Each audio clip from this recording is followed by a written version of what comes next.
guess the places that I've been. You never guess the places that I've been.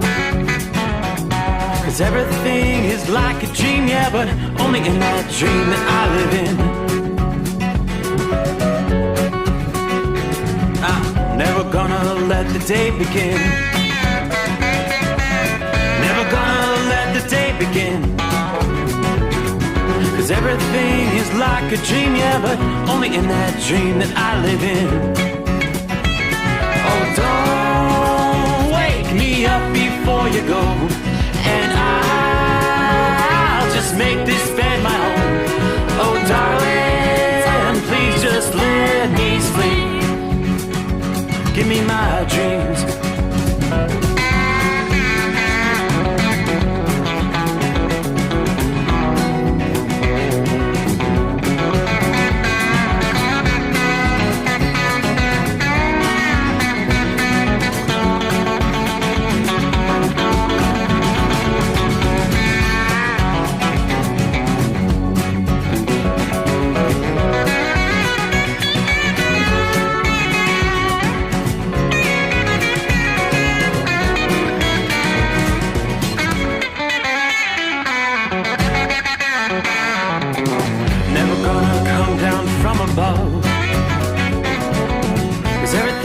Better from above. Nothing's ever as it seems, yeah, except in that world that I dream of. Never gonna lose the ones I love. Never gonna lose the ones I love. 'Cause everything is like a dream, yeah, but only in that world that I dream of. Oh, don't up before you go, 'cause I can't face this day alone. Oh, darling, please just let me sleep. Give me my dreams. Give me my dreams. Give me my dreams.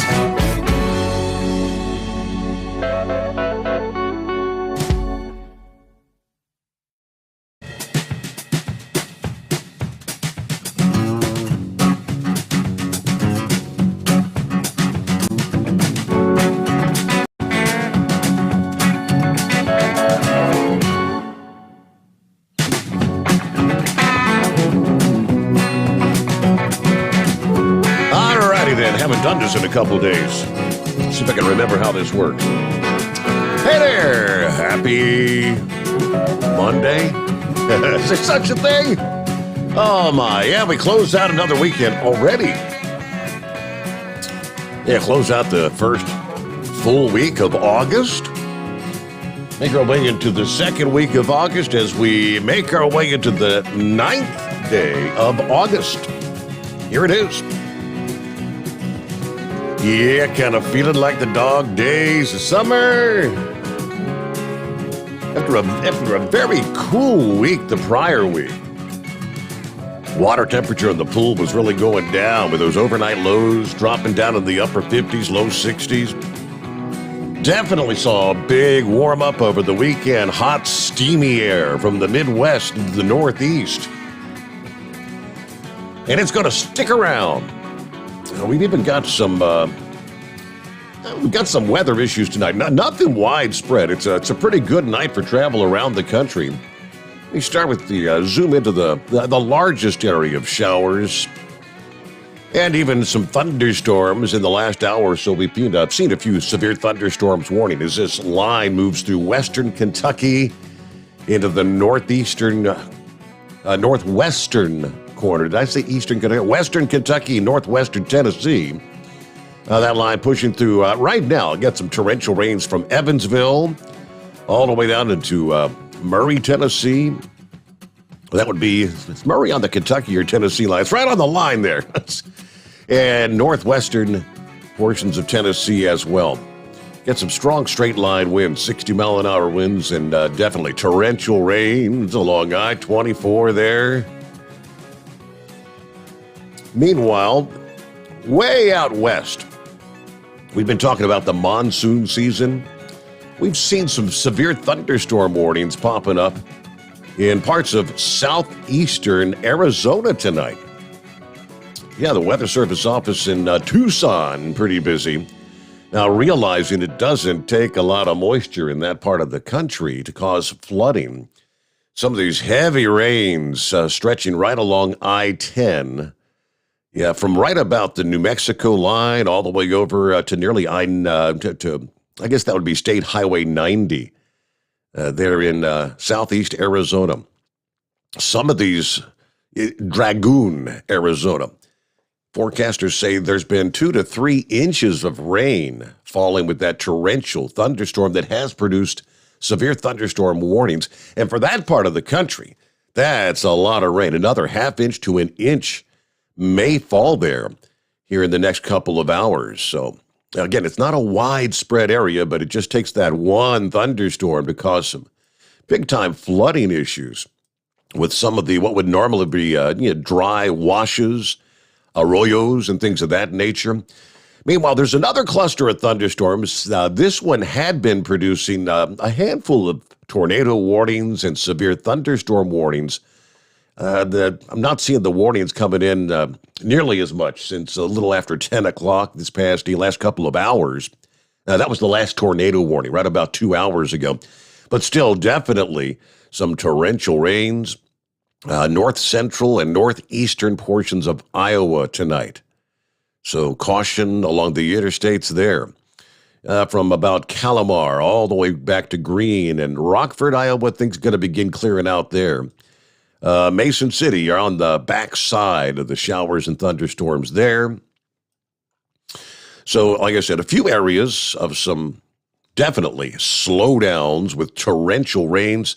Let me focus in on, there's one other cluster of thunderstorms back there in parts of, I guess that's down into, that's Fort Dodge in Iowa. There's another separate cluster of thunderstorms in the mix there. Meanwhile, I mentioned the hot, steamy air that's moved back into the Midwest and Northeast. It will reach the criteria of heat wave, and it's not going to be in a hurry to leave anytime soon. What it feels like when you step outdoors, the heat index, as they used to call it, will be surpassing the century mark for many of our I-95 cities, as this is going to be the lengthiest heat wave of the summer. Grips that area through much of this week. Get in the air conditioning, hydrate if you can, get some relief at the beach, maybe, according to AccuWeather, regarding the heat this week. Sound advice with a lengthy stretch of consecutive days in the 90s in the forecast. For many locales in the Northeast, temperatures will hit 90 or higher 3 days in a row or more this week. This stretch of steamy weather is officially a heat wave. Even where an official heat wave is not declared, widespread temperatures in the upper 80s going to make it feel like the lower 90s for multiple days.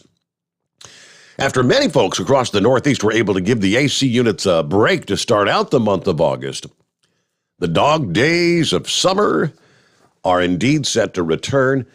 During that time, from August 1st through the 5th, temperatures were actually running below normal across the region. A few mornings actually gave us a taste of fall. Temperatures hit some areas at the lower 50s across the interior Northeast. Average high temperatures would be ranging from the upper 70s in northern New England to the upper 80s around the Chesapeake Bay this time of year. So the cool start to the month, it's probably already a distant memory. The uptick in heat and humidity has commenced, and it's going to stick around. And since there's going to be a general uptick in humidity levels as well, thanks to a light flow of air from the Gulf of Mexico and occasionally from the Atlantic, temperatures are going to run about 10 degrees higher. It's going to feel 10 degrees warmer than the actual air temperature, especially during the midday and afternoon hours when the sun will be out in full force. Washington, D.C., which has recorded 4 official heat waves this year, on track to add a 5th heat wave. Daytime temps in the low to mid-90s, Tuesday through Friday of this week. During the hottest times of the day, it's going to feel like 100 to 105 degrees in the nation's capital.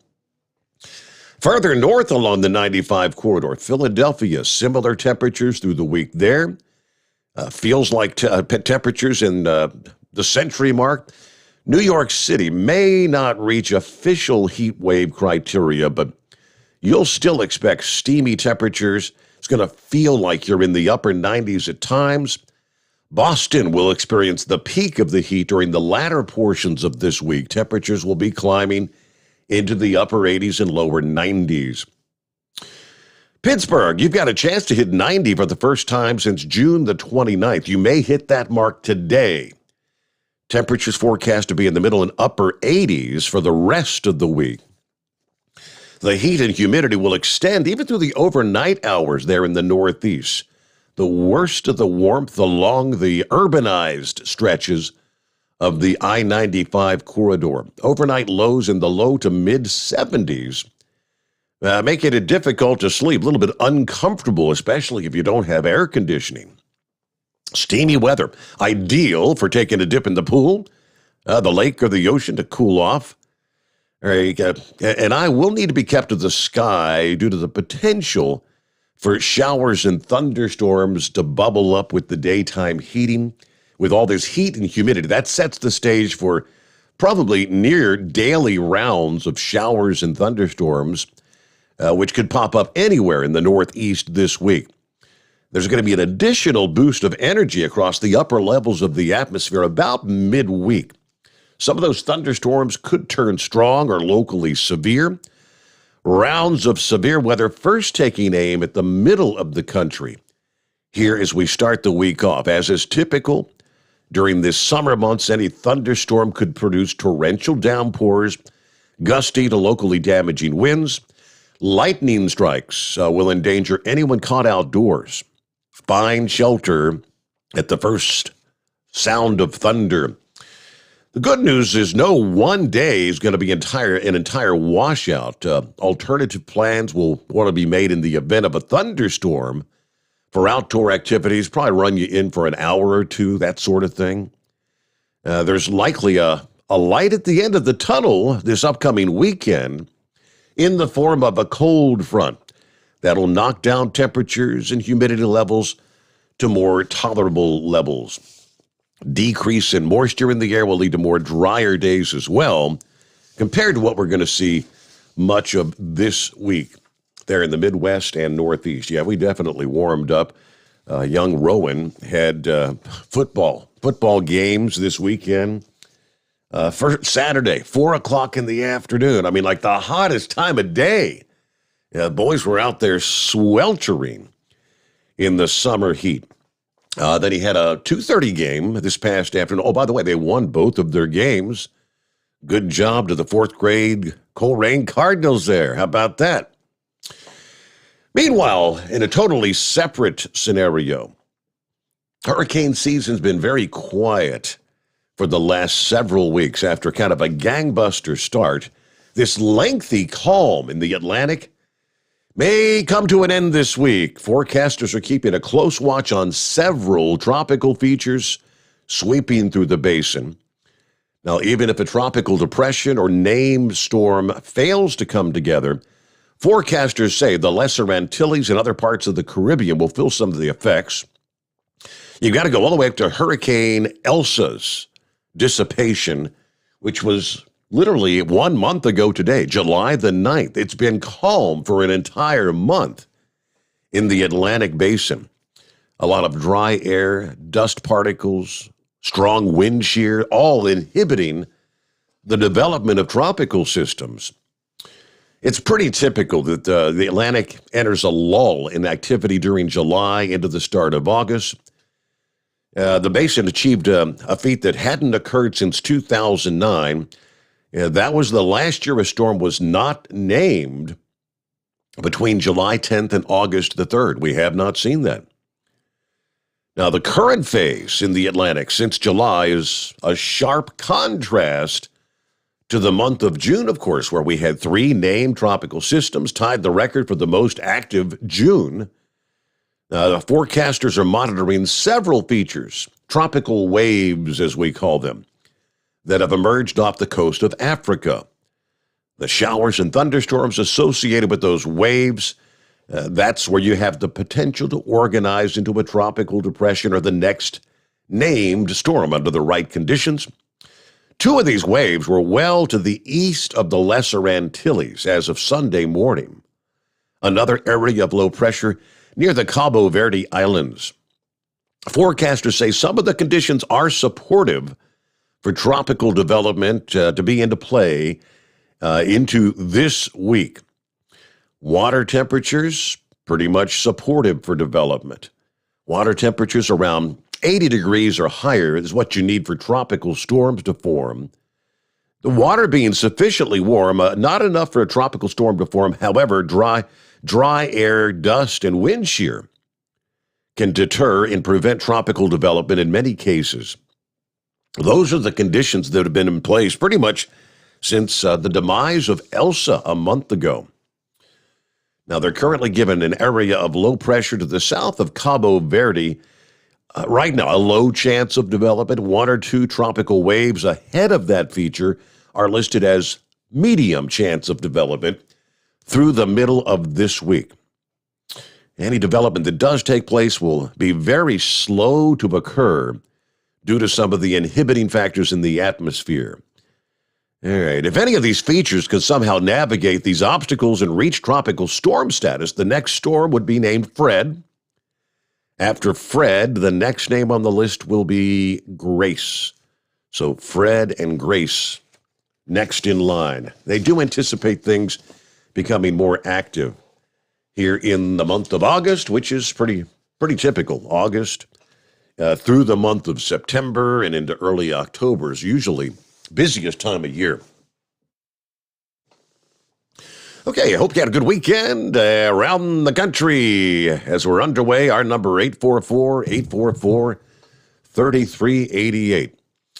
Who all's checking in as we get the new week started? Of course, our friend Colton, young Colton, is with us, competing with horse feathers to be first out of the box. Let me see here. Pigpen checking in here. Captain Ron, welcome to the best day of the week. Yeah, I hear you. Let's see. Cool. I got second. Pigpen said I got second. Headed to Whitewater, Wisconsin this morning. Right now I'm in Rutland, Illinois. Cloudy, 70 degrees. Tag checks in. Happy Monday here in Memphis. 84 degrees here tonight. What a steamy one in Memphis. Getting ready to head west out to Fontana. Everybody truck safe. Have a great day. Morning to Daniel, checking in from California. Copying the mail. Hello, Chevy guy. Andy, life is good in Parry Sound, Ontario. Richard checking in from Central Florida. Hello to Hank Tapeworm. Time to get back at it. Hello, Buckeye Boy, checking in from Bain, North Carolina. 71 degrees, 95% humidity. Headed to Raleigh and Henderson, North Carolina, for deliveries today. It was a hot one in Georgia, Saturday and Sunday. I was talking to my brother today. He said he has a cracked tooth, hoping to get to the dentist this week, but said they'll probably send him to an oral surgeon. Hey, I know somebody that's waiting on that. Sound familiar? Yes, it does. Doesn't know how long it's going to take to get him into an appointment for that. I hope he can soon, as he's not yet in a lot of pain, but like you, trying to not chew on that side. Have a great night. Everybody be careful out there. Yep, I was dealing with that again all weekend long. I kind of screwed up Friday. Well, I went up to the convenience store and I saw, the Hostess and the orange cupcakes and regular chocolate cupcakes. And I come back here and I'm working on this and that, and I ate one of the orange cupcakes. Even 20 minutes later, my mouth starts hurting. I didn't even think about it at the time. I didn't chew on that side. But sugar, the sugar, my. So I have not ate my other pack of cupcakes. I won't eat that till I get it fixed. Hello to Foxtrot, checking in from Florida. Table Scraps with us here. Morning, Steve. Great weekend at the campground in Tennessee. Had beautiful weather. Let's see. I guess my midday nap's going to have me up all night, though. Let's get this work week over and back to camping. I hear you. Let's see. A note to self. Don't stand outside the tractor when starting. I got a soot shower. Good job, Chevy guy. Hello to Chris, the night shift nurse, checking in. Got to do 5 12-hour shifts in a row. Here we go. Oh, boy. You're going to be on a busy schedule this week. Justin checking in from the house this morning. Have a good show, Steve. Shorty checking in, 80 degrees in Obetz, Ohio. Got an email from Billy the Kid. I got to share this with you right out of the box. See who was. Let me jump over here. All right, he said, what a way. Thought I'd share what I had to deal with this past afternoon. I was supposed to leave for Erie, PA this morning. During my pre-trip inspection, I noticed a stress fracture on the left main rail on my step deck trailer. I called a local welder. He came out to my place about 10 o'clock in the morning. After inspecting a little further, he determined that it was so severely compromised that it wasn't safe to drive. He quoted me a price of $2,600 for the repair and told me he couldn't do it till Tuesday morning. So I gave him $50 for his troubles. After he left, I called Moose. I sent him some pictures of the crack. He told me to just deadhead to his place and he'll have his son fix it. Well, when I got to Moose's shop, Christopher, his son, jumped right on the job.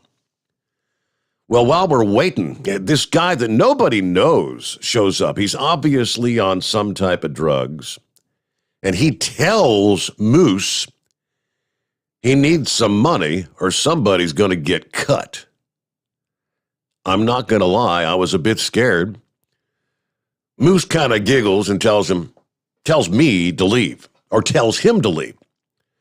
So the guy starts getting loud. So Moose says, okay. He gets up, pulls some money out of his pocket, walks over to the guy, and with one right hook, takes this guy completely off his feet. I thought the guy was dead. The sound of the impact sounded like someone dropped a watermelon off the roof. The guy hit the ground like a sack of sand. Moose calls the police. These 2 cops show up. Now, at this point, the guy's rolling around the ground, groaning like a cow. Yeah, the cops cuff and stuff the guy. They ask Moose if he wants to press charges.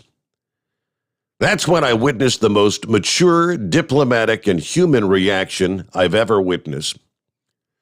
Moose said, no, he's obviously on something and therefore not in control of himself. Just get him out of here and tell him not to come back. After which, the police both shook his hand, and then the cops apologized for the inconvenience. I mean, what the? Moose is a rock. Everyone I know loves this guy. How does that happen? Well, long story short, they got my trailer fixed, even painted over the repair. Can't even tell it was broke.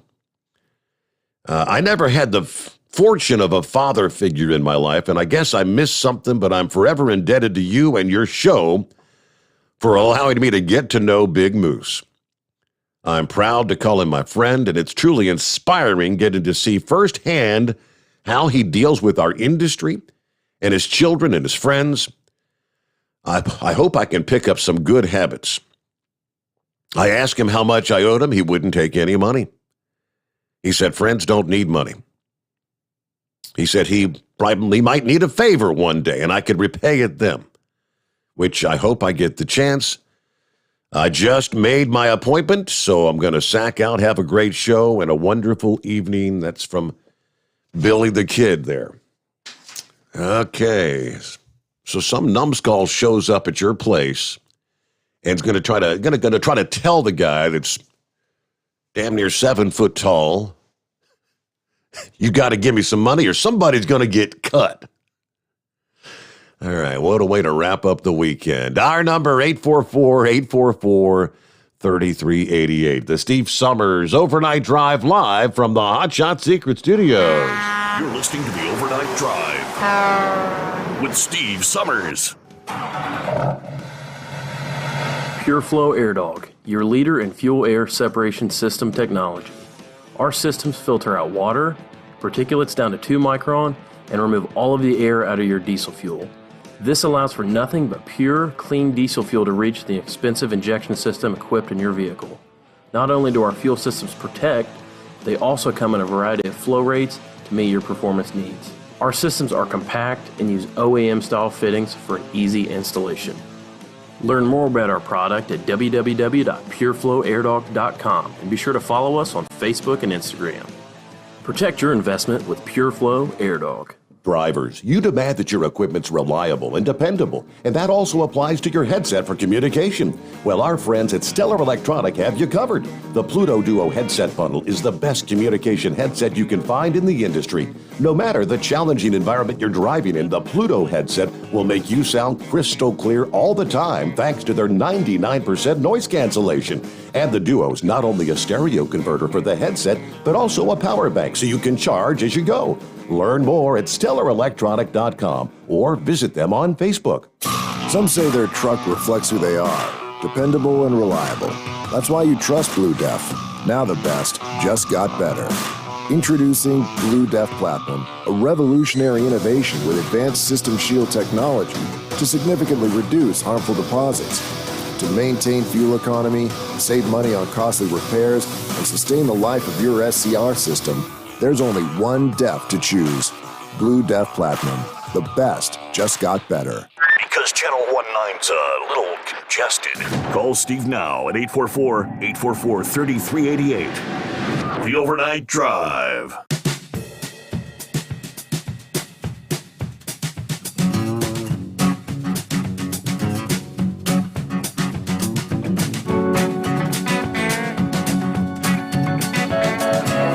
Let's jump over to some of our industry headlines. A number of interesting things to bring you up to speed on. You turned into any news over the weekend, yes, and of course we'll be hearing this in our updates and news briefs through the overnight hours. The latest on what's going on with the infrastructure bill. Are they making progress? Yes. Now, going back to Friday, a pair of senators introduced an amendment to the bill, the package, that would add more than $1 billion in truck parking funding to the bill. Now, I know over the weekend they've been working on this, that they never went home for the weekend. They've continued debate into the late night hours and all. They wrapped up debate late on Saturday. And I believe they're going through some of these amendments now. At last check, it sounded like Schumer said that they plan to have it passed by Tuesdays. Everything is fluid. So all I can tell you is the amendment was introduced. Whether it was accepted into the package is what I can tell you. Senators Mark Kelly and Cynthia Lumens introduced Amendment 2609, which would ensure that states use federal funding for the expansion of truck parking capacity.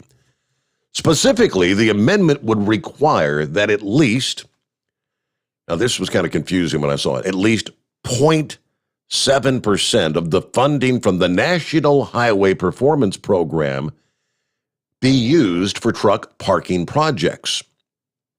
That's less than 1%. I'm thinking, 0.7%.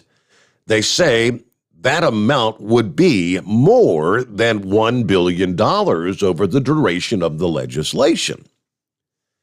Of course, OOIDA has been working this past week to get parking funding for trucks added to the bill, and obviously they support the amendment. OOIDA reached out to the more than 1,500 members Thursday night of last week, asking them to contact their senators to support the amendment.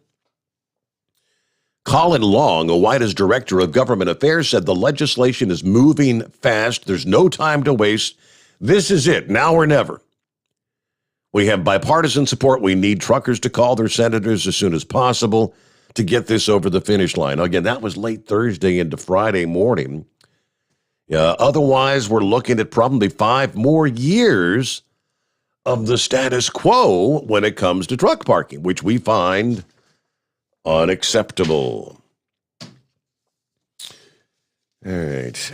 Then I saw some of the video coming out once we had wrapped things up with Chris Gabrelchik there Friday morning. It was great to have Chris on the show once again. Thanks to all the callers. Good show. But I was seeing some video being posted of nothing but miles and miles of trucks in northern Ohio, and I wasn't exactly sure where or what was going on. I was assuming an accident or something. No, it's a strike along the Canadian border. If you're going to be crossing the U.S.-Canadian border, you can expect, I don't know, I guess this must be hours and hours long lines and delays as service employees on the Canadian side commenced what they call a work-to-rule strike that started Friday. The Public Service Alliance of Canada and its Customs and Immigration Union, representing 9,000 Canada Border Service Agency employees, announced via Twitter Friday the strike is underway. Our FB bargaining team has been at the table all night. We're giving them a bit more time to negotiate, the union said on Friday. In the meantime, work-to-rule actions have started across the country. Now, what does that mean? Work-to-rule strike activity will take place at all Canadian airports, land borders, commercial shipping ports, postal facilities, headquarters locations, which could have a dramatic impact on Canada's supply chain and the government's plan to reopen the border to U.S. travelers, which was supposed to start today, no less, August 9th. Now, the two sides returned to the bargaining table Friday, but that work-to-rule action started at 6 o'clock in the morning Eastern time across the country, and that's why we were seeing those incredible miles and miles of nothing but trucks. Now, the union declared an impasse back in December and applied for a public interest commission hearing after failing to reach an accord. Yeah, the commission released their recommendations for both parties to reach a deal. But here's what's going on. During a work-to-rule strike action, the employees will obey all of the policies, procedures, and laws applying to their work and perform their duties, quote, to the letter of the law. The union warns this may cause long, unavoidable delays at the Canada border as workers carry out their jobs as they were, quote, trained to do. But you would think, well, aren't they always supposed to do their job? You go through kind of an expedited process. Typically, apparently, they might ask you a question. Do you have any contraband? Do you have any weapons? All right, are you a U.S. citizen? Are you a Canadian citizen? Just a few questions, and then they'd have you on your way. My understanding is they're asking every single possible question in the rules book, and it's become a very tedious process. So maybe we can hear from some of our callers, because I know many of you cross up into the Canada and vice versa. And maybe our friend there in Ontario can give us an update on what he's hearing in the news there out of Canada. Andy. Meanwhile, again, it's 844-844-3388. We'll get to the C&I Dogs, Chevy guys on the line. Always moving. We'll be checking in here shortly. The Steve Sommers Overnight Drive live from the Hot Shot Secret Studios. USA Radio News with Dan Naraki. The Senate has voted to end debate on a bipartisan infrastructure spending bill, setting the measure up for a final vote within the next day or two. Senators voted 68-29 Sunday night, with 18 Republicans joining with all Democrats to set the bill up for a final vote, which it's expected to pass. The bill would then go on to the House, where it faces a tougher road. House Speaker Nancy Pelosi has said that she wouldn't bring the $1.2 trillion measure to the floor of the House unless the Senate also votes on a larger $3.5 trillion spending package. And the Dixie Fire burning in Northern California has become the second largest wildfire in the state's history.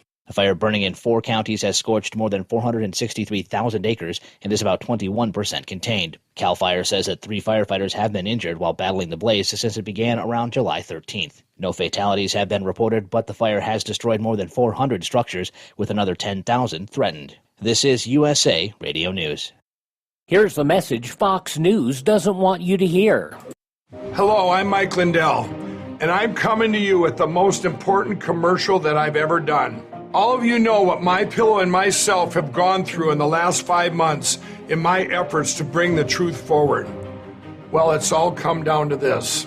I'm having a cyber symposium on August 10th, 11th, and 12th. This historical event will be live streamed 72 hours straight on my new platform, frankspeech.com. You can help by getting everybody you know to go to frankspeech.com now. To help support this Cyber Symposium event, I am offering some of the best prices ever on my pillow products, but they're only offered at frankspeech.com. Thank you and God bless. When you go to You're listening frankspeech.com, to the Overnight Drive with Steve Sommers. Do you have a Dodge pickup and hate your automatic transmission? Of course you do. Levon Miller at Firepunk Diesel here, and we specialize in heavy-duty and performance transmissions for your 3-quarter or 1-ton Cummins-powered truck. So if you're interested in turning your stock slush box into a towing monster, call us today at 614-733-3744 or visit us online at shop.firepunk.com. Drivers, you demand that your equipment's reliable and dependable, and that also applies to your headset for communication. Well, our friends at Stellar Electronic have you covered. The Pluto Duo headset bundle is the best communication headset you can find in the industry. No matter the challenging environment you're driving in, the Pluto headset will make you sound crystal clear all the time thanks to their 99% noise cancellation. And the Duo's not only a stereo converter for the headset, but also a power bank so you can charge as you go. Learn more at StellarElectronic.com or visit them on Facebook. At Hotshot Secret, we share the science behind common diesel problems and their solutions. For example, Hotshot Secret Diesel Extreme. Today's ultra-low sulfur fuels are cleaner, but they leave injector deposits, causing frequent DPF regens and low throttle response. Hotshot Secret Diesel Extreme is a 6-in-1 fuel additive recommended for all diesel engines. It is formulated with the most concentrated detergent on the market, a top-tier level cetane booster, lubricity enhancer, water demulsifier, rust and corrosion inhibitors, and a fuel stabilizer. Diesel Extreme is a once every 6-month treatment that will clean your entire fuel system, starting at the fuel tank and traveling throughout the fuel lines and fuel pump, and finally completely cleaning your injectors. Hotshot Secret Diesel Extreme improves your diesel's fuel economy and eliminates excessive black smoke. Hotshot Secret Diesel Extreme is available nationwide at truck stops, Fine Farm and auto stores, and online at hotshotsecret.com. Hotshot Secret, powered by science. Diesel Army is on duty 24 hours a day, 7 days a week. Burning the midnight oil with the best diesel coverage. All the tech, all the torque. Diesel Army, where there's smoke, there's fire. For the latest news and event coverage, as well as feature and tech articles, sign up for the newsletter and don't miss a thing. Visit dieselarmy.com from the Power Auto Media family of digital magazines. Again, it's dieselarmy.com. PureFlow Air Dog, your leader in fuel air separation system technology. Our systems filter out water, particulates down to 2 micron, and remove all of the air out of your diesel fuel. This allows for nothing but pure, clean diesel fuel to reach the expensive injection system equipped in your vehicle. Not only do our fuel systems protect, they also come in a variety of flow rates to meet your performance needs. Our systems are compact and use OEM-style fittings for an easy installation. Learn more about our product at www.pureflowairdog.com and be sure to follow us on Facebook and Instagram. Protect your investment with PureFlow Air Dog. The Overnight Drive with Steve Sommers. Live from the Hotshot Secret Studios. Call Steve now. 844-844-3388. That's 844-844-3388.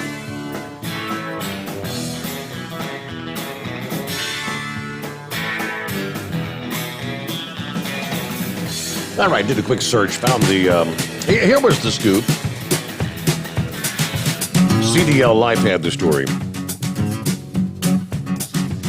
In regard to the U.S.-Canadian, during the slowdown, workers will reportedly continue to fulfill their duties, but with fewer lanes open, more questioning, and more frequent inspections. Border workers are reportedly being instructed to ask travelers every question in the manual before allowing them to cross. The Ambassador Bridge connecting Windsor, Ontario to Detroit, Michigan. Massive impact on Friday. Miles-long commercial vehicle backups reported on I-75 as truckers are forced to wait to cross the border. Major delays also reported at the Blue Water Bridge in Port Huron. Of course, this just days before the Canadian officials were planning to reopen the border with vaccinated Americans traveling for leisure for the first time since March of 2020, when this whole COVID crisis started. So if you're a vacation or thinking of heading to Canada right about now, I'd say, you know what? Maybe until they get this rectified, yeah, maybe postpone that visit across the border. Hello to the CNI dog, first out of the box for the new week. Yeah, I feel like the Jack in the Box. Good morning. First thing is, can technology, going green, and safe driving lead to road rage? We'll get back to that in a minute. Okay. Yeah, I just want to say hello. How you doing? Be the first one to say good morning to you. All right. I'm going to stir the pot a little bit. Hopefully it's okay. It might get your calls to go way up, too. Oh, boy. It might get underneath some people's skin real quick here. All right. What I want to talk about is when you have technology with the forward-facing radar, and the company requires us to change lanes between 300 and 400 feet before we reach the target that we're passing. Now, if that target was sitting still, it would take you 3 to 4 seconds to meet up to that target, okay? But when you're going like 1 or 2 miles per hour slower than that target, it takes you a long time to pass it. So what's happening is when we jump out in the left lane, we jump out in the left lane way ahead of time. I think over time since 2006, this technology's been out there. I think it's affected people. It's just my own opinion, of course. And then when you get really close to passing somebody, they speed up a hair, and then you can't get past, and that creates a big block behind the guy in the left lane, and sometimes it fills in the right lane. Now, what I mean by going green, they want us to do progressive shifting. It's where you take off real slow so you don't burn so much fuel getting up to speed. But a lot of people don't have that kind of patience anymore. They don't want to tolerate you. They want to go, I want to go. I got to get going. The third thing I was talking about is safe driving. In safe driving manuals, they tell you to, keep your distance and stuff like that for safety.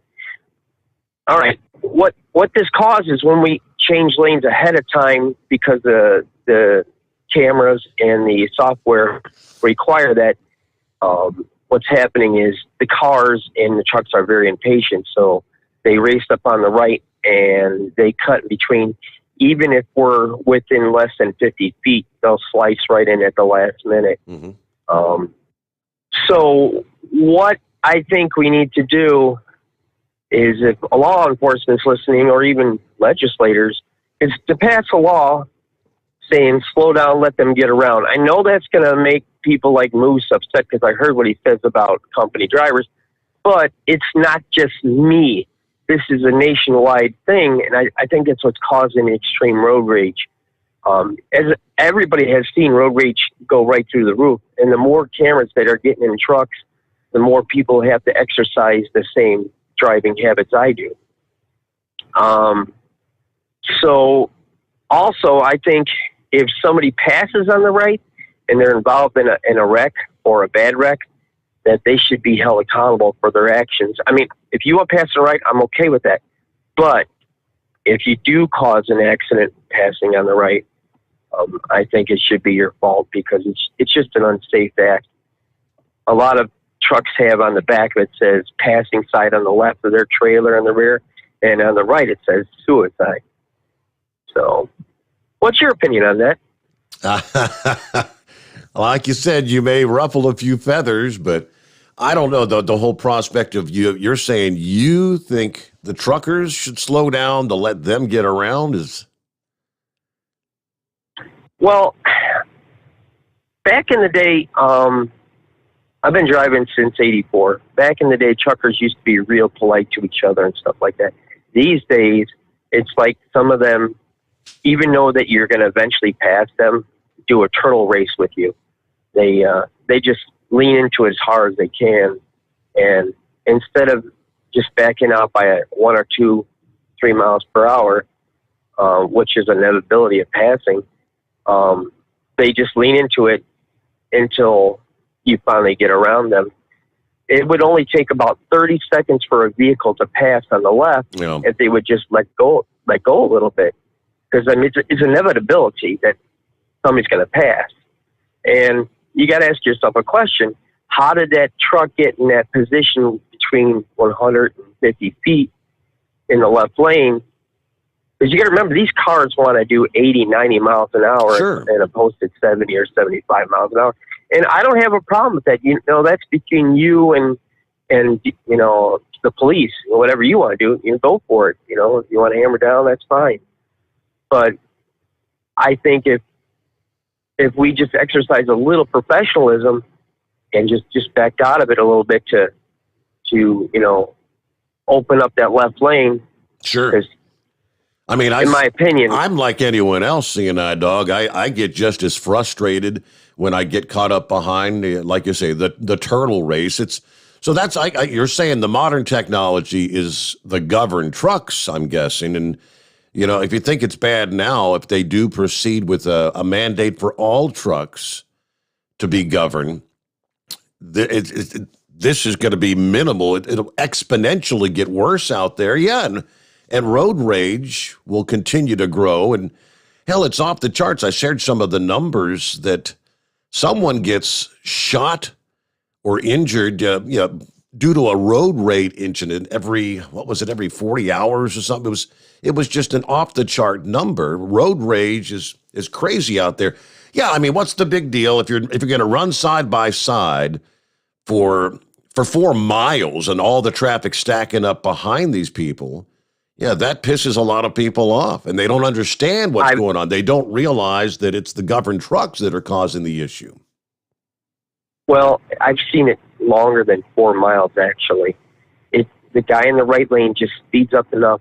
I could literally put a guy in every single night for about a month straight that could tell you stories that I'm sharing with you. We deal with it every day, and when somebody tries to pass me, even doing 72 miles ahead of 2 miles ahead of me, or faster than me, I just back out of it and let them go. And it just takes 30 seconds. Yeah, right. All it takes is. Well, I would agree with. It's what's the big deal, right? You're not really going to get there any, whole lot quicker or a whole lot slower by giving up those few seconds. Right. And I can see cars passing on the shoulder now. One time I saw a car pass on my left and a car pass on my right on the shoulder at the same time. It's just, I really think these bottlenecks, these rolling bottlenecks, just absolutely make cars nuts.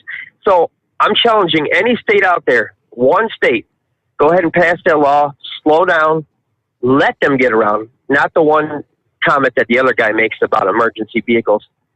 Okay. Slow down. I know slow down to get around. That's your emergency vehicles. That's your garbage truck. He's been in the trash industry for many, many years, and that's the number of trash haulers that get hit by people, passing them way too fast when they're just trying to do their job. That's the slow down to get around.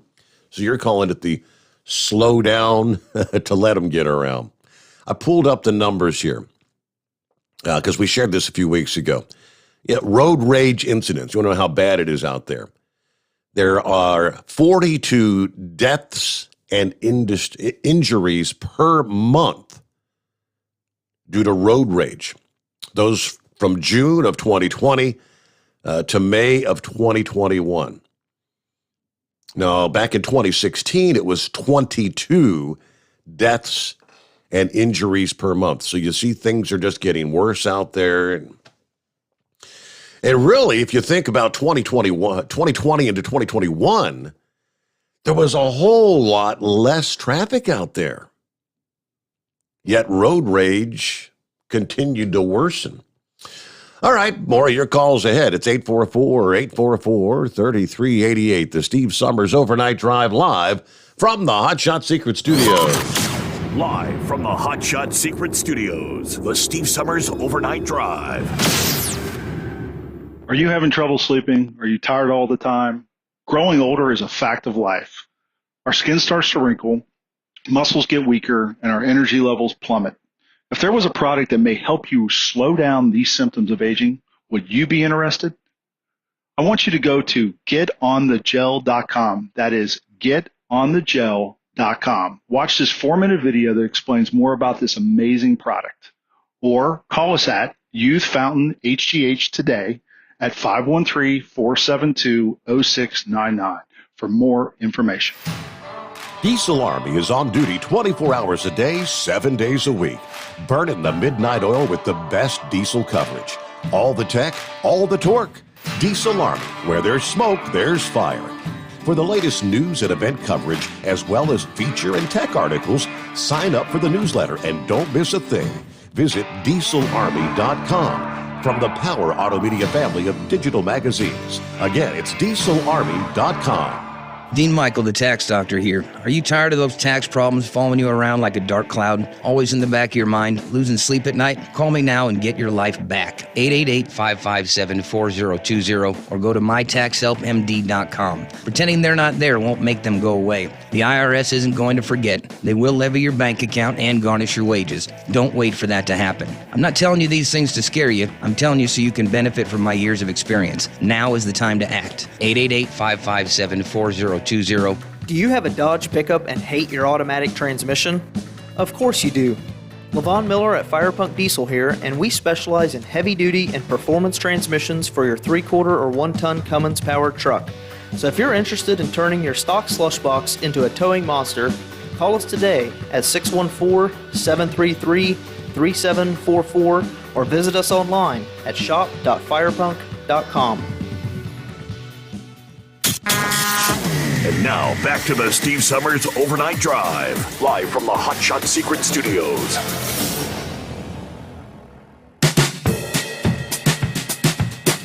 Hello to Fred, checking in from Central Louisiana. Buffalo Jim checking in from Forestville, New York, where it's a warm night tonight. Yeah, you're in some of that heat wave territory, aren't you? Dean said, Big Moose is my hero. What a great story. I hope one day I can meet him when I'm in the state of Ohio. 007 checking in from the Jeffersonville, Ohio, TA this morning. Hello to Santa Claus. Top of the morning, Steve. The air quality is getting a bit better in Northern California. And hello, Sylvester. It's a wonderful 64 degrees here in Terrigal, New South Wales, Australia. As always, great information, good callers lined up. Good to have you with us. Talking about CNI Dog's comments about the lesser amount of traffic on the roads during the pandemic. And we've talked several times about people that had taken advantage of the lesser amount of traffic to just get out there and haul ass on the highways, speeding off the charts. Motorists put the pedal to the metal to the pandemic, And police are worried as roads get busy with the final stretch of summer travel. The latest data shows the number of highway deaths in 2020 was, believe it or not, the greatest in more than a decade, even though cars and trucks drove fewer miles during the pandemic. Summer is an incredibly dangerous time, and it culminates with Labor Day, that last hurrah.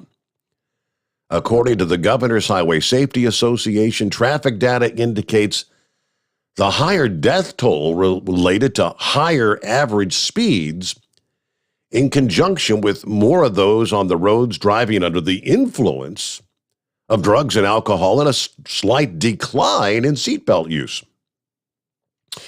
But motorists do not seem to be slowing down. People are flying down the roads. Yeah, in Maine, State Police Corporal Doug Cooper says, I-95, summer traffic, it's ridiculous.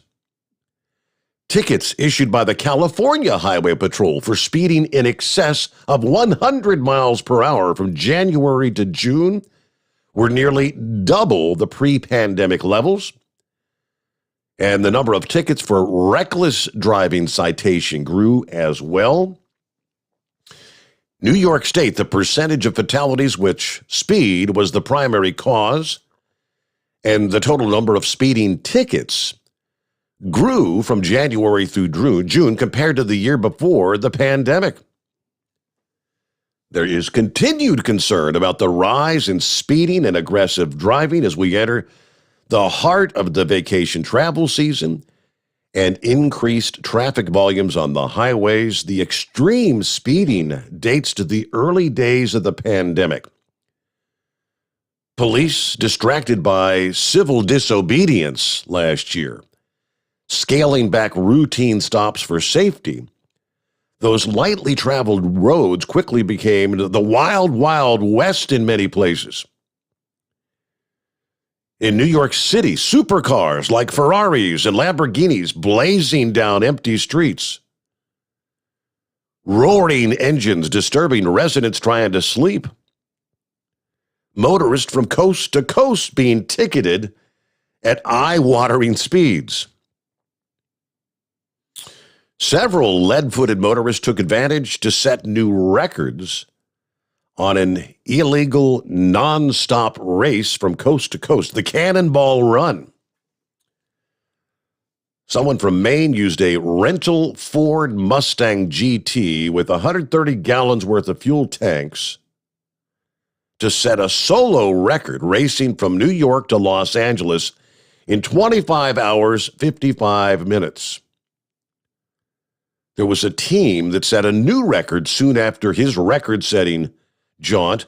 Fred Ashmore said New York was a ghost town as he sped away, topping out at 159 miles per hour, average speed of 108 miles per hour over the 2,806-mile trip. Oh, my.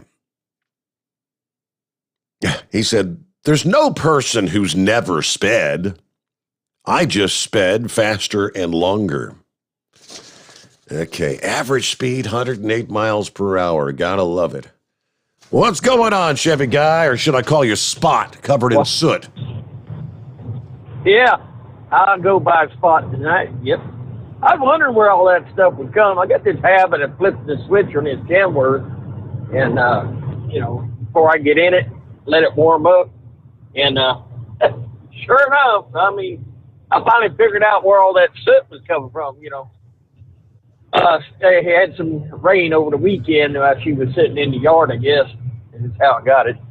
That young man that just called, I agree. Got safety man jumped all over me. I'm going down, speed limit 70 miles an hour. I'm going out I-26 out of Charleston. I'm cruising right along. Well, the camera showed me getting it within 2 truck lengths of a truck ahead of me, which, shoot, that's plenty of space right there. Before I was getting ready to pass him, he's like following the heat wave, 64 miles an hour.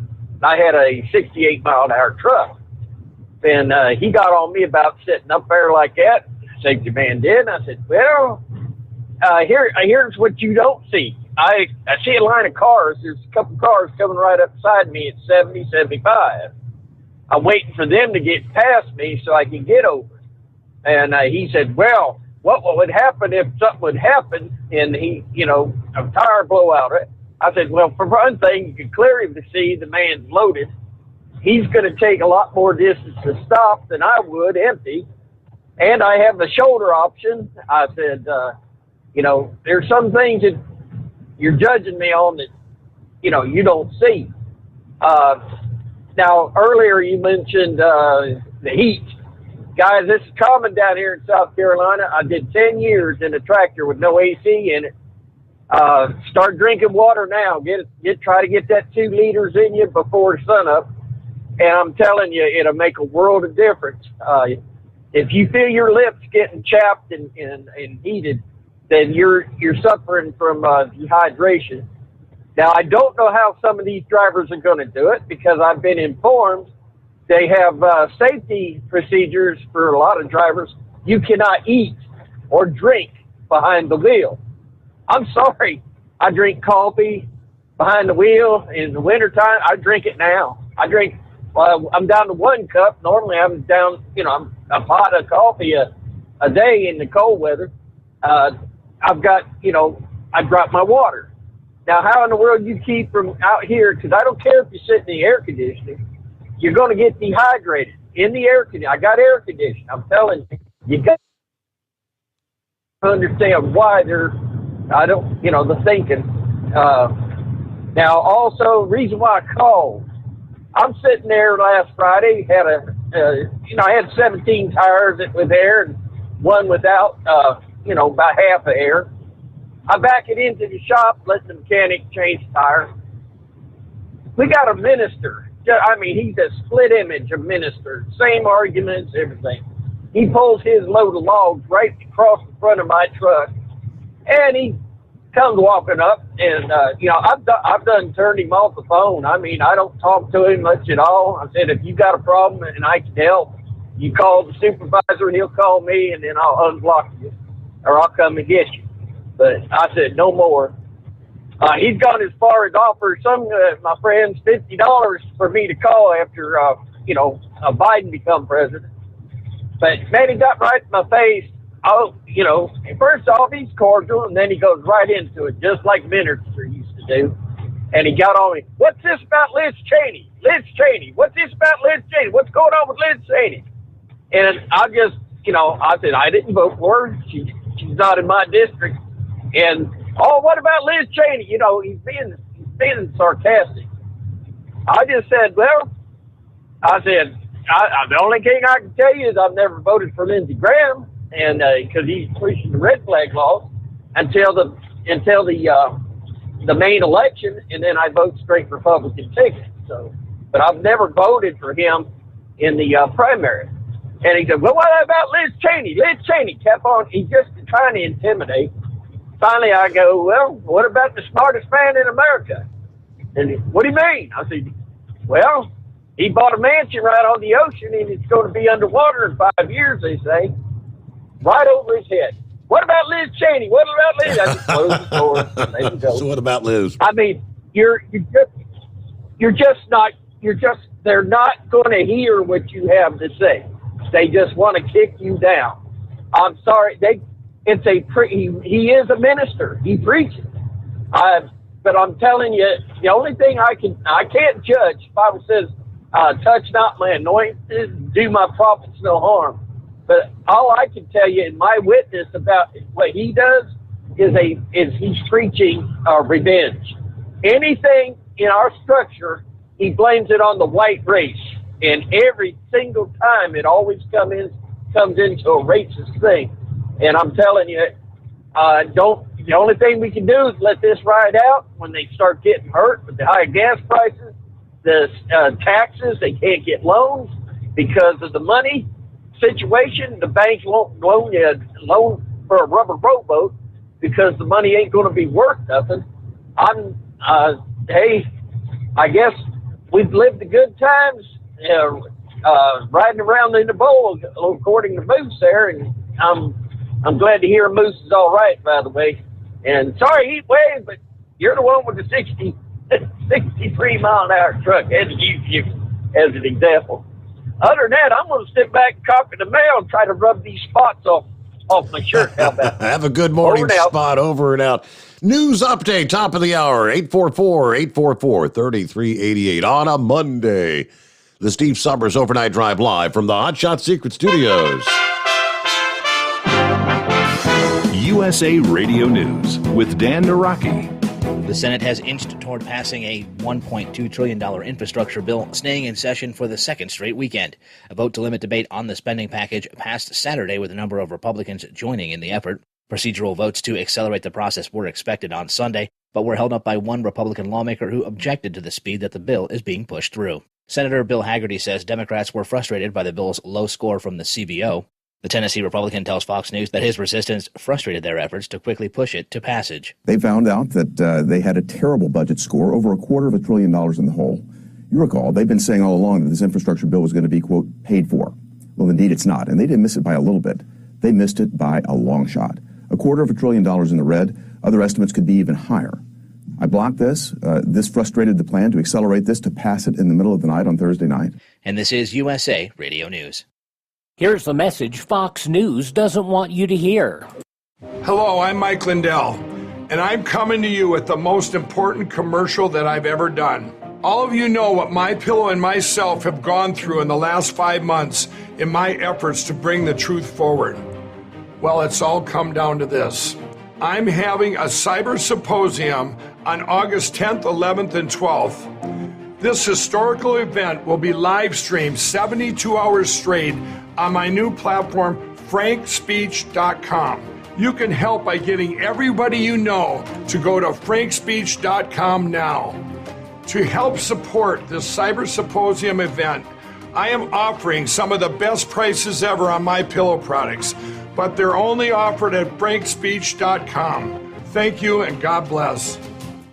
When you go to frankspeech.com, use the promo code USA or call 1-800-951-8175.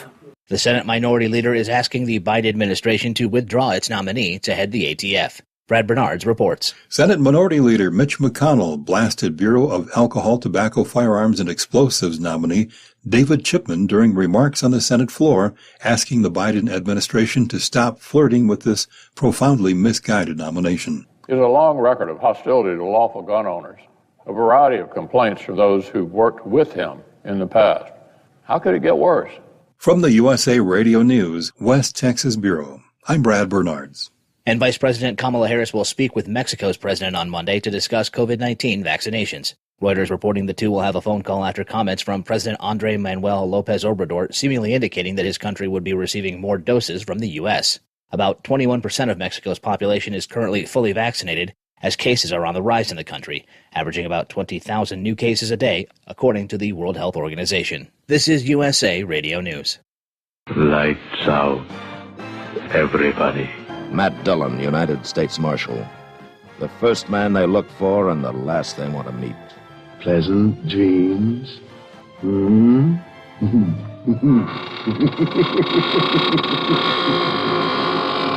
The greatest radio shows of all time, USA Classic Radio Theater, on these radio stations or on demand by searching USA Classic Radio Theater. USA Classic Radio Theater. The largest teachers' union in the nation is now in favor of mandatory vaccinations for teachers and mask mandates for students.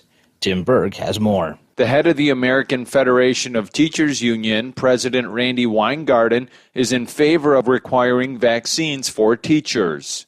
Weingarten also noting there are teachers in her union who do not want to come back to school for the new year if mask mandates aren't in place. New York Republican Congresswoman Elise Stefanik is no fan of mask mandates. She tells Fox Business we just need to follow the science when it comes to these sorts of mandates. Our restaurant owners are becoming law enforcement officers and having to make the tough decisions. We also should not have policies that segregate those who have been vaccinated or not vaccinated. This discussion about getting back to school in person. We all want to make sure our kids get back to school in person, But there's already discussions about a mask mandate, which is not based upon science. We know that our kids, so few are affected by COVID. From the USA Radio News Phoenix Bureau, I'm Tim Berg. And U.S. tourists will be able to travel to Canada starting on Monday for the first time in nearly a year and a half.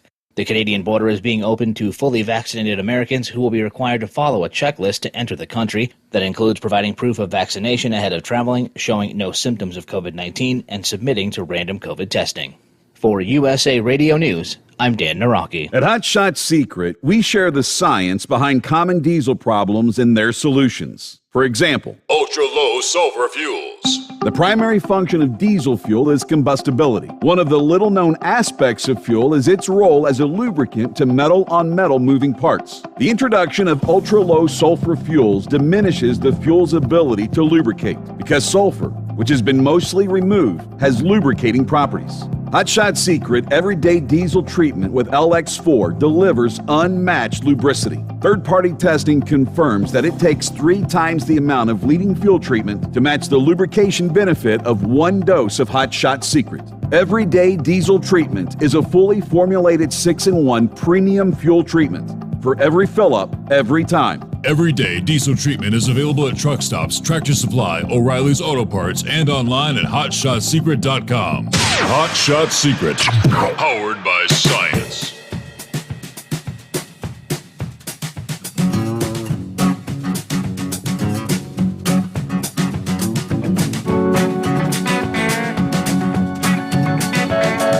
Yeah, they were talking on Friday morning's program about the possibility of torrential rains, showers, thunderstorms, some severe, impacting parts of the northern plains over a period of days. And that trend is expected to continue as we get the new week started here.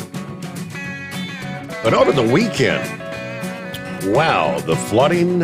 Anybody get caught in this mess in Omaha, Council Bluffs, Sarpy County, Saturday evening?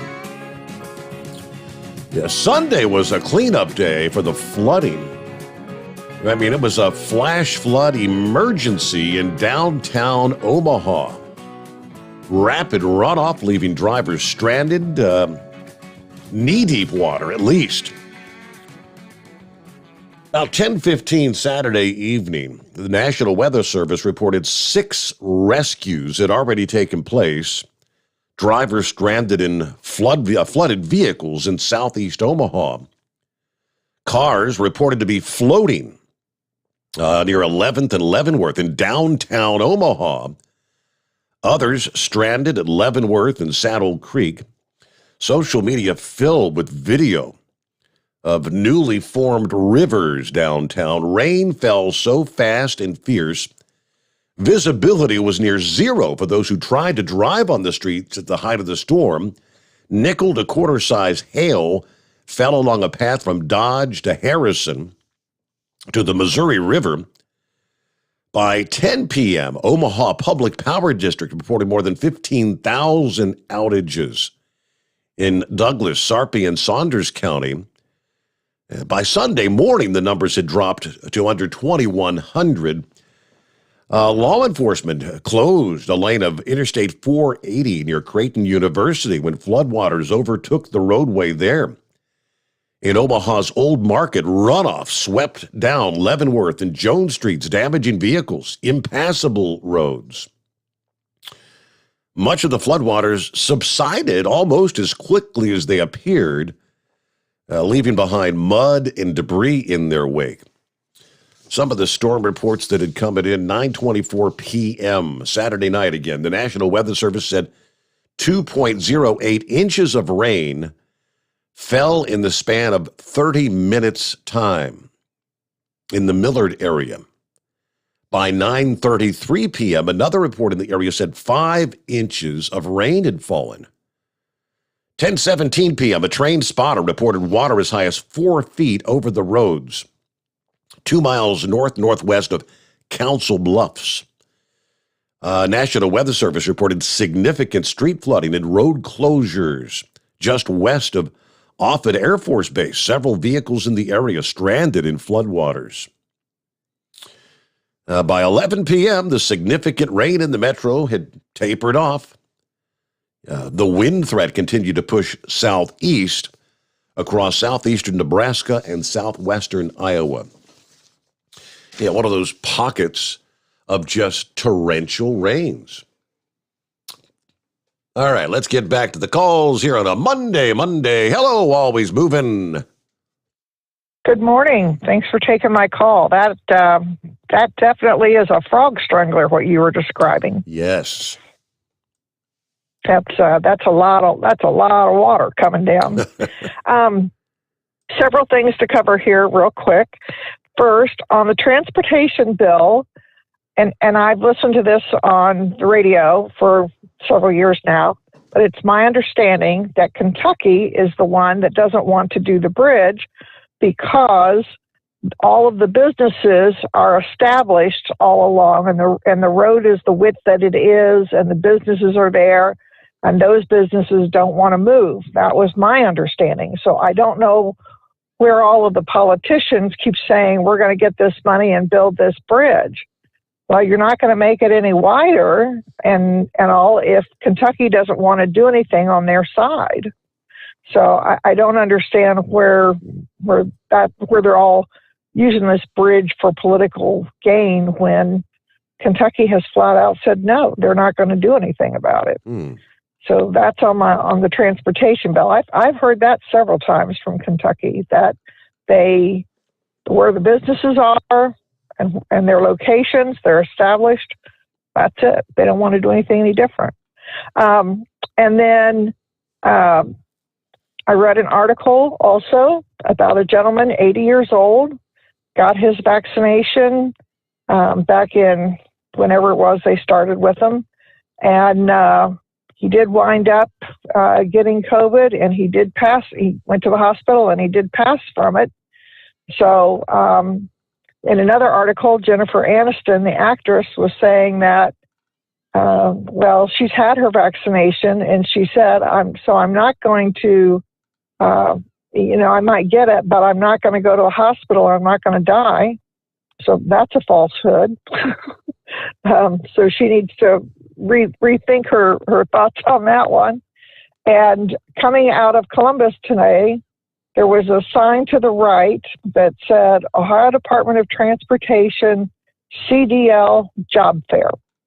So if anyone listening is interested, maybe you can dig up the information on that and see what that's all about. That's all I saw when I went by. Mm-hmm. It was almost like a road sign with the flashy information on it.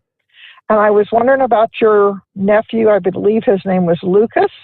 That was the wrestler. And if he got to participate in the Olympics or if he tried for the Olympics this year. He did not. He was not in the Olympics. I'm not sure that he even tried. I mean, he's back. He's still in college. The Fighting Illini in Illinois. He is still wrestling, and even through the pandemic, they've still been wrestling. They've got to get tested like every week. But I think he's doing well in his college career. Okay. Well, I didn't know. I knew that he had. The last I had heard, he was doing something about going to Europe, maybe to Italy or Greece for the wrestling, and that was a really big deal. And I thought, well, if he had pursued it, if he was part of, like going to Olympic trials or anything at all like that. Yeah, he had gone. He did. It was Greece. He had gone to Greece, and he lost to Russia, no less. He pulled the unlucky straw of having to wrestle the Russians. But he got the experience. That's really cool. He did, yes, indeed. That's great. And in another article I read, there were several articles about how the Olympics were down in viewership by 50%, and that NBC had just lost so much money over it, and they were having to work with the sponsors and all. And one of the articles I read was really good when it said, normally we have a team, a football team, a basketball team that we're a part of for many years, and we know the players, and we follow them for years, and we're through their ups and the downs, and we bond with them. But when it comes to the Olympics, these are people that, we're not as close to. We don't feel like they're we haven't been cheering for them for years on them. We cheer for them every 4 years. And so what we're rooting for is our country. It's not that, we think, competitor A is our favorite, but we're rooting for our country to beat the other countries. And when that Olympian who is there representing your country is protesting the country that they're representing, that was what was such a huge turnoff to everybody. Mm-hmm. And I went, yeah, it was a very good explanation of why people were so turned off by it this year. And that was the big reason that people cited that they weren't watching it, was they just couldn't stand the protesting. And a normal game on NFL, they can get up and leave or see this or that, because that's still their team that they're with. But this was their country. And when you're protesting their country, there's nothing left to cheer for. And that was that. So the big news I have was I figured out, I saw him on another show, the person that Monkey Gouger reminds me of, and his name is Dub Taylor. And he's in an incredibly long list of movies and TV shows. And he started, his first role was in No Time for Sergeants with Andy Griffith, where he is the man that goes to tell Andy Griffith he has to report to duty to go to the Army. And I was amazed when I saw him on TV and I saw his name come up on the credits. I'm like, yes, I know who that is. So I Googled him, and there is a slew of videos. I'll bet you know this man, but you don't know his name. He's in every episode of blah, blah, blah. And he got his name Dub Taylor, and he was born in Virginia. So he has that Southern tone to his voice. But his name, I believe, if I get the story right, it was Charles W. Taylor. And eventually, as he grew up, they called him W, and then that got shortened to Dub.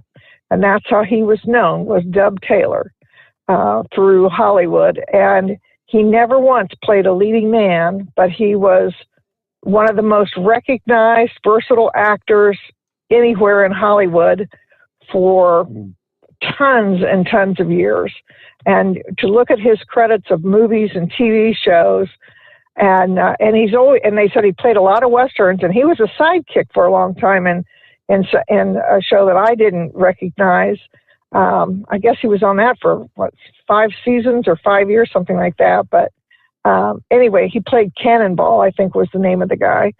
But anyway, if everyone looks and see if you don't think so, when I hear Monkey Gouger on your show, it is Dub Taylor's face that pops in my brain. So he probably doesn't look a thing like him, but that is who I see when I hear Monkey Gouger's voice. So that's all I have for tonight. I hope you had a wonderful weekend. I know I did. And I hope everybody has a wonderful week, and stay cool, and we'll talk to you later. Thank you so much. Good to hear from you. Always moving. So I have to look that up. Have to check out the voice. Dub. All right. Meanwhile, it's 844-3388. What a mess at an Oklahoma truck stop Friday morning, right about the time we were wrapping up the program. Of course, they're on Central Time, right? So maybe an hour before. A major truck fire, an explosion, about 5 a.m. at the Love's truck stop near Big Cabin, Oklahoma. KTUL reports that a 18-wheeler that was hauling 27,000 pounds of aerosol deodorant cans began experiencing brake trouble. So he gets off the highway, obviously pulls into the Love's, and the tires and then the trailer caught fire. Of course, after the trailer caught fire, the deodorant cans began exploding. It's like the video, it's a massive fire, and these cans are just exploding like fireworks going off. In this 18-wheeler, you can see where when they're exploding, they're shooting up into the air, flying all over just raining down on the truck stop. When all was said and done, there was debris everywhere. The fire did spread to a building at the truck stop. There were no injuries reported there, but yeah, what a mess at the Love's Travel Center there. 22 past the hour. Back into the Steve Summers Overnight Drive live from the Hot Shot Secret Studios. Live from the Hot Shot Secret Studios, the Steve Summers Overnight Drive. Some say their truck reflects who they are, dependable and reliable. That's why you trust Blue Def. Now the best just got better. Introducing Blue Def Platinum, a revolutionary innovation with advanced system shield technology to significantly reduce harmful deposits. To maintain fuel economy, save money on costly repairs, and sustain the life of your SCR system, there's only one DEF to choose. Blue Def Platinum. The best just got better. For anything diesel, take it to Scheid Diesel. They provide a wide variety of services and diagnostics to determine what the problem is with the latest technology. From simple oil changes and preventative maintenance to fuel system diagnostics and repairs, engine rebuilds and cylinder head repairs, and rebuilds with our in-house machine shop. They also have on-site DPF cleaning for exhaust issues and DOT inspections. If your diesel is asking for some attention, Scheid Diesel has the specialist you need for anything diesel. Located in Terre Haute and Lafayette, Indiana, and Effingham, Illinois, Scheid Diesel has you covered. You work hard. You deserve a seat that works just as hard as you do. The Bostrom T-Series seat has provided drivers with comfort for millions of miles over the past 3 decades.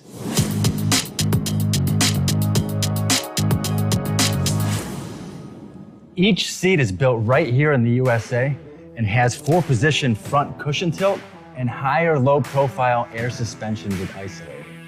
It's also equipped with many standard and optional comfort features, such as high and mid backrests, 9.4-inch 4-aft slide adjustment, adjustable armrests, and manual or dual air lumbar support systems to keep you comfortable throughout your ride. Build your T-Series seat today at BostromSeating.com and ensure your ultimate comfort for wherever the road takes you. Bostrom Seating, the ultimate comfort for the open road. Keep the bugs off your glass and the smokies off your ass. This is the Overnight Drive with Steve Summers.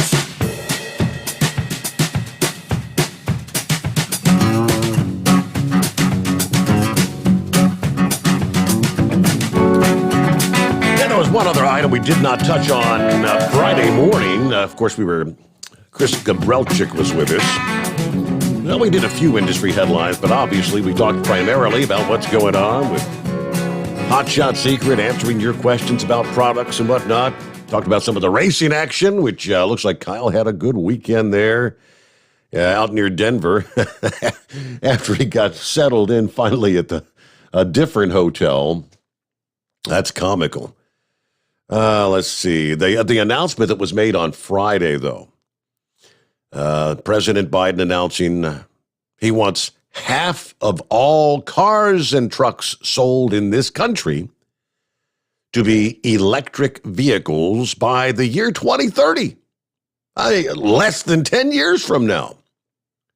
Now, currently, it is somewhere between 2 and 4%, I believe, of vehicles on the road are electric. I think it's closer to 2, if memory serves. Is that a doable goal? In less than 10 years, convincing half the car owners out there to transition to an all-electric vehicle? Well, when he made that announcement, according to the report, the loudest applause was coming from China. Biden told an assembly of labor and political leaders, as well as top executives from General Motors, Ford, Stellantis, which owns Chrysler, Dodge, and Ram. He signed an executive order setting out a target of 50% of all passenger vehicles sold by 2030 will be electric. Setting into motion an all-out effort, the order also directs a creation of a national infrastructure of 500,000 charging stations to service the boom that is projected in electricity demand for EVs. He expanded federal tax credits as purchase incentives for consumers. He also wants huge increases in federal spending on research to develop new battery designs that can be made in America. Finally, he directed the EPA and the National Highway Traffic Safety Administration to raise federal fuel economy standards for the internal combustion engine cars and trucks that now make up 96% of the vehicles on the roads and highways. All told, according to the White House fact sheet, this announcement puts us on the track to reduce greenhouse gas emissions from new passenger vehicle sales by more than 60% by 2030, compared to vehicles sold last year, and facilitate achieving the president's goal of 50 to 52% net economy-wide greenhouse gas emission reductions below the 2005 levels by the year 2030.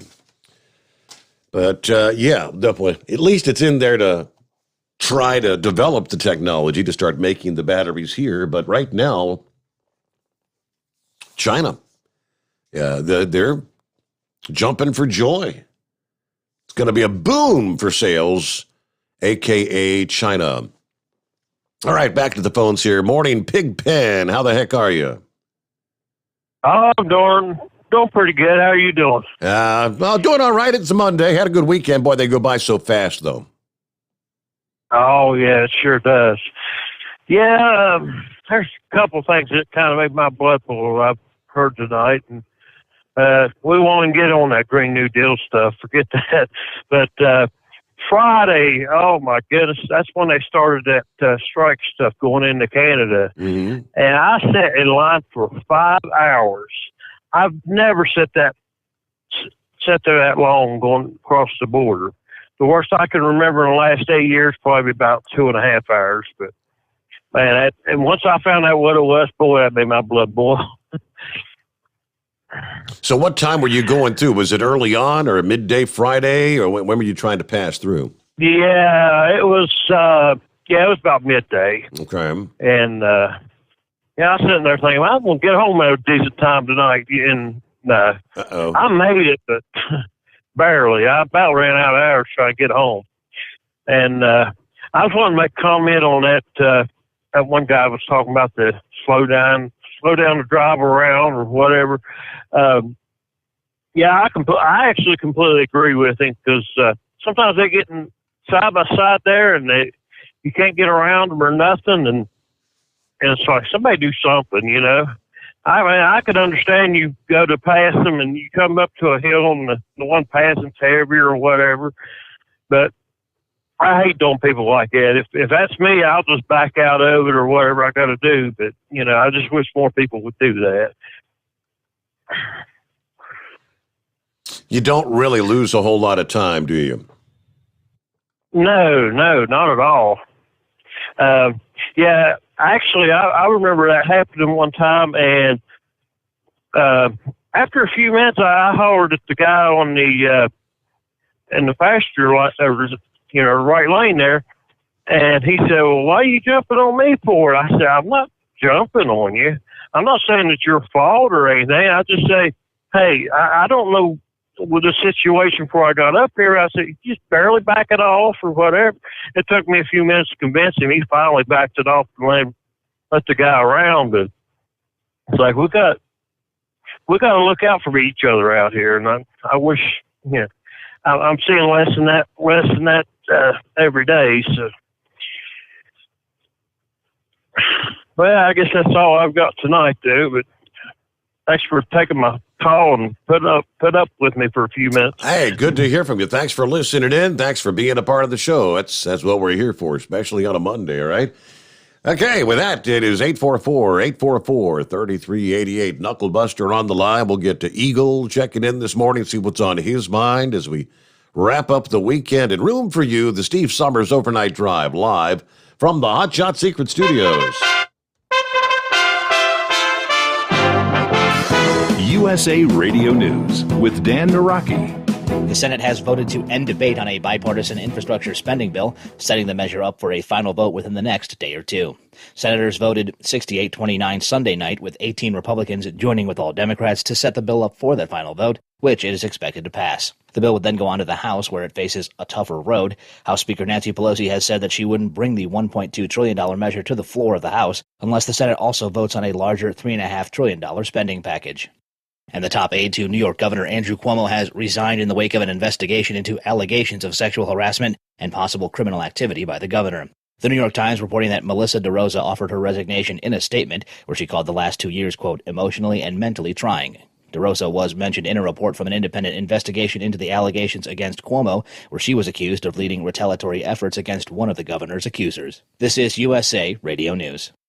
The old way of living with diabetes is a pain. You've got to remember to do your testing, and you always need to be sticking your fingers. The new way to live your life with diabetes is with a continuous glucose monitor. You simply apply a discreet, easy-to-use sensor on your body, and it continuously monitors your glucose levels, helping you spend more time in range and freeing you from painful finger pricks. If you test your blood sugar at least 4 times per day and inject insulin at least 3 times per day, or use an insulin pump and have private insurance or Medicare, you might be eligible for a CGM with little or no cost to you. Call U.S. Medical Supply today for a free benefits check. We offer free shipping, 90-day supplies, and we bill Medicare or your insurance directly. Call now and say goodbye to finger pricks. 800-763-1954. 800-763-1954. 800-763-1954. That's 800-763-1954. You're listening to the Overnight Drive with Steve Sommers. Do you have a Dodge pickup and hate your automatic transmission? Of course you do. Levon Miller at Firepunk Diesel here, and we specialize in heavy-duty and performance transmissions for your 3-quarter or 1-ton Cummins-powered truck. So if you're interested in turning your stock slush box into a towing monster, call us today at 614-733-3744 or visit us online at shop.firepunk.com. Drivers, you demand that your equipment's reliable and dependable, and that also applies to your headset for communication. Well, our friends at Stellar Electronic have you covered. The Pluto Duo headset bundle is the best communication headset you can find in the industry. No matter the challenging environment you're driving in, the Pluto headset will make you sound crystal clear all the time thanks to their 99% noise cancellation. And the Duo's not only a stereo converter for the headset, but also a power bank so you can charge as you go.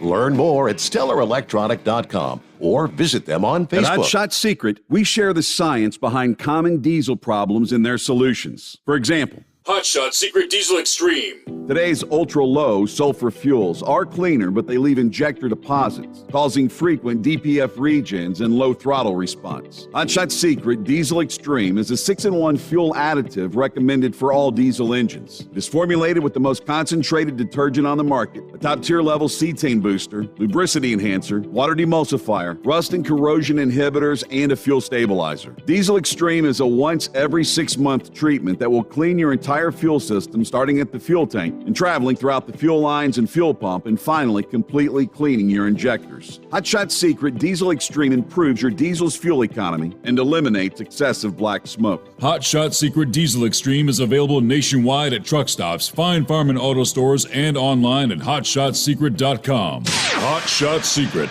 powered by science. Diesel Army is on duty 24 hours a day, 7 days a week. Burning the midnight oil with the best diesel coverage. All the tech, all the torque. Diesel Army, where there's smoke, there's fire. For the latest news and event coverage, as well as feature and tech articles, sign up for the newsletter and don't miss a thing. Visit dieselarmy.com from the Power Auto Media family of digital magazines. Again, it's dieselarmy.com. PureFlow AirDog, your leader in fuel air separation system technology. Our systems filter out water, particulates down to 2 micron, and remove all of the air out of your diesel fuel. This allows for nothing but pure, clean diesel fuel to reach the expensive injection system equipped in your vehicle. Not only do our fuel systems protect, they also come in a variety of flow rates to meet your performance needs. Our systems are compact and use OEM-style fittings for an easy installation. Learn more about our product at www.pureflowairdog.com and be sure to follow us on Facebook and Instagram. Protect your investment with PureFlow Air Dog. The Overnight Drive with Steve Sommers. Live from the Hot Shot Secret Studios. Call Steve now. 844-844-3388. That's 844-844-3388.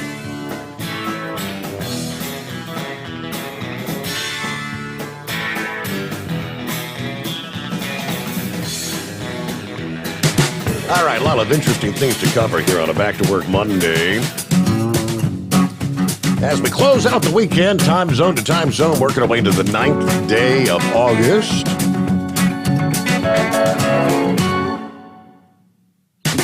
Infrastructure bill. All right, you're hearing varying numbers. Some say a third of it actually goes to infrastructure. A third, maybe, I heard one representative saying it was like 23%. Whatever the case is, a quarter to a third. The rest of it, as one representative this past day described it, is more or less a good kickstart to the Green New Deal. Well, here's an amendment that was being debated. A new amendment to the infrastructure bill aimed at taxing and decentralize the decentralized cryptocurrencies that they say could kill the industry or cause the value of the digital coins to drop severely. Arguing some senators and entrepreneurs, the provision agreed to by Republican Ohio Senator Rob Portman and the White House last month would name crypto miners as brokers, meaning they would be required to provide tax information, essentially eliminating two of the critical features of cryptocurrencies, which is anonymity and the centralizing of an otherwise decentralized currency. According to the Washington Post, Portman's amendment insisted the provision would provide $28 billion in tax revenue to the $1.2 trillion infrastructure plan over the course of 10 years. News of the provision quickly drew the ire of Elon Musk and Twitter CEO Jack Dorsey and Republican Senator Ted Cruz.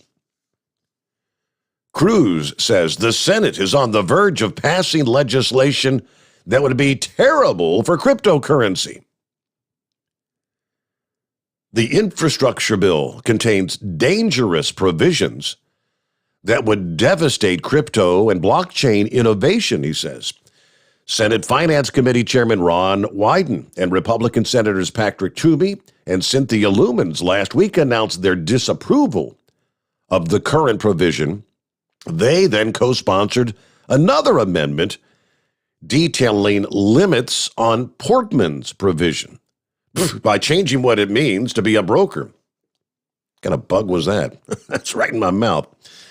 According to the Crowdfund Insider, the changing of the language would mean a broker, as defined in the amendment, it means only these persons who conduct transactions on exchanges where consumers buy, sell, and trade digital assets, and does not require information reporting from persons who just engage in mining or staking and selling hardware. All right, Senator Wyden said investors failing to pay tax they owe through cryptocurrency is a real problem.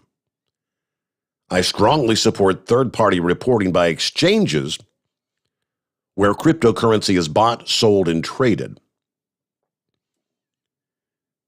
So I'm kind of curious as to where's the old inbred redneck? Is he familiar with that? What impact that might have on cryptocurrencies? Hey there, Knucklebuster. Morning, Mr. Steve Sommers. You better leave that phony baloney money alone there, 'cause that's part of the reason why they legalizing that marijuana. all that tax money off of it there. So them lawyers like that money. They got a love for that stuff.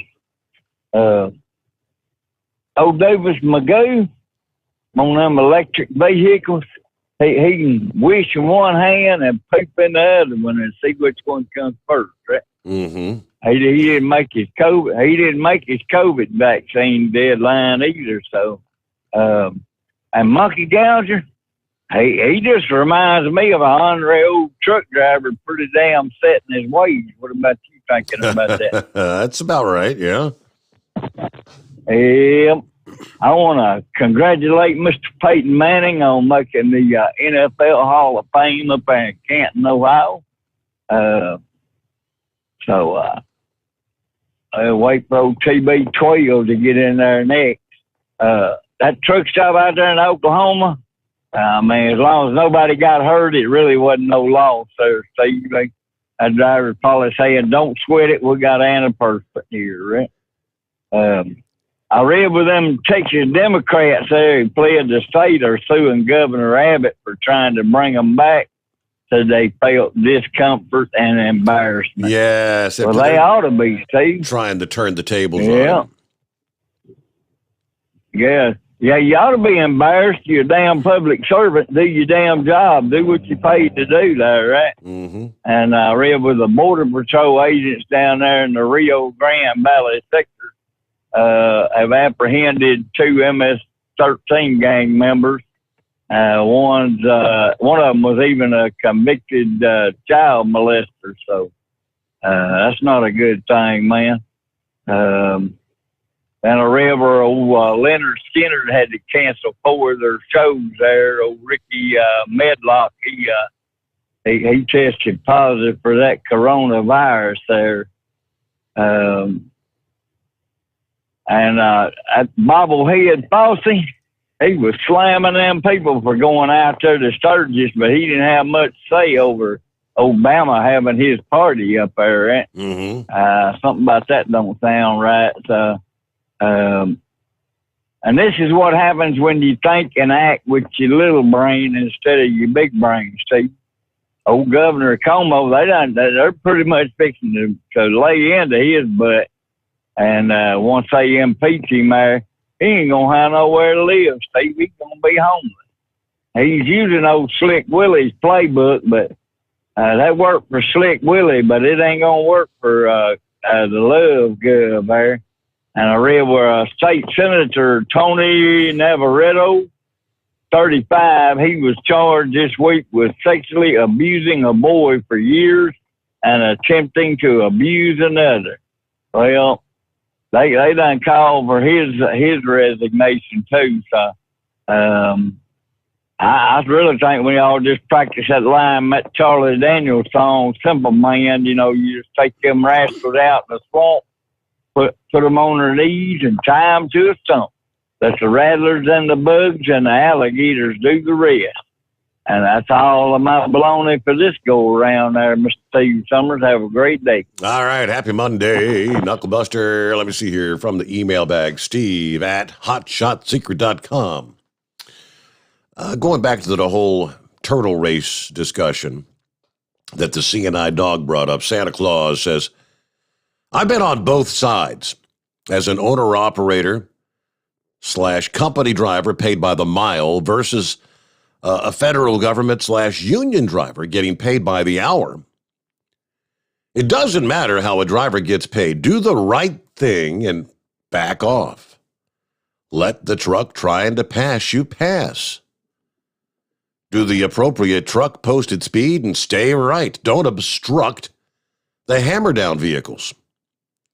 No freight is so hot that justifies being on the wrong side of the law, because when the shish kebab hits the fan, you don't want to be the scapegoat.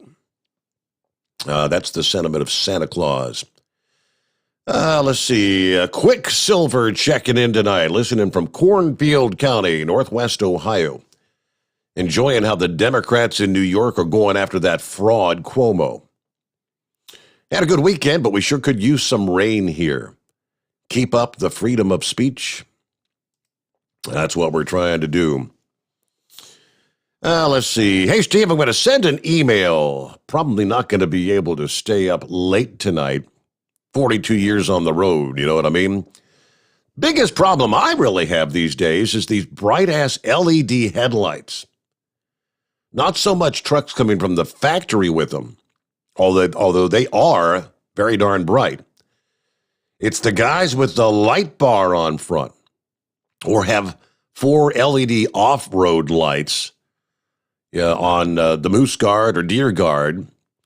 You give them a quick flash, and they won't dim the lights at all. I'm getting old, and bright lights probably getting to me these days. But when you get weld flash from these lights, it's insane. Weld flash. You're blinded by the light, in other words. Wonder if other professional drivers think the same. Anyway, thank you, buddy. Have a good night. That's from Michael. Thank you very much. Good to have you with us. Yeah, that was a topic a couple of weeks ago, wasn't it? The bright lights blinding people. Apparently, there's a bunch of these lights that they sell in truck stops and whatnot. And someone explained that drivers think just because they sell them at a truck stop, they're road approved. It says clearly on the box they are not approved for highway use or on-road use. They're off-road lights. You're not supposed to be running the darn things because they know they will blind people. All right, Eagle, got you coming up next. The Steve Sommers Overnight Drive live from the Hot Shot Secret Studio. You're listening to the Overnight Drive with Steve Sommers. Pure Flow Air Dog, your leader in fuel air separation system technology. Our systems filter out water, particulates down to 2 micron, and remove all of the air out of your diesel fuel. This allows for nothing but pure, clean diesel fuel to reach the expensive injection system equipped in your vehicle.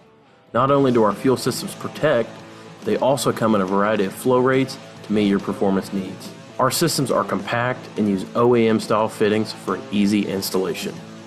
Learn more about our product at www.pureflowairdog.com and be sure to follow us on Facebook and Instagram. Protect your investment with PureFlow AirDog. Drivers, you demand that your equipment's reliable and dependable, and that also applies to your headset for communication. Well, our friends at Stellar Electronic have you covered. The Pluto Duo headset bundle is the best communication headset you can find in the industry. No matter the challenging environment you're driving in, the Pluto headset will make you sound crystal clear all the time thanks to their 99% noise cancellation. And the Duo's not only a stereo converter for the headset, but also a power bank so you can charge as you go. Learn more at StellarElectronic.com or visit them on Facebook. Some say their truck reflects who they are, dependable and reliable. That's why you trust Blue Def. Now the best just got better. Introducing Blue Def Platinum, a revolutionary innovation with advanced system shield technology to significantly reduce harmful deposits. To maintain fuel economy, save money on costly repairs, and sustain the life of your SCR system, there's only one DEF to choose. Blue Def Platinum. The best just got better. Because Channel 19's a little congested. Call Steve now at 844-844-3388. The Overnight Drive.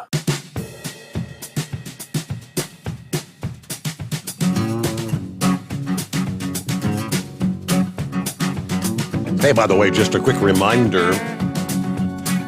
One of the best meteor showers of the year unfolds this week. Arguably the best time of year to enjoy a night gazing toward the heavens. And this year's edition will be enhanced by the moon phase. Wednesday night into Thursday morning this week is the peak of the popular Perseid meteor shower. Oftentimes touted as the best annual meteor shower, in part due to the weather, offering a consistently high rate of meteors every year, occurring in August when the temperatures are nice enough for a night under the stars. Only December's Geminid meteor shower boasts more meteors per hour, but typically you've got cloudy and much colder weather that accompanies the peak of that event across North America.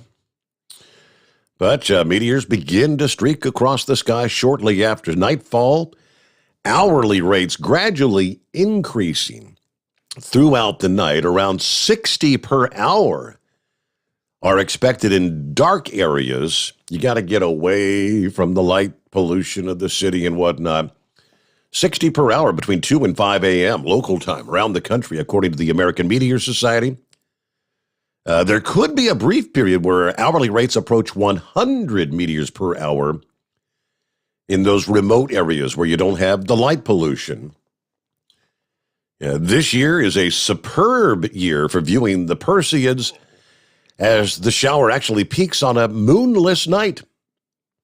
So you can see more of the shower's full potential. Last year, light from the moon disrupted stargazers during the second half of the night when the shower peaked in activity. Additionally, the Perseids next year in 2022 are going to peak on the same night as a supermoon. Light from the full moon will reduce the number of meteors visible in the sky the entire night. The late summer meteor shower, named after the constellation Perseus, which rises in the northeastern sky about 11 p.m. They appear to radiate from around the constellation Perseus, but they can streak across the sky anywhere above you. So you don't have to focus on the constellation. You can just lay out on a blanket on the ground or sit back in a lawn chair, try to see as much of the sky as possible. So there you go, just a reminder. All right, back at it here about 7 before the hour. Good morning, Eagle. Okay, how you doing, Steve? You better get your fire extinguisher ready, brother, because I'm gonna be red hot tonight. I'm just letting you know. I got a lot to talk about tonight, man. This is some serious stuff that's happening in the USA. And I'm definitely going to speak on it tonight. I didn't get a chance to talk to you on Thursday night because you had your hot shot top dog in there. And I want to say this before I get started. Well, I appreciate that guy. You know, I told you this before, Steve. I appreciate that guy putting you back on the radio and getting you away from that loser station that you was with. And now you with somebody that's actually going to treat you right, and you deserve it. Like I say, I've been calling you for a while, and I appreciate you allowing me to say what I have to say, and I'm gonna continue doing that. I just wanted to let you know you're doing a good job. Keep doing what you're doing. Now, I want to say one other thing before I get started. I want to say I feel bad for the Bobby Bowden family. This guy, he recruited me for football out of high school. I turned the offer down from Florida State.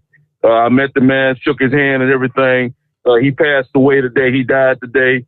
Florida State football coach, Tallahassee, Florida. He died today, but two-time NCAA champion. So this is a big loss for the sports world, and hopefully his family will be able to recover. I'm not sure if he died of the coronavirus. I don't know what caused him to die, but I heard that he passed away today. Now, let me get started right quick, Steve. First of all, I want to say, as far as I'm concerned, and I've been telling you this for a long time. Are you still there? Yeah. Oh, yeah. Gotcha. Okay. As far as I'm concerned, we already know about Joe Biden, who I call an empty suit, because that's what he is. And then we have a vice president in Kamala Harris. That position is vacant as far as I'm concerned. We don't have a vice president of the United States because she definitely ain't doing her job, Steve. If you look at the statistics on this woman, her stats are going down, not just Republicans, but even Democrats realize they made a very bad mistake by putting this woman in the office. And I'm not even talking about what is going on at the border. This loser, Joe Biden, appointed her to be in charge of the border, and she has done absolutely nothing. I mean, a big fat zero. The border is in complete chaos, Steve. I'm in Texas right now in my home. And I'm not going to tell you where I live at in Texas, but you know I live in Texas. But Texas is completely out of control, Steve. I looked at a video the other day on Friday night of Sean Hannity, and he showed, I don't know how many people they had up under bridges, Steve, in a town called Mission, Texas, that's down close to McAllen, where all these individuals are coming across the border like it ain't like the border don't even exist. And then speaking of that, we don't have a border. For those people that's listening tonight, we no longer have a border with Mexico. The border is wide open. Mr. Joe Biden officially opened that up when he stepped into the White House. That border has been open since he's been in there, Steve. And like I said, the guy has done absolutely nothing to fortify the United States to make this a safer place since he's been in the White House. Like I say, the coronavirus is coming through in droves. The man stopped the construction of the wall that Donald Trump had worked so hard to try to get done. The man stopped the construction. There was no reason for Joe Biden to stop the construction on the wall. That was the only deterrent that we had to keep these people out of the country, and this loser stopped that. So like I said, we don't have as far as I'm concerned, we don't have a president in the United States, and we definitely don't have a vice president, and I don't care who gets offended by that. Now, let me say this right quick, Steve. I didn't get a chance to talk to you last week. And this completely goes on the hands of Joe Biden. This is the second major accident that we've had with overloaded vehicles with undocumented people coming into the U.S. We talked about the one in California a couple months ago where the guy ran a red light and got hit by an 18-wheeler. I don't know how many, 15, 20 people got killed in that deal. They was running from the law. Okay, now we just had another accident in Texas down last week where can you believe this, Steve? There was 30 individuals in a van. The van is only supposed to hold 10 people, and they shoved 30 people into this van. They took the seats out, no seat belts, no nothing, and the guy was running from the Border Patrol and tried to make a turn at a high speed, and the truck overturned, and the people got killed. Did you hear that story? I did, yes.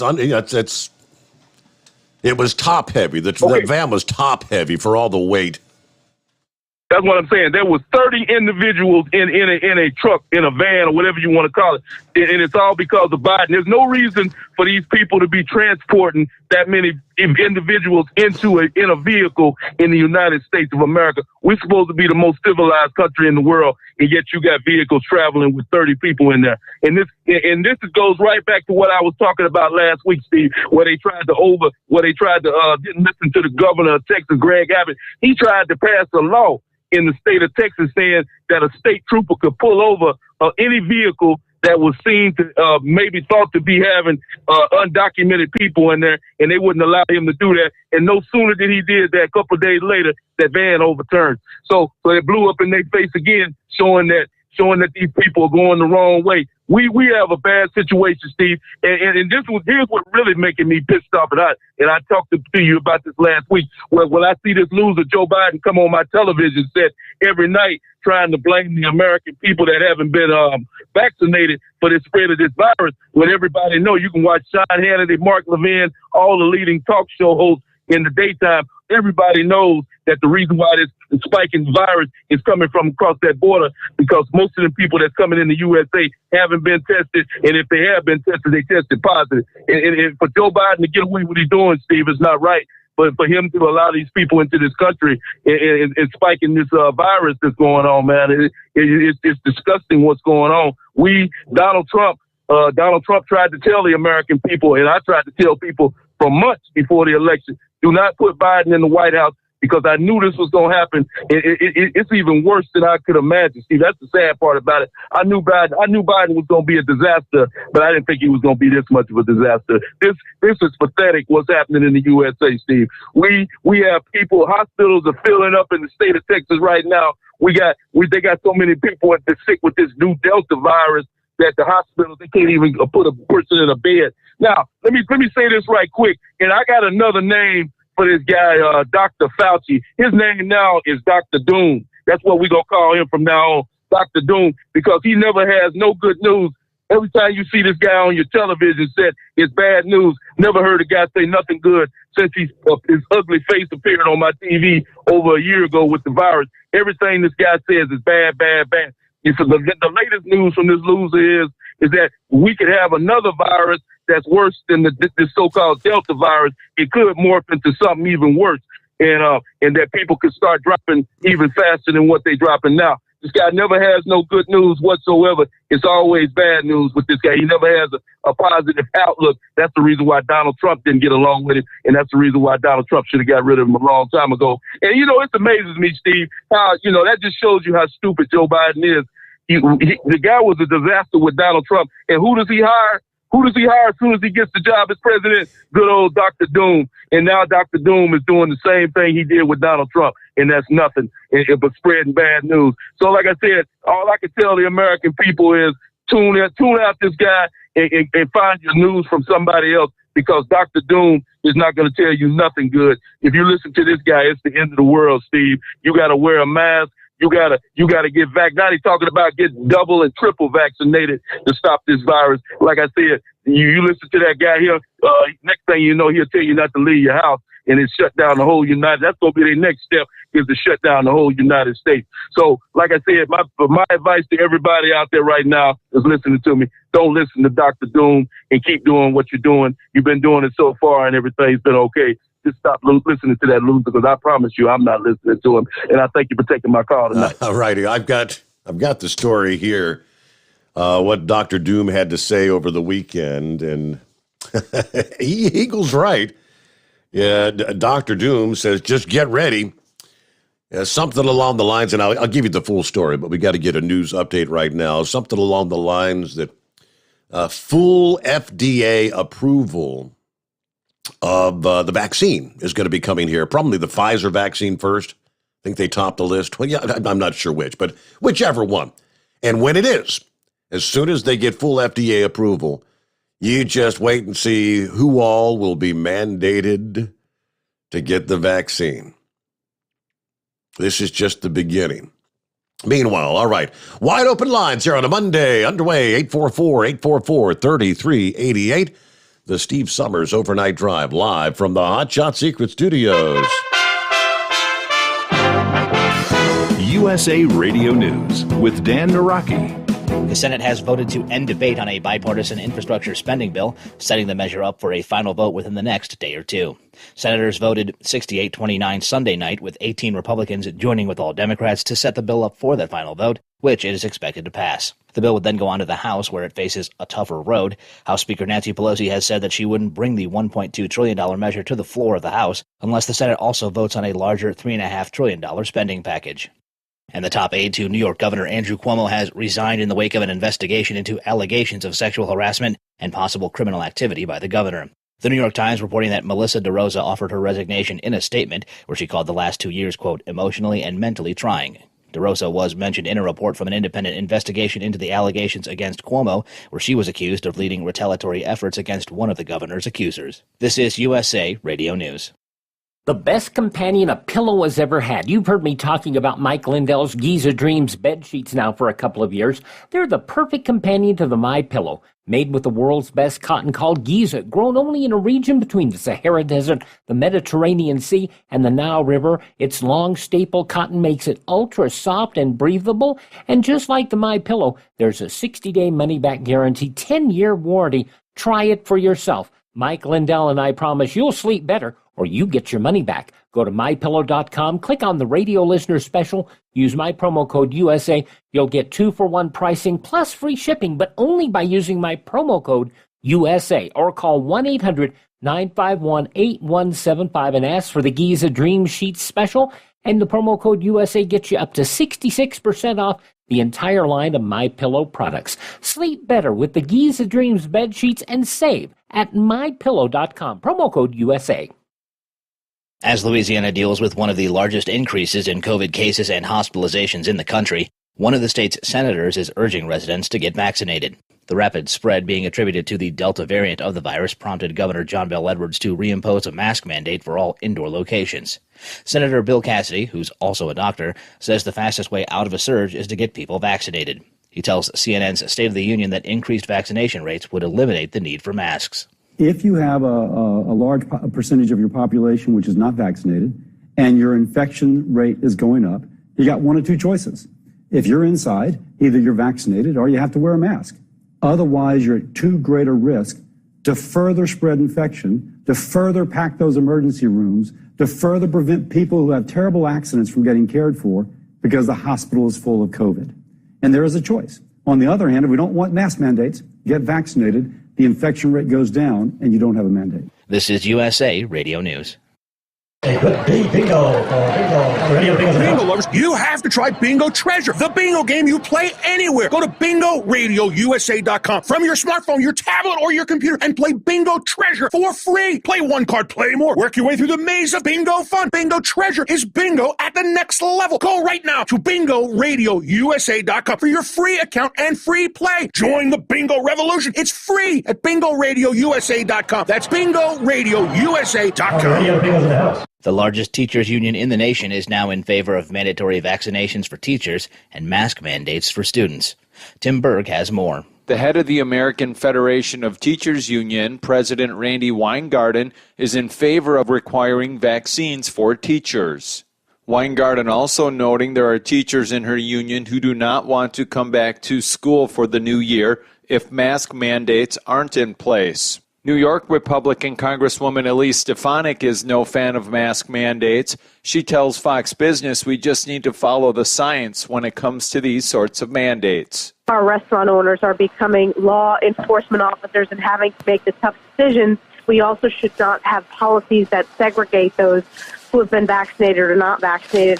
This discussion about getting back to school in person, we all want to make sure our kids get back to school in person. But there's already discussions about a mask mandate, which is not based upon science. We know that our kids, so few are affected by COVID. From the USA Radio News Phoenix Bureau, I'm Tim Berg. And actress Markie Post, known for her roles on TV's Night Court, Hearts of Fire, and The Fall Guy, has died. During her career, she'd make appearances on many TV series, including Chips, Barnaby Jones, Heart to Heart, Cheers, Fantasy Island, Scrubs, and Chicago PD. Post's manager confirmed her passing Sunday after a long battle with cancer. Markie Post was 70. For USA Radio News, I'm Dan Naraki. At Hot Shot Secret, we share the science behind common diesel problems and their solutions. For example, ultra-low sulfur fuels. The primary function of diesel fuel is combustibility. One of the little-known aspects of fuel is its role as a lubricant to metal-on-metal moving parts. The introduction of ultra-low sulfur fuels diminishes the fuel's ability to lubricate because sulfur, which has been mostly removed, has lubricating properties. Hot Shot Secret Everyday Diesel Treatment with LX4 delivers unmatched lubricity. Third-party testing confirms that it takes 3 times the amount of leading fuel treatment to match the lubrication benefit of 1 dose of Hot Shot Secret. Everyday Diesel Treatment is a fully formulated 6-in-1 premium fuel treatment for every fill-up, every time. Everyday Diesel Treatment is available at truck stops, Tractor Supply, O'Reilly's Auto Parts, and online at HotShotSecret.com. Hot Shot Secret, powered by science.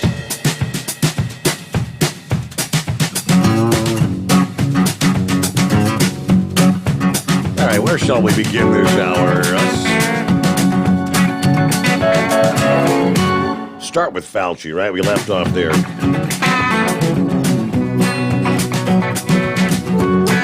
Dr. Doom, as Eagle calls it. Dr. Doom over the weekend said he hopes the vaccines will be fully approved by the Food and Federal Drug regulators in the next few weeks. Noting in another interview that he believes a, quote, flood of mandates will be coming down after that. With full Food and Drug Administration approval, it's likely more institutions and businesses will begin to issue mandates. Right now, all vaccines being distributed are under emergency use authorization. Let's see. Speaking on NBC, he said that he hopes that it will be within the next few weeks, undoubtedly within the month of August, that FDA approves the vaccine. That may drive more Americans to be vaccinated. He told USA Today he expects numerous vaccine-related mandates will be implemented by private entities after that approval occurs. Organizations, enterprises, universities, colleges that have been reluctant to mandate at the local level will feel much more confident, he says. They can say, if you want to come to this college or this university, you got to get the vaccine. If you want to work in this plant, if you want to work in this enterprise, if you want to work in this hospital.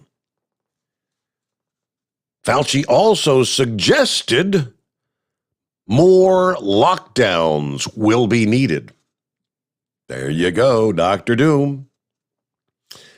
Last week, of course, he said in an interview that the vaccinated people carry about the same amount of the Delta variant as the unvaccinated people. When you look at the level of virus in the nasopharynx of people who are vaccinated, who get the breakthrough infection, it's really quite high and equivalent to the level of virus of the unvaccinated people who get infected. On August the 8th, Fauci said he believes the vaccines perform well against the Delta variant, although mainly in just protecting you from severe disease. That's what Fauci had to say. But yeah, so he's talking more lockdowns. We may go back to that. All right, Eagle also brought up Kamala Harris, vice president. Where's Kamala? Well, apparently, Mexico's president, Manuel Obrador, is going to be having a conference call, a phone call with Kamala today. Going to be talking about vaccines.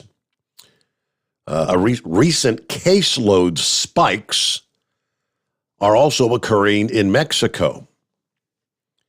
In a speech, the Mexican president, he didn't give any further details on other subjects that will be discussed on the call today. Of course, Kamala was tapped earlier this year by Joe Biden to lead diplomatic efforts with Mexico and Central American nations, focusing in particular on regional migration, the border crisis, and economic development.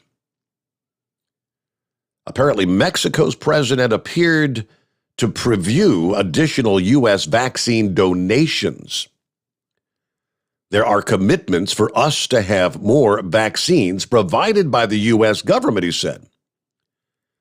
Speaking at a new National Guard installation at the northern border city of Ciudad Juarez.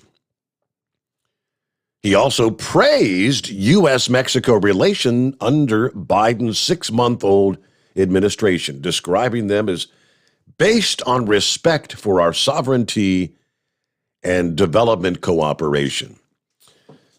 So, sounds to me like he's going to be talking to Kamala about getting more vaccines into Mexico from us. It's no word on whether they're even going to discuss what's going on along the border or other possible discussions. So apparently Kamala's not initiating these conversations. Mexico's president is initiating the conversation based on the reporting. All right, under the industry headlines, where we've got lines available at 844-844-3388. Happy Monday. Last week, the National Transportation Safety Board released an initial report on the horrific pileup that left multiple children dead in Alabama in June. Northbound I-65 near Greenville, Alabama. Crash ultimately involved 12 vehicles, left a total of 10 dead, including 8 children, traveling with the Tallapoosa County Girls Ranch, a group that assists needy, neglected, or abused children, as well as a baby and a father in an SUV. Traveling in an SUV were also killed. 26 others were injured in that crash. The NTSB report says the crash began as a semi-truck hauling an empty auto trailer approached the bridge over Pigeon Creek near mile marker 138. Traffic had come to a stop due to previous crashes. Authorities say the semi struck an SUV, then hit a transit van with a driver and 9 passengers. After striking the van and other vehicles, The truck struck the left bridge rail, continued into the median beyond the north end of the bridge, coming to a rest with a portion of the trailer in the roadway. The SUV overturned and struck several other vehicles in the traffic lineup before coming to a rest there in the roadway. But so obviously that was another scenario. Big truck unable to, for whatever reason, distracted, just didn't realize traffic was stopped ahead of him. That kind of initiated that deadly crash. All right, rolling up on 17 past the hour. Oh, don't you love paying more at the pump? We're paying more, paying more. Gas prices have surged to a new 7-year high. While some experts predict it will come down soon, others expect more pain at the pump if crude oil prices rise. Last week, the national average for a gallon of regular rose by a little over 2 cents to an average of $3.15 a gallon, a 7-year high, according to the U.S. Energy Information Administration. AAA said they expect gas prices to remain elevated at least through the beginning of August here. On average, we're paying 15 cents more to fill up since the beginning of May. August could prove to be even more expensive if crude prices increase, driven by market concerns of the rising COVID case numbers, how that could negatively affect global demand in the near future. Now, oil prices rose late last week, increasing Middle East tensions. But gains were capped by some new, fresh restrictions to counter the COVID-19, threatening global energy recovery. Gas Buddy's head petroleum analyst, Patrick DeHaan, says that he believes gas prices should be close to a peak right now. We expect to see the top come in within a week or two as vacation season begins to wind down. We should then start to see prices taper off as demand cools as we head back into the routine after summer vacations. He went on to say he expects a further cooling in gas demand as there are more and more companies talking about postponing resuming in-office work. More people are going to continue working from home because of the COVID infections. Given the disclosure that Amazon is joining a number of other companies delaying a return to working in the office, that should put pressure on the downside. It's clear with Delta surging that gasoline demand will be falling off as we head into the fall, he said. And I saw that there are more and more, talking about more companies that are delaying plans. Up to just a few weeks ago, most of the big companies in the country were confident that people that have been working from home for over a year now would be returning to the office. Offices would reopen after Labor Day. Business travel would resume more broadly. Work gatherings and conventions and off-site meetings would finally begin to take place once again. But no, the pandemic has once again upended many of those plans. As COVID cases resurge across the country, corporate leaders are ripping up the playbook for the next few months. No longer is September a target date for the return for many workers. Some employers, like the banking giant Wells Fargo, the managed care company Centene Corporation, in recent days are shifting their return dates to at least October. Meanwhile, the range of other prominent companies now predict it's going to be next year until most workers return. Amazon, of course, that's the one, Thursday, delayed their return to at least January 3rd. Lyft Incorporated pushing back their office reopening till February of 22. Other companies like Dell Technologies have postponed their fall return not even give any new reopening dates. Business travel at the company also remains largely restricted. Dell's chief operating officer said because of the Delta variant, many cities where Dell operates have moved from green to red. We expect this trend's going to continue for the next several months. When we have line of sight to new reopening dates, we'll communicate that with you. Plenty of time to plan. So really, every day, it looks like things going backwards. Much is changing and changing quickly. Events that had been planned for later this month or this fall are being scrapped or going virtual. New York last week, of course, Double R called mentioning that the big New York Auto Show was scheduled to run August 20th through 29th. They canceled. Challenges related to the Delta variant. Nashville, Tennessee, the 3686 Festival that draws founders, investors, and others canceled their event that was scheduled for next month. Looking forward to being in person again in 2022. Yesterday, organizers of the New Orleans Jazz and Heritage Festival pushed their October event to the spring of next year. Entertainment group AEG said the annual festival returns to the traditional springtime timeframe next year. The postponement follows a similar pattern to the Coachella Music Festival and Arts Festival that was rescheduled several times, now slated for next spring. And the list goes on, so... I know my wife had plans to attend a concert with the girls, the ladies, and I. It was a Michael Bublé concert. Oh, I'm a big fan, yeah. No, not. That was slated for a couple of weeks here. They just announced here, I guess late last week, that's been postponed to October. And the way things are going, you begin to wonder if even October, more and more acts, conventions, big gatherings are all being scrapped once again, where it almost feels like we go backward towards the middle of 2020. All right, 24 past the hour. A quick 2-minute timeout. Plenty of room for you on a quiet Monday morning. It's 844-844-3388.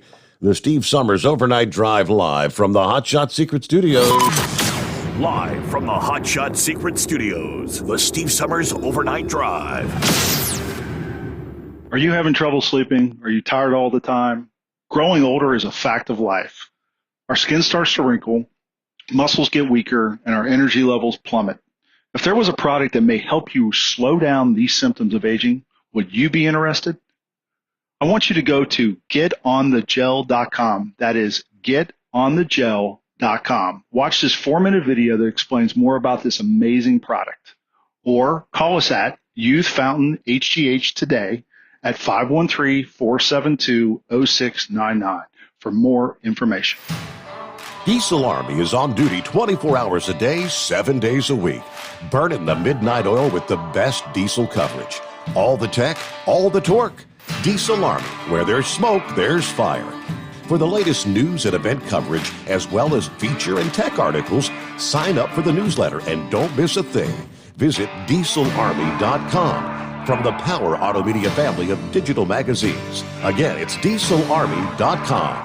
Dean Michael, the tax doctor here. Are you tired of those tax problems following you around like a dark cloud, always in the back of your mind, losing sleep at night? Call me now and get your life back. 888-557-4020 or go to mytaxhelpmd.com. Pretending they're not there won't make them go away. The IRS isn't going to forget. They will levy your bank account and garnish your wages. Don't wait for that to happen. I'm not telling you these things to scare you. I'm telling you so you can benefit from my years of experience. Now is the time to act. 888-557-4020. Do you have a Dodge pickup and hate your automatic transmission?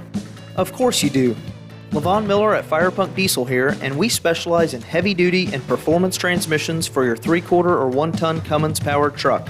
So if you're interested in turning your stock slush box into a towing monster, call us today at 614-733 3744 or visit us online at shop.firepunk.com. And now, back to the Steve Sommers Overnight Drive, live from the Hot Shot Secret Studios.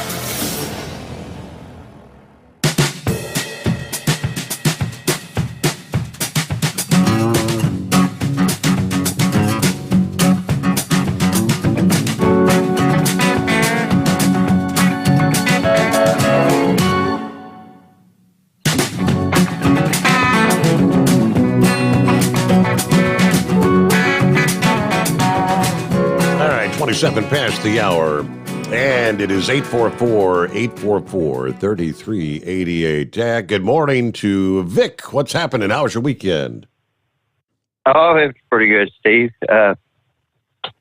We had a modest family reunion and stuff, but actually it was at one of the state parks here in Indiana, and the crowd was rather thin.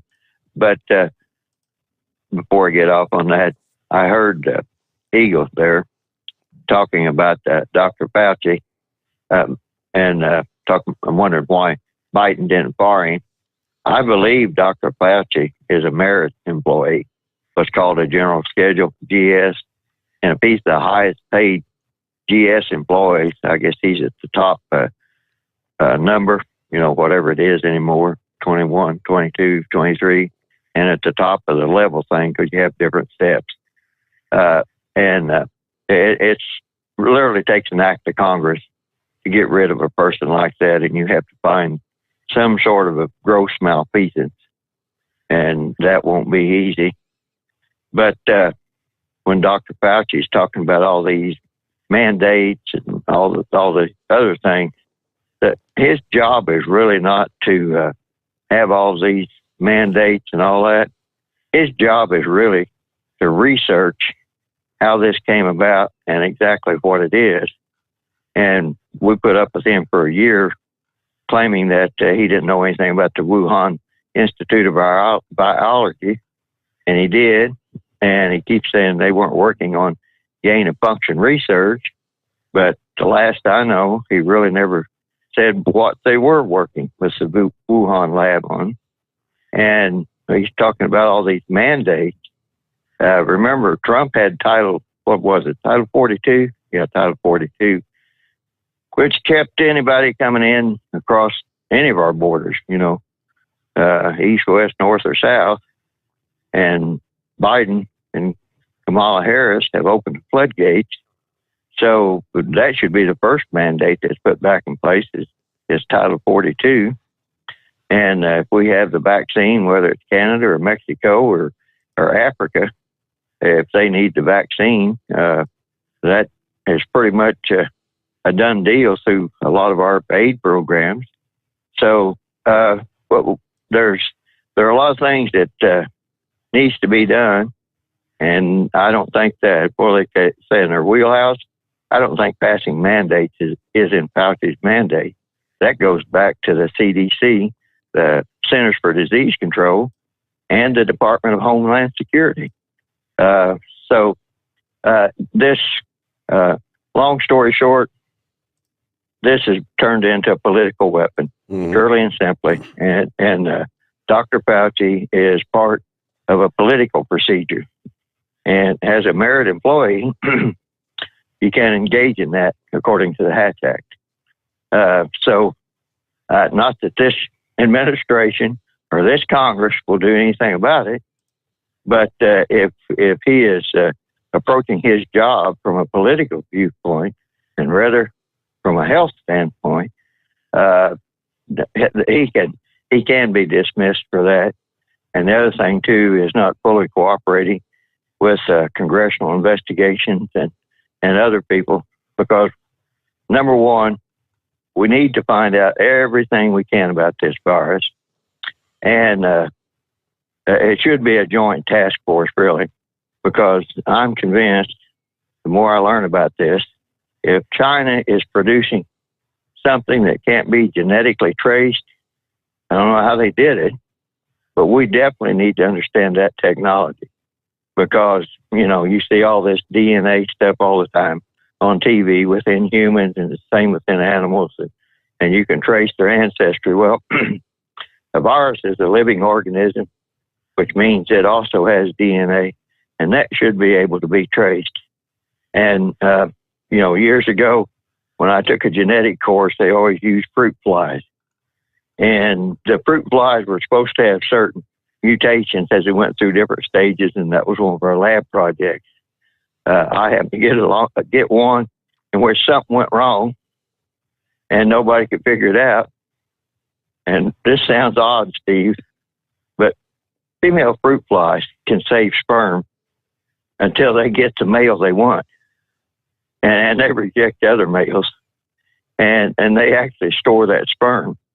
So I don't know if that's what happened to my fruit flies or what, but I almost failed the course. And then they figured then that the guys wound up, I did have a good TA. And he said, well, let me count them again. He said, oh, he did. He said, well, you're right, but that shouldn't happen. So, I mean, and that was, 1966, 67, somewhere back there. So they have made gigantic strides since then. So I'm curious, number one, why can't this virus be traced genetically? And why can't we predict what variants are coming down the line? And why can't we prepare vaccines against the different variants? That's what Dr. Fauci should be working on. Not saying we're going to shut down the economy. And even now today, people working from home, excuse me, home computers and networks, they just don't have the speed that commercial people do. People sitting at the house, they don't have the resources they would have it at the office for libraries and looking things up. And then 9 times out of 10, there will be a lot of distractions from kids or one taking another, home phones and all that. I mean, your efficiency it just goes to hell in a handbag. And that in turn shuts things down. Excuse me. So anyway, I'll try to wrap this up here because my voice is about to give out on me. But by and large, it is this. Fauci, if he's doing his job and doing it the way it's supposed to be doing, nobody can get rid of it until he decides to leave. And the way the Democrats are protecting him, it's going to be hard to find out if it's really considered when he comes up for his annual evaluation, whichever civil service employee does. You're never going to be able to give him a low evaluation, which while you wouldn't be able to fire him, you could assign him to a different position and put somebody else in his position. So, Fauci is and he knows this, and he knows he's pretty well protected. Yeah, and I don't. Honestly, I don't believe he wants to get to the bottom of the origins. I think actually he knows the origins. He's just trying to cover up the fact that we, the United States, and our taxpayer dollars were a participant in actually creating through his always for many, many years advocated gain of function research. He doesn't want the truth to come out. That's my personal opinion now. But I firmly believe that. Vic, thank you much. We got getting a quick time out here. It's 844-844-3388. News break time. The Steve Sommers Overnight Drive live from the Hot Shot Secret Studios. USA Radio News with Dan Naraki. The Senate has voted to end debate on a bipartisan infrastructure spending bill, setting the measure up for a final vote within the next day or two. Senators voted 68-29 Sunday night, with 18 Republicans joining with all Democrats to set the bill up for a final vote, which it's expected to pass. The bill would then go on to the House, where it faces a tougher road. House Speaker Nancy Pelosi has said that she wouldn't bring the $1.2 trillion measure to the floor of the House unless the Senate also votes on a larger $3.5 trillion spending package.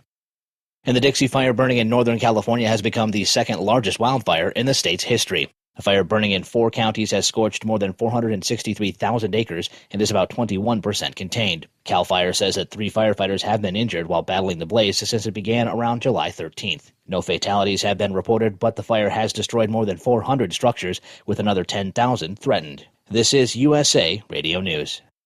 The old way of living with diabetes is a pain. You've got to remember to do your testing, and you always need to be sticking your fingers. The new way to live your life with diabetes is with a continuous glucose monitor. You simply apply a discreet, easy-to-use sensor on your body, and it continuously monitors your glucose levels, helping you spend more time in range and freeing you from painful finger pricks. If you test your blood sugar at least 4 times per day and inject insulin at least 3 times per day, or use an insulin pump and have private insurance or Medicare, you might be eligible for a CGM with little or no cost to you. Call U.S. Medical Supply today for a free benefits check. We offer free shipping, 90-day supplies, and we bill Medicare or your insurance directly. Call now and say goodbye to finger pricks. 800-763-1954. 800-763-1954. 800-763-1954. That's 800-763-1954.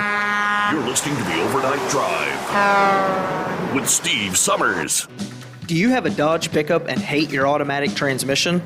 Of course you do. Levon Miller at Firepunk Diesel here, and we specialize in heavy-duty and performance transmissions for your 3-quarter or 1-ton Cummins-powered truck. So if you're interested in turning your stock slush box into a towing monster, call us today at 614-733-3744 or visit us online at shop.firepunk.com. Drivers, you demand that your equipment's reliable and dependable, and that also applies to your headset for communication. Well, our friends at Stellar Electronic have you covered. The Pluto Duo headset bundle is the best communication headset you can find in the industry. No matter the challenging environment you're driving in, the Pluto headset will make you sound crystal clear all the time thanks to their 99% noise cancellation. And the Duo's not only a stereo converter for the headset, but also a power bank so you can charge as you go. Learn more at StellarElectronic.com or visit them on Facebook. At Hot Shot Secret, we share the science behind common diesel problems and their solutions. For example, Hot Shot Secret Diesel Extreme. Today's ultra-low sulfur fuels are cleaner, but they leave injector deposits, causing frequent DPF regens and low throttle response. Hot Shot Secret Diesel Extreme is a 6-in-1 fuel additive recommended for all diesel engines. It is formulated with the most concentrated detergent on the market, a top-tier level cetane booster, lubricity enhancer, water demulsifier, rust and corrosion inhibitors, and a fuel stabilizer. Diesel Extreme is a once every 6-month treatment that will clean your entire fuel system, starting at the fuel tank and traveling throughout the fuel lines and fuel pump, and finally completely cleaning your injectors. Hot Shot Secret Diesel Extreme improves your diesel's fuel economy and eliminates excessive black smoke. Hot Shot Secret Diesel Extreme is available nationwide at truck stops, fine farm and auto stores, and online at hotshotsecret.com. Hot Shot Secret, powered by science. Diesel Army is on duty 24 hours a day, 7 days a week. Burning the midnight oil with the best diesel coverage. All the tech, all the torque. Diesel Army, where there's smoke, there's fire. For the latest news and event coverage, as well as feature and tech articles, sign up for the newsletter and don't miss a thing. Visit dieselarmy.com from the Power Auto Media family of digital magazines. Again, it's dieselarmy.com. PureFlow Air Dog, your leader in fuel air separation system technology. Our systems filter out water, particulates down to 2 micron, and remove all of the air out of your diesel fuel. This allows for nothing but pure, clean diesel fuel to reach the expensive injection system equipped in your vehicle. Not only do our fuel systems protect, they also come in a variety of flow rates to meet your performance needs. Our systems are compact and use OEM-style fittings for an easy installation. Learn more about our product at www.pureflowairdog.com and be sure to follow us on Facebook and Instagram. Protect your investment with PureFlow Air Dog. The Overnight Drive with Steve Sommers. Live from the Hot Shot Secret Studios. Call Steve now. 844-844-3388. That's 844-844-3388.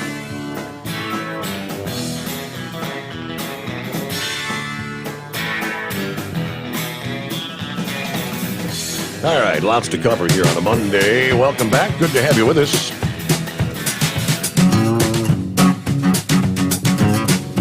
Yeah, it is the heart of vacation season around the country. I guess we're actually headed down the the tail end of vacation season here in the month of August. Yeah, a lot of people head out to the mountains, head out west, aka some of the parks, wildlife regions in Colorado. The warning from Colorado is, hey, listen, bears cannot pick locks. Officials in Colorado issued a warning reminding people, lock your doors and your windows. Yeah, both for your cars and your homes. This came after a bear apparently went door to door, opened multiple car doors in one night. They're learning. Colorado Parks and Wildlife Department's Northeast region posted about the incident in the town of Estes Park. While the bear was not caught in the act, a wildlife official found 8 cars with their doors wide open and signs of rummaging. All the vehicles were unlocked. According to the CPW, bears won't just go after cars that have food or other attractants in them. Instead, they'll actually go car to car, checking all the doors to see if they'll open. Several photos uploaded to social media show that several cars sitting in a parking lot at night, several of which had their doors wide open, items from the cars spread around the ground. Some of the cars have mud or residue from the bears covering the seats. Again, 8 vehicles overnight to a bear that got into all 8 vehicles unlocked. While not all the vehicles had food or attractants, some bears will just go car to car to see if they're unlocked, hoping to find food. In a follow-up post, make it a routine to lock all your windows and doors for both your vehicle and home. This is for your safety and the lives of these amazing, resourceful creatures. The department also clarified that, while this happened near the Fall River Road corridor, it can happen anywhere in bear country. All righty, so someone posted a video last week from right down there in the heart of Gatlinburg, Tennessee, right in the middle of the day. Out there on a busy sidewalk in front of the business. Of course, everybody had their smartphones out recording video, but pretty good-sized black bear just kind of making its way down right through the street amongst all those people. All right, meanwhile, let's get back to the calls here. What's happening this morning, Philip? Hey, Steve. How you doing today, bud? How was your weekend? Oh, pretty good, bud. Pretty good. Actually had a day off yesterday. Enjoyed my day off. So good. Hey, they got that test fit. Went good out there at Boca Chica on that Starship. I don't know if you saw it on YouTube or not, but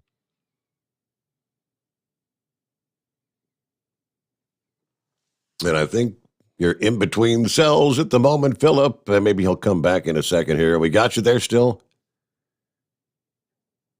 Nope. All right. Well, you're in a zone. Yeah. There you are. All right. You broke up there for a bit. We got you back? Can you hear me now? Okay. Yep, we got you. I said the test fit for the Starship went really good over in Boca Chica over the weekend. Well, toward the end of the weekend, it looked pretty good. Did you see it? I did not see that. No, sir. Yeah, they took it out there and put it on top of that heavy booster, and it had engines and everything. It was full mock-up, and then took it back down and then took it back to the high bay. But it looked really good. As far as the Starliner goes, I haven't heard anything out of that one. Steve, are you noticing we got a few things out there just between us and Africa that's coming about? I touched on that in my first hour. You probably weren't with us yet. Yeah, they're trying to make it sound like the Atlantic tropics season may start heating up this week. Yeah, a lot of that dust is washed off now. And it looks like, from what I seen yesterday, it looks like 3 of them. Is that what you're looking at, Steve? Yes, sir. Yeah, that's what they're showing, like three little areas they're looking at. But it's that time of year. I mean, we're going into our peak part of the season, August and September. September is when it's really bad around Labor Day. So it's another one of those things you got to deal with down here. And I see our governor still keeping the media going with this stuff about the vaccine and masks and all this other stuff. Have you seen any new stuff on it? Well, I knew you're saying DeSantis is trying to fight back against the stuff, but you heard what I just said about Fauci. Fauci's talking about going back to lockdowns. Well, now, I don't know if Sylvester is called in or not, but I heard that Australia is locked down. Yeah. Did you hear Yes. anything about that one? Yes, they are. Now, supposedly they're serious about it. He called Friday morning, and he made it sound like there's a lot of people there that just really ignoring the rules because they're fed up. They've had enough. I got a musician friend over there, and he said they won't even let them come out of their house to go get anything to eat or anything. I don't know if that's true or not, but hopefully it isn't. But we don't need to go back into that mess. I can tell you that much. We don't need to go back into that. If we did that, it's going to kill a lot of people financially. You know what I mean? That and more. I don't know.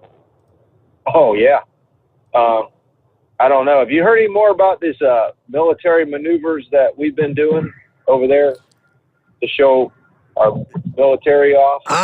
Just nothing more than the story I shared the other morning. Yeah, the biggest training exercise in 40 years. I mean, I guess around the entire planet we got stuff going on.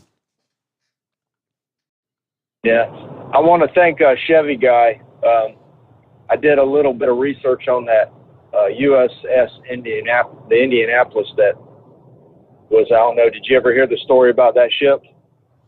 I think Gilligan sent me a link to the story. That may have been I think that was the one. Yeah, that's the one that actually delivered the parts for the atomic bomb over there to Tinian, and they put them on there. And then after they left Tinian, they had the ship over there incognito, and they didn't have any escorts on it. It went back over, and a sub got it, knocked it down. They had a crew of 100 guys on it, and then when they rescued them, they only had about a little bit over 300 in there. And it's an interesting story. I don't know if anybody does any research on history as far as World War II stuff, but it's a pretty interesting story. If you get a chance, check it out. But that's all I got today, Steve. I hope you have a good one, bud. We'll talk to you later. Hey, good to have you with us. Thanks for checking in. I was trying to find anything new, latest on the big war games that are going on around the 17 time zones, as they put it.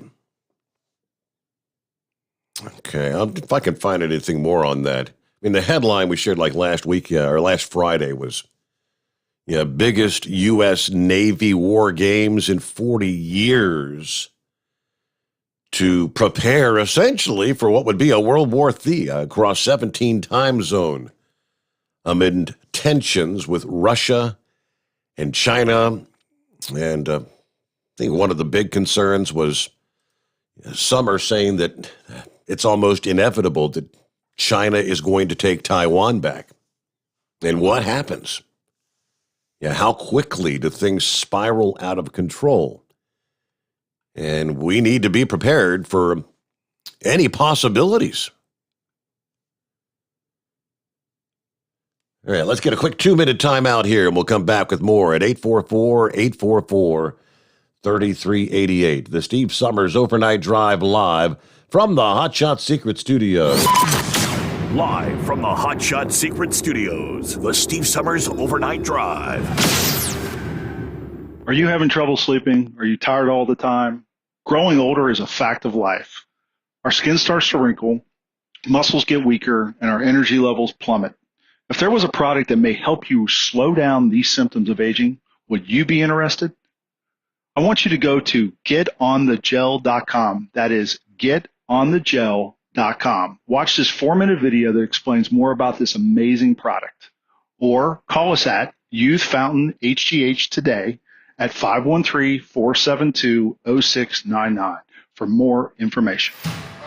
Diesel Army is on duty 24 hours a day, 7 days a week. Burning the midnight oil with the best diesel coverage. All the tech, all the torque. Diesel Army, where there's smoke, there's fire. For the latest news and event coverage, as well as feature and tech articles, sign up for the newsletter and don't miss a thing. Visit dieselarmy.com from the Power Auto Media family of digital magazines. Again, it's dieselarmy.com.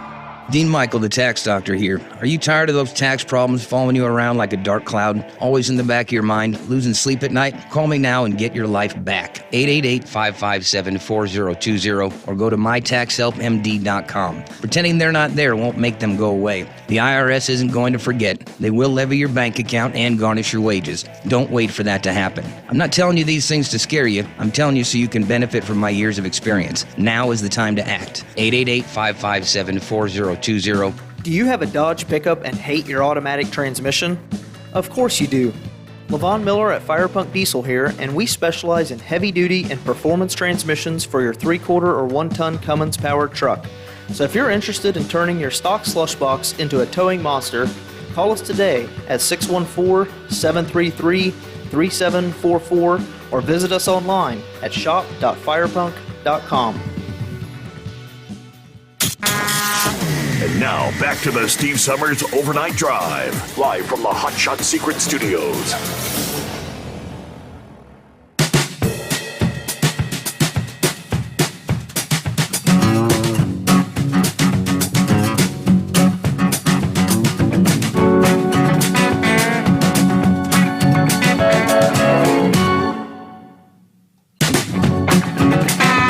All right, here you go, Philip. Here's a little update for you. From the U.S. Sun, the headline is Missile Alert. China deploying carrier killer missiles to the South China Sea as U.S. stages the biggest war games in 40 years in the region. Story says China could be deploying, they call them carrier killer missiles in the South China Sea. Gearing up for a mega military exercise from Friday to Tuesday. A vast navigation restriction zone has already been set up with vessels prohibited from entering. The exclusion area stretching from waters off the southeast of Hainan Island to waters around the Xisha Islands. Some claim the setup resembles last year's drill, which saw the Chinese Liberation Army fire aircraft carrier killer anti-ship ballistic missiles. The Chinese Defense Ministry spokesperson said at the time the exercises were routine and did not target any country. Both ship and land-based missiles are expected to be involved in this year's drill to hone the PLA's capabilities to fight and win wars under realistic combat scenarios. Chinese military expert and TV commentator said the PLA is advocating the concept of joint operations featuring multiple military services. The U.S. is carrying out its own exercises as Washington prepares for a future world war amid rising tensions with Russia and China. Fleets began the large-scale exercise last Tuesday. Drills across 17 time zones will continue until August the 16th. Secretary of State Anthony Blinken expressing deep concern about China's growing nuclear arsenal during a meeting with foreign ministers of Asian countries and partner nations. Yeah, they go into what is this whole dispute in the South China Sea about. Okay, I think most of us know the background there. All right, so I'm not going to go through the rest of the story, but as you know, it's tensions are high, and one inadvertent act could spark something that could rapidly get out of control. Let me see. When we heard from Horse Feathers this morning, I'm going to ask him about this. They had the big outbreak of the cicadas in the spring. And it was a broad area around the country. We were in the zone as well. Had an incredible number. Yeah, here in Southwest Ohio. Haven't heard anything about this in our area yet, but out of the Washington, D.C. area, it says, remember the whole murder hornets? Yeah, that came into play as the whole pandemic thing was getting underway. It got a lot of attention for a few weeks, and I don't know whatever happened to the murder hornets. It says, move over, murder hornets. Residents of D.C. have come under siege by a plague of microscopic oak leaf itch mites, whose bite leaves a raft of painful, itchy sores on their victims. Cynthia Palmer of Arlington, Virginia, tells the Washington Post, we wake up at night just scratching. It's like we have splotches of white paint all over us now that we're using the calamine lotion. The sores are red and swollen. It's not pretty. Scientists say the mites have come to feed on the billions of cicada eggs that were left by the creatures when they emerged in the spring. And they're falling on their unsuspecting victims when you pass underneath an infested tree. It's a phenomenon related to the cicadas being there. It will dissipate, and you won't have it next year, but because the cicadas will not be emerging once again. According to the Dean of Behavioral and Natural Sciences at Mount St. Joe's University here in Cincinnati. The bugs are 1/125th of an inch in length, making them virtually invisible to the naked eye. If you're bitten, you probably won't even know until the sores begin to emerge about 10 hours later. Many traumatized residents have sought out each other in online support groups on Facebook and Nextdoor. They are expected to continue their reign of terror until late this fall. I don't know if it's the first frost or what it's going to be that will knock them out, but that's the first I heard about that. So I guess if you're spending any time outdoors, you may be under these trees, and they're just dropping on you, but they're microscopic. You have no idea. You don't even see them. All right, got about a minute before we hit our top of the hour news update, as we like to refer to it. I get the very latest what's going on. Of course, after which we'll get back to your calls. Lines available around the country. It's 844-844-3388. Friday. So this is since the last time we spoke. Representative Andy Biggs of Arizona announced Friday he intends to file articles of impeachment against Homeland Security Secretary Alejandro Mayorkas, citing the administration's handling of the crisis at the southern border. Secretary Mayorkas is a threat to the sovereignty and security of our nation, Biggs said in a statement. As a result of his actions and policies, America is more in danger today than when he began serving as secretary. He's not the first Republican to criticize this administration, obviously, for what's going on at the southern border, this dramatic surge in illegals that shows no signs of even slowing down.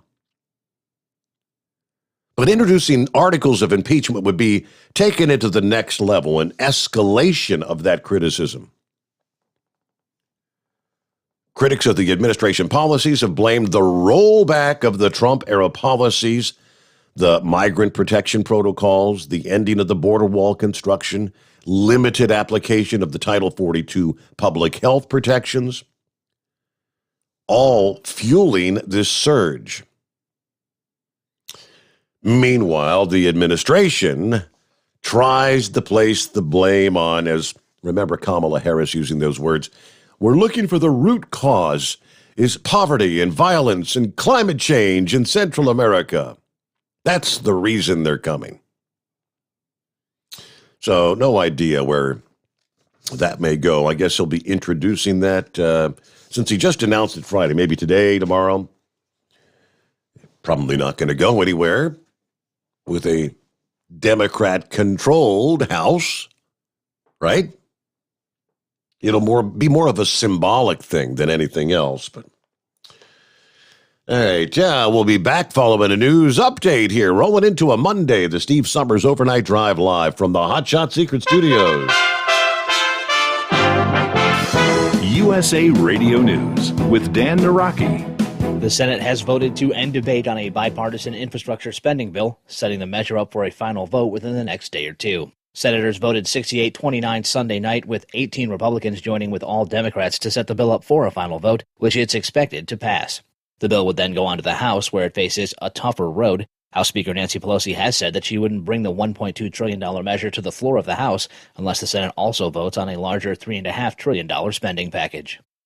And the Dixie Fire burning in Northern California has become the second largest wildfire in the state's history. The fire burning in 4 counties has scorched more than 463,000 acres and is about 21% contained. CAL FIRE says that 3 firefighters have been injured while battling the blaze since it began around July 13th. No fatalities have been reported, but the fire has destroyed more than 400 structures, with another 10,000 threatened. This is USA Radio News.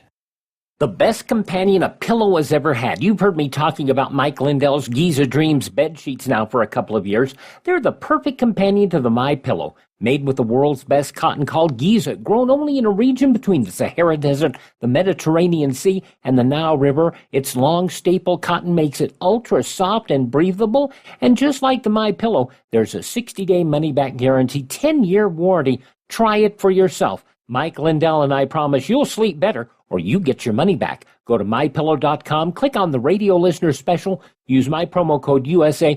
You'll get 2-for-1 pricing plus free shipping, but only by using my promo code USA, or call 1-800-951-8175 and ask for the Giza Dream Sheets special. And the promo code USA gets you up to 66% off the entire line of MyPillow products. Sleep better with the Giza Dreams bed sheets and save at MyPillow.com. Promo code USA. It may take a few more days to get some first-class deliveries from the U.S. Post Office. Tim Berg explains. The USPS finalized a plan to slow down some first-class deliveries starting October 1st as part of an effort to cut costs. The plan, proposed by Postmaster General Louis DeJoy in March, will revise the existing 1 to 3 day service standards to 1 to 5 days. The Postal Service saying that 61% of the first-class mail would remain at its current standard. The federal agency saying delivery standards would be slower for about 7% of periodicals. DeJoy predicting in March that the Delivering for America plan would cut about $160 billion of the projected losses over the next decade. From the USA Radio News Phoenix Bureau, I'm Tim Berg. And the NTSB says 3 people were killed when a small plane crashed in southeastern Minnesota. The single-engine craft crashed Saturday in a vacant lot in Victoria, Minnesota, about 25 miles outside of Minneapolis. This is USA Radio News. Bingo lovers, you have to try Bingo Treasure, the bingo game you play anywhere. Go to BingoRadioUSA.com from your smartphone, your tablet, or your computer and play Bingo Treasure for free. Play one card, play more. Work your way through the maze of bingo fun. Bingo Treasure is bingo at the next level. Go right now to BingoRadioUSA.com for your free account and free play. Join the bingo revolution. It's free at BingoRadioUSA.com. That's BingoRadioUSA.com. The chief White House medical advisor says he's hopeful that the COVID vaccines will soon receive full approval from the Food and Drug Administration. Speaking with NBC's Meet the Press on Sunday, Dr. Anthony Fauci said he predicts that could happen as early as the end of this month. He added that he believes that full approval will spur more people to get vaccinated and give local entities the encouragement they need to enact vaccine mandates. No one wants to get ahead of the FDA because they're an independent group that makes their decisions, and that's good in many respects because there will never be any concern that we're influencing them. But I hope, I don't predict, but I hope that it will be within the next few weeks. I hope it's within the month of August. If that's the case, you're going to see the empowerment of local enterprises giving mandates. That could be colleges, universities, places of business, a whole variety, and I strongly support that. The time has come is we've got to go the extra step to get people vaccinated. You want to persuade them, that's good, and I believe that some people on their own, once it gets approved as a full approval, will go ahead and get vaccinated. But for those who do not want, I believe mandates at the local level need to be done. And Vice President Kamala Harris will speak with Mexico's president on Monday to discuss COVID-19 vaccinations. Reuters reporting the two will have a phone call after comments from President Andrés Manuel López Obrador seemingly indicating that his country would be receiving more doses from the U.S. And for USA Radio News, I'm Dan Naraki. At Hot Shot Secret, we share the science behind common diesel problems and their solutions. For example, ultra-low sulfur fuels. The primary function of diesel fuel is combustibility. One of the little-known aspects of fuel is its role as a lubricant to metal-on-metal moving parts. The introduction of ultra-low sulfur fuels diminishes the fuel's ability to lubricate because sulfur, which has been mostly removed, has lubricating properties. Hot Shot Secret Everyday Diesel Treatment with LX4 delivers unmatched lubricity. Third-party testing confirms that it takes 3 times the amount of leading fuel treatment to match the lubrication benefit of 1 dose of Hot Shot Secret. Everyday Diesel Treatment is a fully formulated 6-in-1 premium fuel treatment for every fill-up, every time. Everyday Diesel Treatment is available at truck stops, Tractor Supply, O'Reilly's Auto Parts, and online at HotShotSecret.com. Hot Shot Secret, powered by science.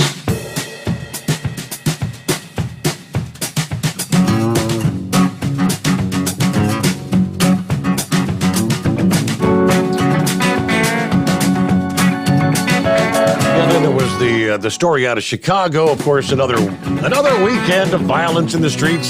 Summertime, the heat is on, everybody just out there popping shots everywhere.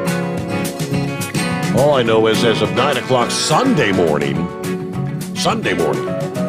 there were already, I believe, 63 shot, 8 dead in Chicago, including a young female officer. Chicago PD. I believe she was 29 years old. She had just returned from maternity leave. She will not watch her child grow up. Shot dead in Chicago. Now, this story was prior to that making news over the weekend, the officer's death there. But it was CBS News out of Chicago was tracking the number of Chicago police officers leaving their jobs even without a pension. Taking a close look at the numbers and the reasons behind, in just the first 6 months of this year, 367 officers retired. We spoke to a recently retired officer who gave some insight to the rising numbers. He would only speak if we agreed to conceal his identity. People see us as the enemy, and we're not. All we're trying to do is help the people of the community, the city of Chicago. Now, this individual with nearly 25 years on the job retired within the past year from the Chicago PD. Retirement numbers are broken up in 2 ways. Those who don't get their pension because they're not eligible, and those who do get a pension. Data obtained through public record shows in 2017, 37 officers left the department before eligible for a pension. So far this year, the first 6 months, that number is nearly double. 68 officers retiring without a pension. For those who are retiring with their pension, that number's been climbing steadily for several years now. In 2018, there were 339. 2019, it was 475. 2020, 560. Already this year, 367 just through the month of June. For this retired officer who left with numerous commendations, he said the streets of Chicago have just become too much. We get spit on. We get things thrown at us. You know, they're fighting with us. People are protesting, calling us names, and not just the protesters. But you've got the people who are supposed to have our back in government. There's a feeling the rank and file do not have the support they need to carry out their duties, from the superintendent or, of course, the mayor. You think? Lori Lightfoot. If someone had our back, we could do our jobs. But again, threatened with lawsuits, indictments, officers getting fired. That's actually, again, stifling us. Another reason for the mass exodus, the mandatory 12-hour days to increase patrols throughout the city. But that doesn't address the issue, the need to hire more officers. We just want to work in an office or a department that's standing by us, doing our jobs. We do the jobs to the best of our ability. So, yeah, stand by us. We feel like we're just being tossed aside. That's the trend, and it's not just Chicago. It's big cities all over the country. The problem is just going to get worse. Maybe that's a good place to pick up. And yeah, I know you didn't probably even call about that, but yeah, the ugly numbers over the weekend there in Chicago, Eagle. Yeah, I wasn't going to talk about that, but I will talk about it because I wanted to say some more about Fauci. But yeah, it's the same old story in Chicago, Steve. Another police officer got gunned down. It was a woman this time, female white officer. I don't know what her age is, but I noticed that over the weekend when I was looking on YouTube. I think two cops got shot. One of them died. I think the other one's still alive. Correct. But yeah, the police, like I said, Steve, I told you this. I've been telling you this, since Mike Brown. We've been talking about this. I know a lot of people get mad when I say that, and I know you have a family members involved in law enforcement. I told you, if I was a cop, I would have turned in my badge and gun and everything else a long time ago, because you're fighting a losing battle. When you got a mayor of Chicago who like Lightfoot, the ugliest mayor in America, she's still the number one on that list.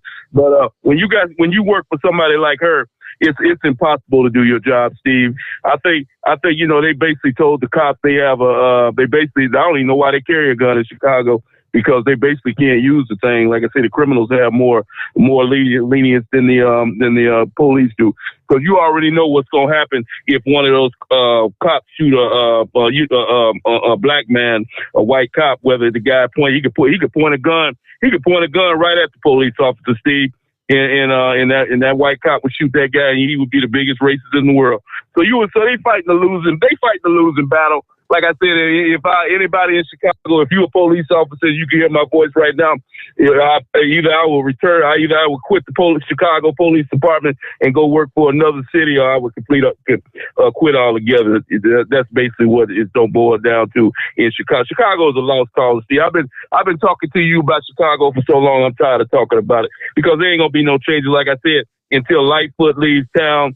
And like I say, they better be lucky I ain't running things in Chicago, because she wouldn't have a choice. She'd be fired, and that's the end of the deal. And then speaking of another guy who needs to go, Steve, before I get back to Fauci, is this guy Cuomo. This guy here is the biggest. Yeah, I thought that Bill Clinton was the biggest, was a bad guy, after what he did. But this guy Cuomo is a real complete scumbag, Steve. You listen to the accusations that these women are saying about this man, and he came on TV last week, like I told you, looked dead in the camera and said he didn't do anything, which is nothing but a lie.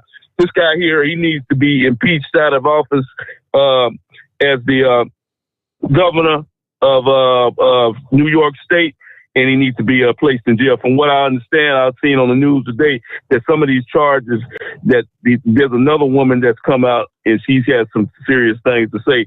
This could lead to a jail sentence, and that's exactly what he needs to do, is go to jail, because I'm fed up with this guy and people being above the law. And, like I say, not to mention the way he handled the coronavirus situation. This guy here, he needs to be gone from New York State, because this guy is nothing but a complete failure as far as I'm concerned. Now, let's get back to Fauci again. See, I want to ask you a real serious question, because I already know what the answer is. I told you earlier that Dr. Fauci is talking about the USA going back to a lockdown situation. Now, what is going to be accomplished besides putting millions and millions of people out of work like they did the first time? And the virus, guess what? the virus is still here. So I guess Mr. Fauci, Dr. Doom, I guess that the lockdowns didn't work, my man, because if they would have worked, we wouldn't be talking about the coronavirus right now. Am I right or wrong, Steve? You are correct. Yep. Okay, that's exactly what I'm saying. These lockdowns are not going to work, Steve. We need to keep the United States of America open, just like Donald Trump said. A lockdown, putting people out of work, shutting down businesses. There's businesses that's gone out of business now, Steve, and never come back. I went into a local mall where I live at, and the mall is almost empty, Steve, because a lot of these businesses that was in the mall couldn't survive this that lockdown. Putting people hairstyle, and you couldn't get your hair cut. You know, you couldn't go to restaurants. The restaurants been locked up. We cannot survive another lockdown, Steve. The United States economy is already on edge as it is. And like that one guy called in earlier after me, Steve. Dr. Fauci's job is not to be talking about lockdown. His job is trying to find a vaccine and get to the bottom of this coronavirus. But like you said, he doesn't want to get to the bottom of it because he's a part of it. And like they said, United States money was going into this laboratory in Wuhan, just like you said, and Dr. Fauci was right behind it. The USA was some of the U.S. money went into that lab over there to develop this deadly virus that we got on our hands. And like I say, that one guy, he said that Dr. Fauci, it'll be hard to get rid of him. Well, that's good enough information right there to get rid of Dr. Fauci. If it's found that he was a part of that Wuhan lab and he knew what was going on in that laboratory, that sounds to me like that's good enough reason to get rid of him.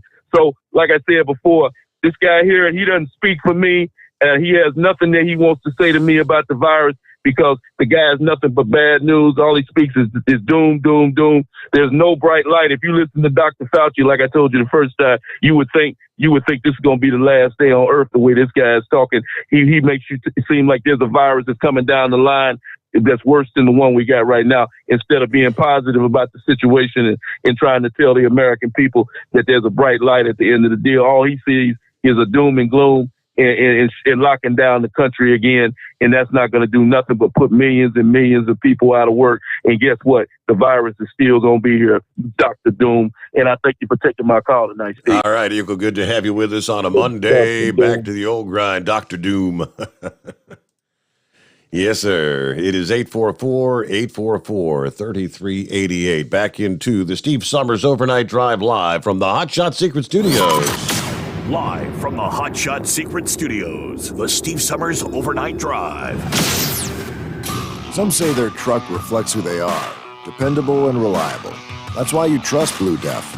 Now the best just got better. Introducing Blue Def Platinum, a revolutionary innovation with advanced system shield technology to significantly reduce harmful deposits. To maintain fuel economy, save money on costly repairs, and sustain the life of your SCR system, there's only one DEF to choose. Blue Def Platinum. The best just got better. For anything diesel, take it to Scheid Diesel. They provide a wide variety of services and diagnostics to determine what the problem is with the latest technology. From simple oil changes and preventative maintenance to fuel system diagnostics and repairs, engine rebuilds and cylinder head repairs, and rebuilds with our in-house machine shop. They also have on-site DPF cleaning for exhaust issues and DOT inspections. If your diesel is asking for some attention, Scheid Diesel has the specialist you need for anything diesel. Located in Terre Haute and Lafayette, Indiana, and Effingham, Illinois, Scheid Diesel has you covered. You work hard. You deserve a seat that works just as hard as you do. The Bostrom T-Series seat has provided drivers with comfort for millions of miles over the past 3 decades.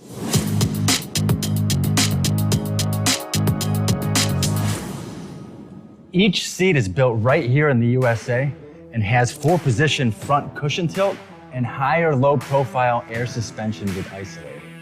It's also equipped with many standard and optional comfort features, such as high and mid backrests, 9.4-inch fore-aft slide adjustment, adjustable armrests, and manual or dual air lumbar support systems to keep you comfortable throughout your ride.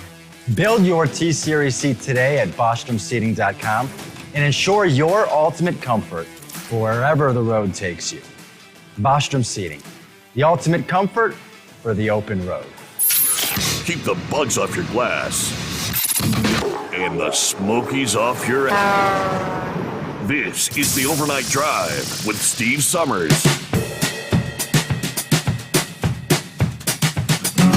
All righty, live's available here on a Monday.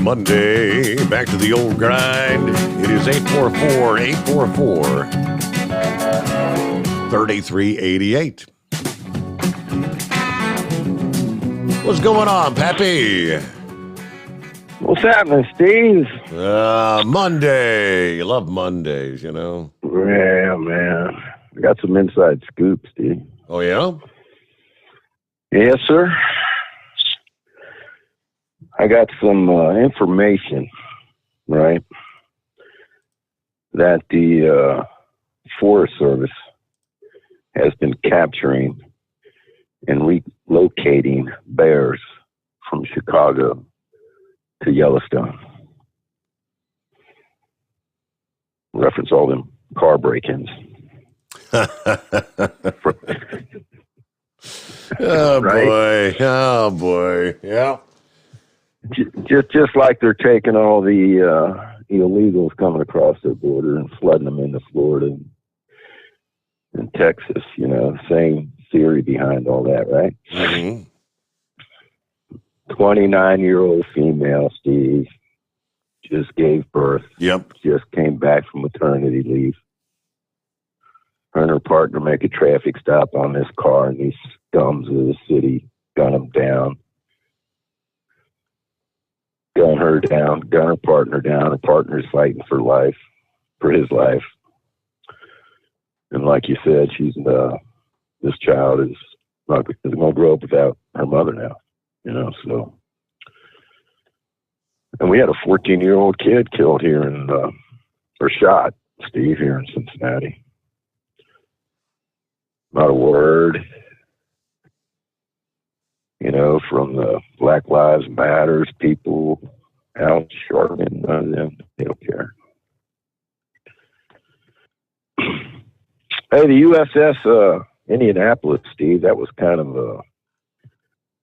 a stain on the United States Navy's history.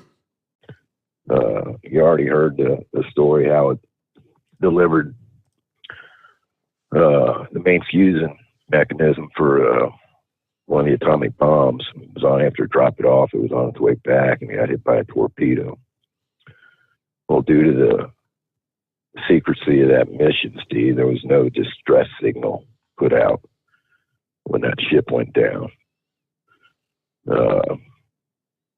They waited for 2 days, I believe it was, when it failed to show up in its port before they started looking for it.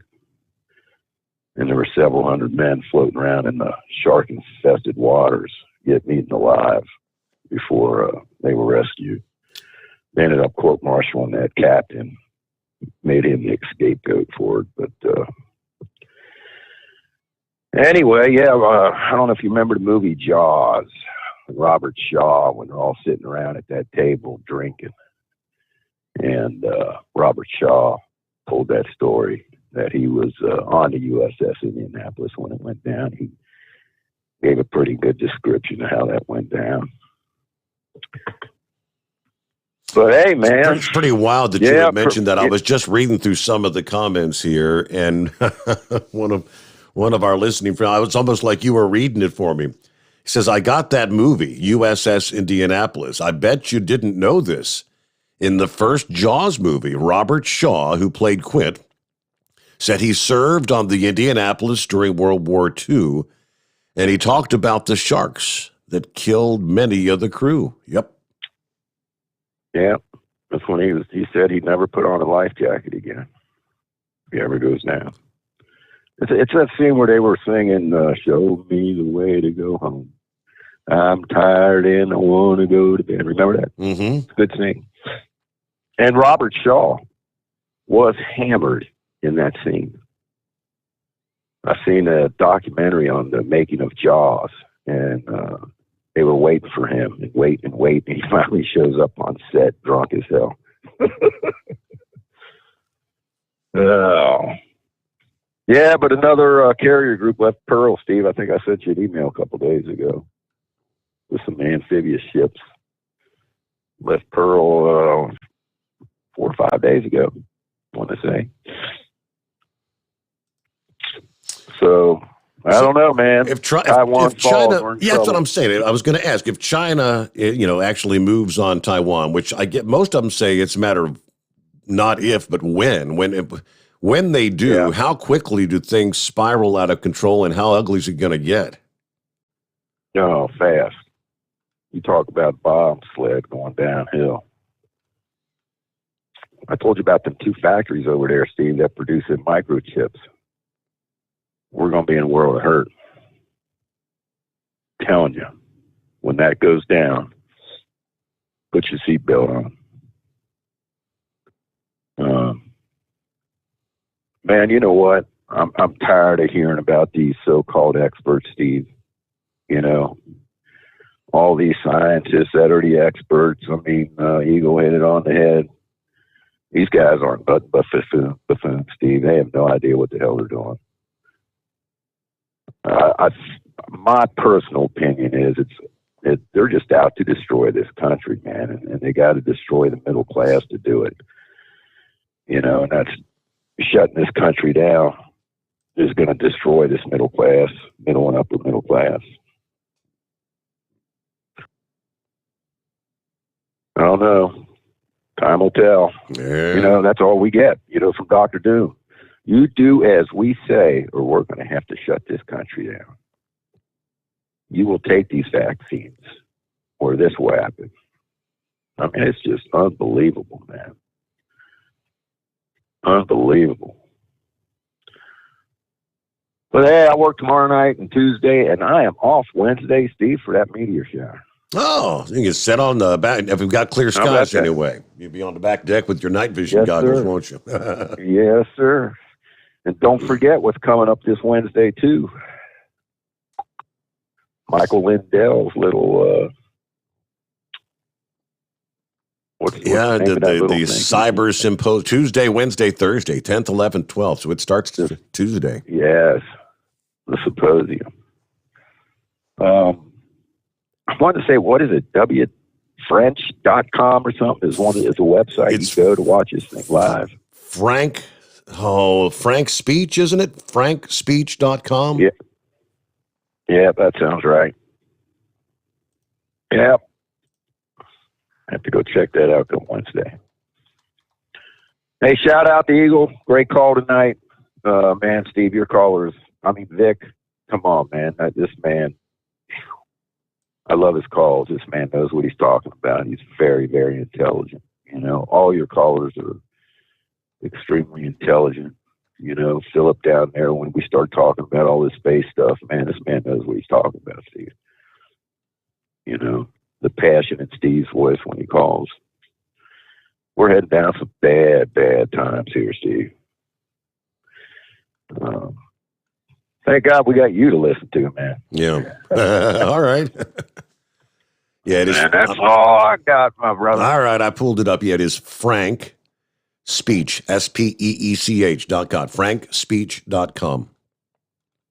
There we go. Be tuning in Wednesday. There you go. All right. Have a great night. Thanks for hanging out with us. We're rolling toward news update time.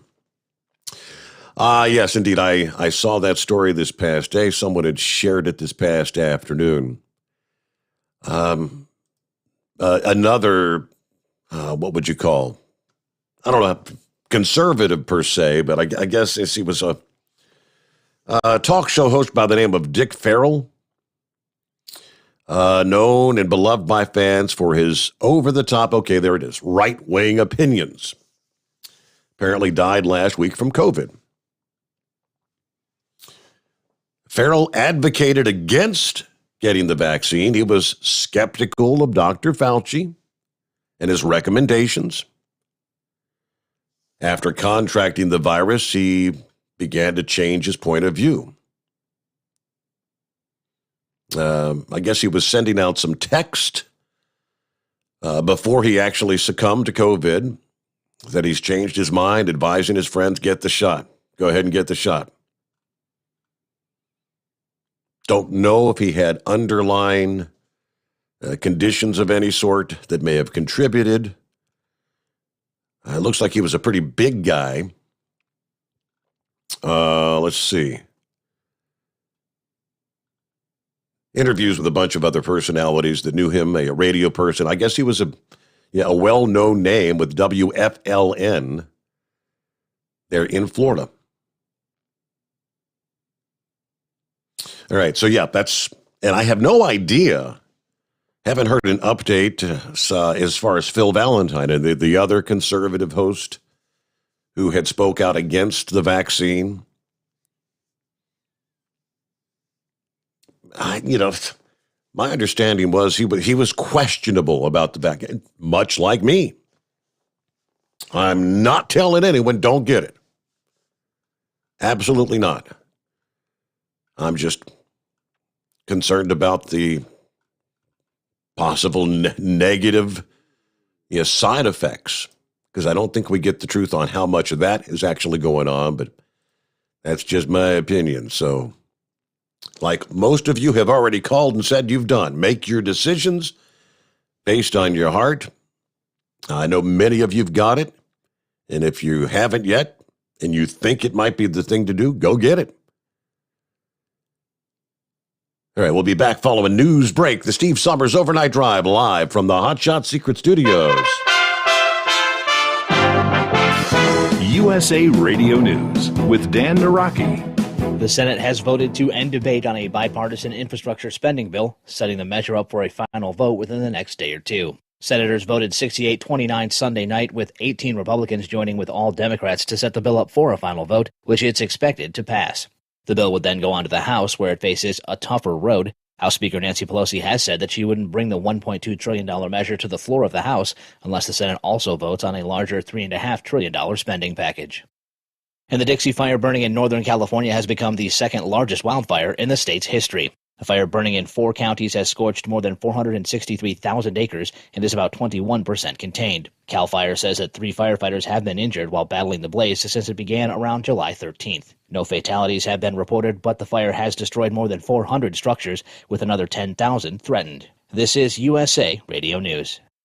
Rockstar Radio is looking for a co-host. Yes, you heard me correctly. Nationally syndicated radio show and popular podcast, Rockstar Radio with Billy Gerard, is looking for a co-host. In fact, 2 segment co-hosts. One will join Billy weekly talking about all things financial, and another for a weekly review of the national real estate and mortgage market. Co-hosting with Billy Gerard could be the move that puts your career into overdrive. For all the details and to schedule an audition with Billy, send an email to bill@rockstar.today. That's bill@rockstar.today. Or go to rockstar.today/co-host for all the details. Rockstar Radio is looking for 2 expert co-hosts. It could be you. Email bill@rockstar.today or go to rockstar.today/co-host. Being on the radio with Billy will make you the expert in the field. It could take your career over the moon. Get all the audition details at rockstar.today/co-host.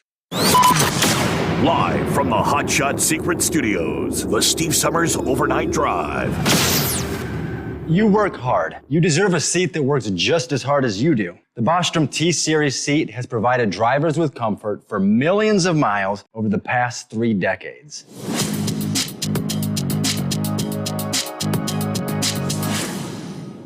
Each seat is built right here in the USA and has 4-position front cushion tilt and higher low-profile air suspension with Isolator. It's also equipped with many standard and optional comfort features, such as high and mid backrests, 9.4-inch 4-aft slide adjustment, adjustable armrests, and manual or dual air lumbar support systems to keep you comfortable throughout your ride. Build your T-Series seat today at BostromSeating.com and ensure your ultimate comfort for wherever the road takes you. Bostrom Seating, the ultimate comfort for the open road.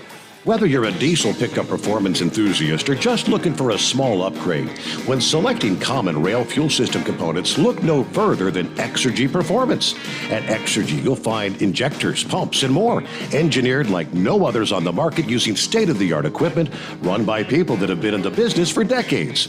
So if you're in the market for common rail components at any power level, contact Exergy Performance or one of the many dealers listed on our website at exergyperformance.com. The Hot Shot Secret Facebook page gets a lot of robust Q&A about diesel problems and their solutions. We listen to our customers. Here are their words straight from their mouths about Hot Shot Secret everyday diesel treatment. Our fans call it EDT. I'm John Sharp, aka Jay Sharp from Newburgh, Pennsylvania.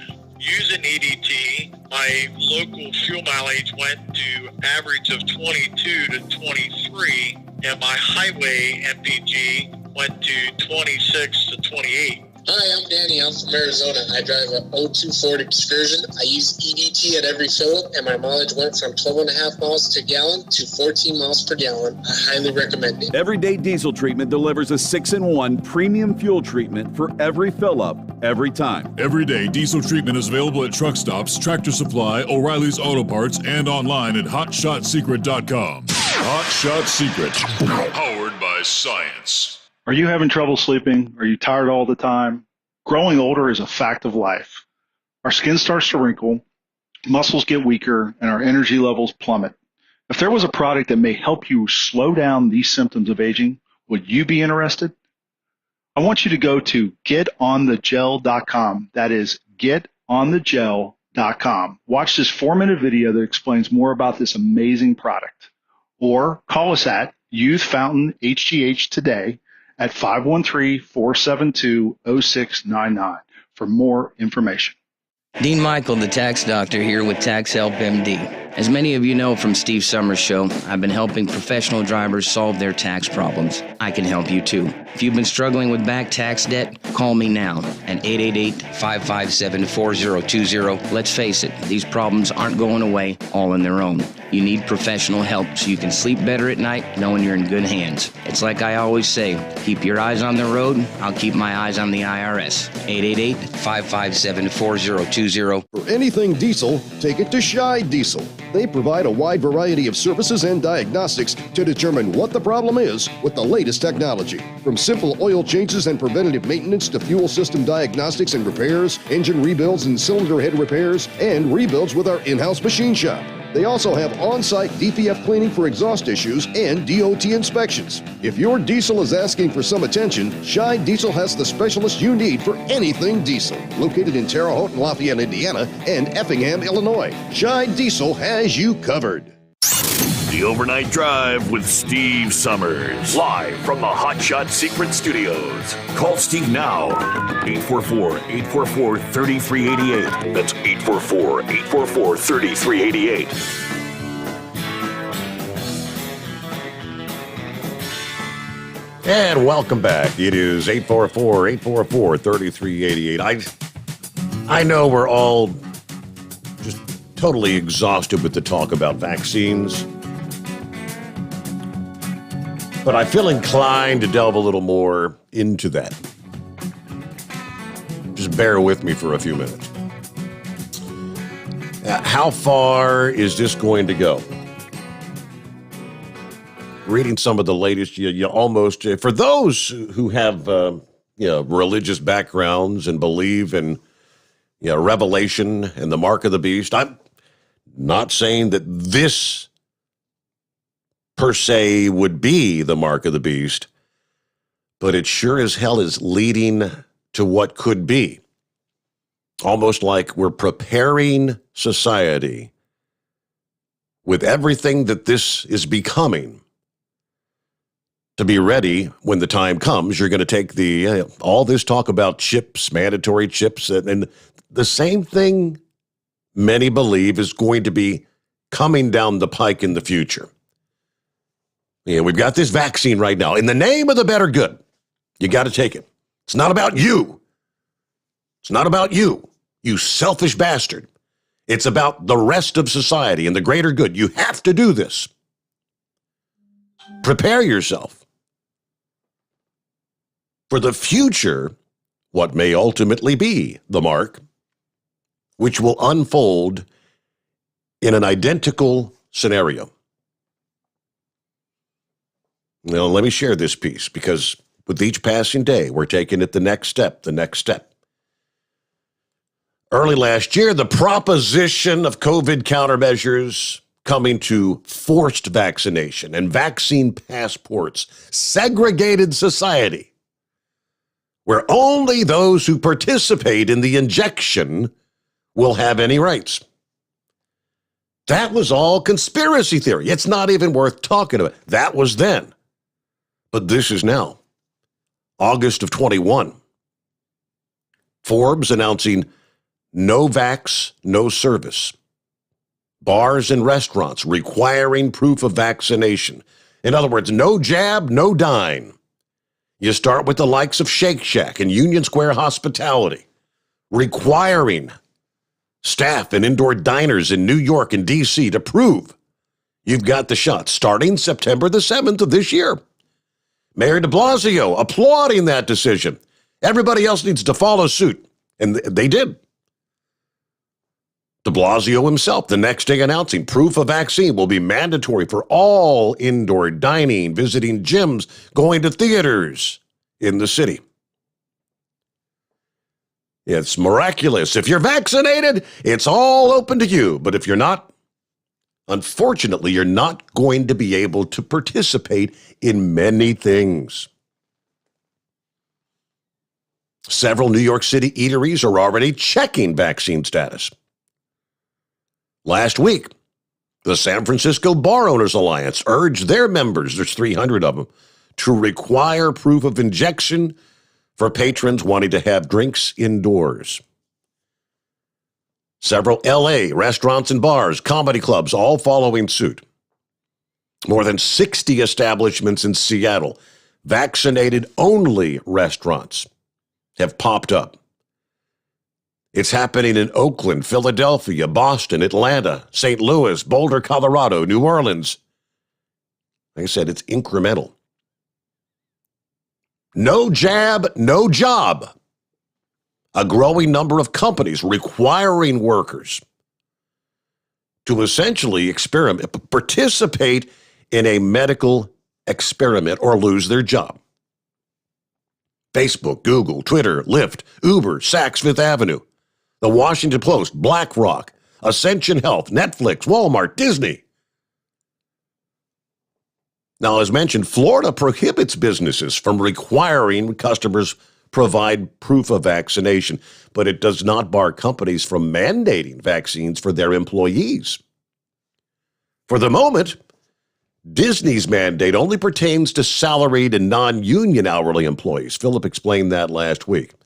But according to Yahoo News, Disney is in negotiation with the union officials that represent those employees.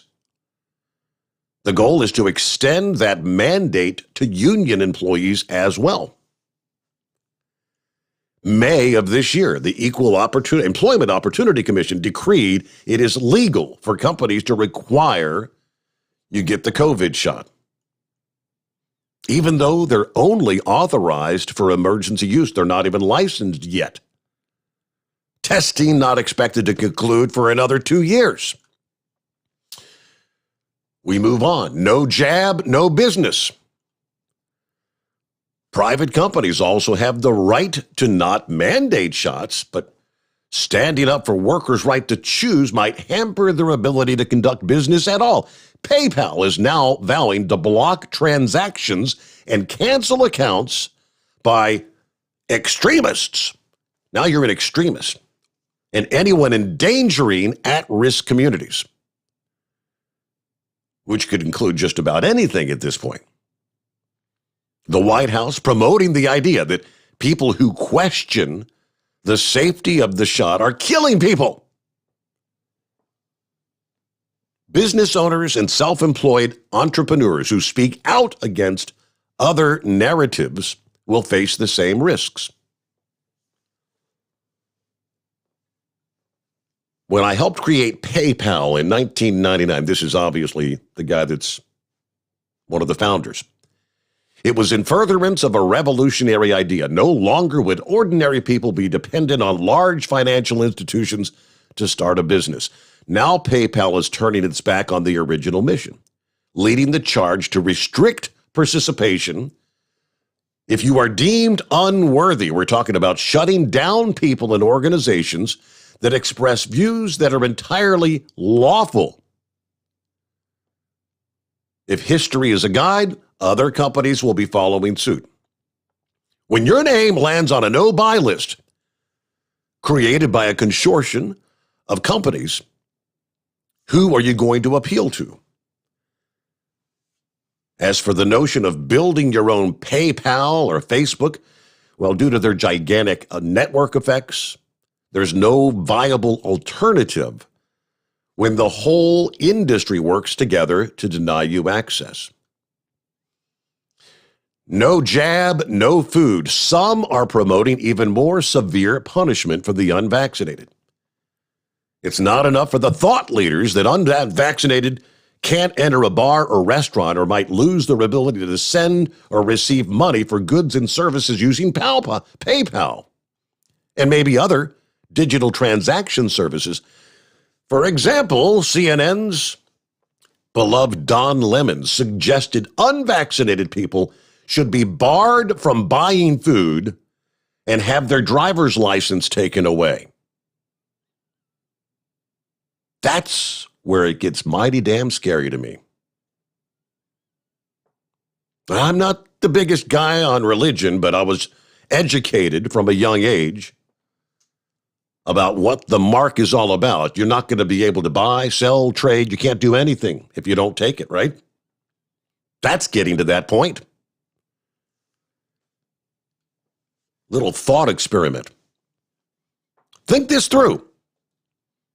What would your life be like if you were barred from driving, barred from working and earning a paycheck, barred from sending or receiving money online, barred from having a bank account and credit card, barred from eating food at a restaurant, assuming you somehow have cash to even pay for it, barred from buying food in a grocery store, again, assuming you somehow got the cash to pay for it.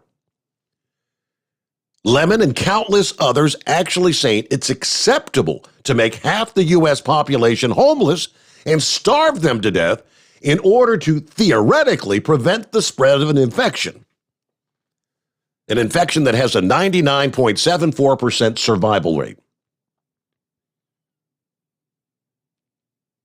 And you think it can't happen? Is this the mark?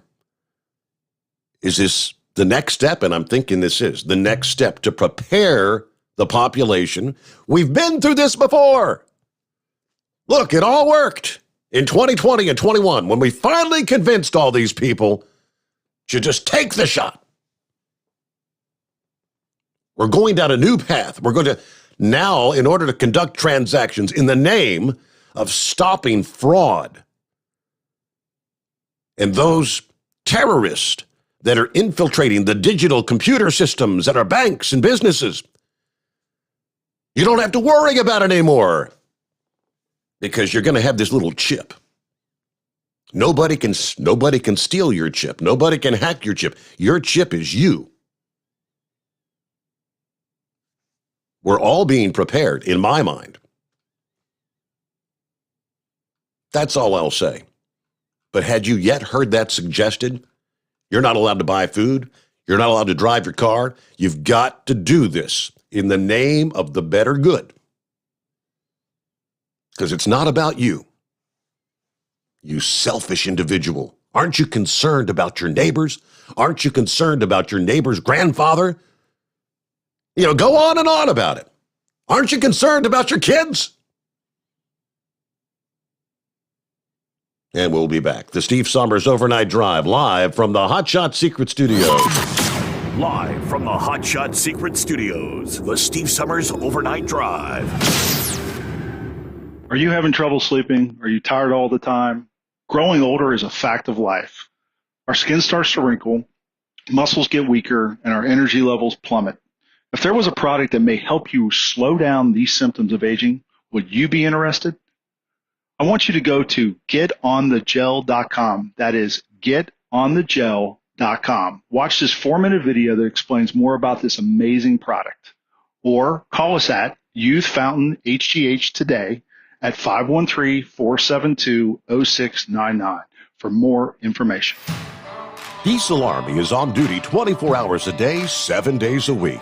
Burning the midnight oil with the best diesel coverage. All the tech, all the torque. Diesel Army, where there's smoke, there's fire.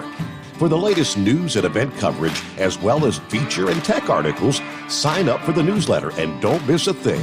Visit dieselarmy.com from the Power Auto Media family of digital magazines. Again, it's dieselarmy.com. Dean Michael, the tax doctor here. Are you tired of those tax problems following you around like a dark cloud, always in the back of your mind, losing sleep at night? Call me now and get your life back. 888-557-4020 or go to mytaxhelpmd.com. Pretending they're not there won't make them go away. The IRS isn't going to forget. They will levy your bank account and garnish your wages. Don't wait for that to happen. I'm not telling you these things to scare you. I'm telling you so you can benefit from my years of experience. Now is the time to act. 888-557-4020. Do you have a Dodge pickup and hate your automatic transmission? Of course you do. Levon Miller at Firepunk Diesel here, and we specialize in heavy-duty and performance transmissions for your 3-quarter or 1-ton Cummins-powered truck. So if you're interested in turning your stock slush box into a towing monster, call us today at 614-733-3744 or visit us online at shop.firepunk.com. And now, back to the Steve Sommers Overnight Drive, live from the Hot Shot Secret Studios.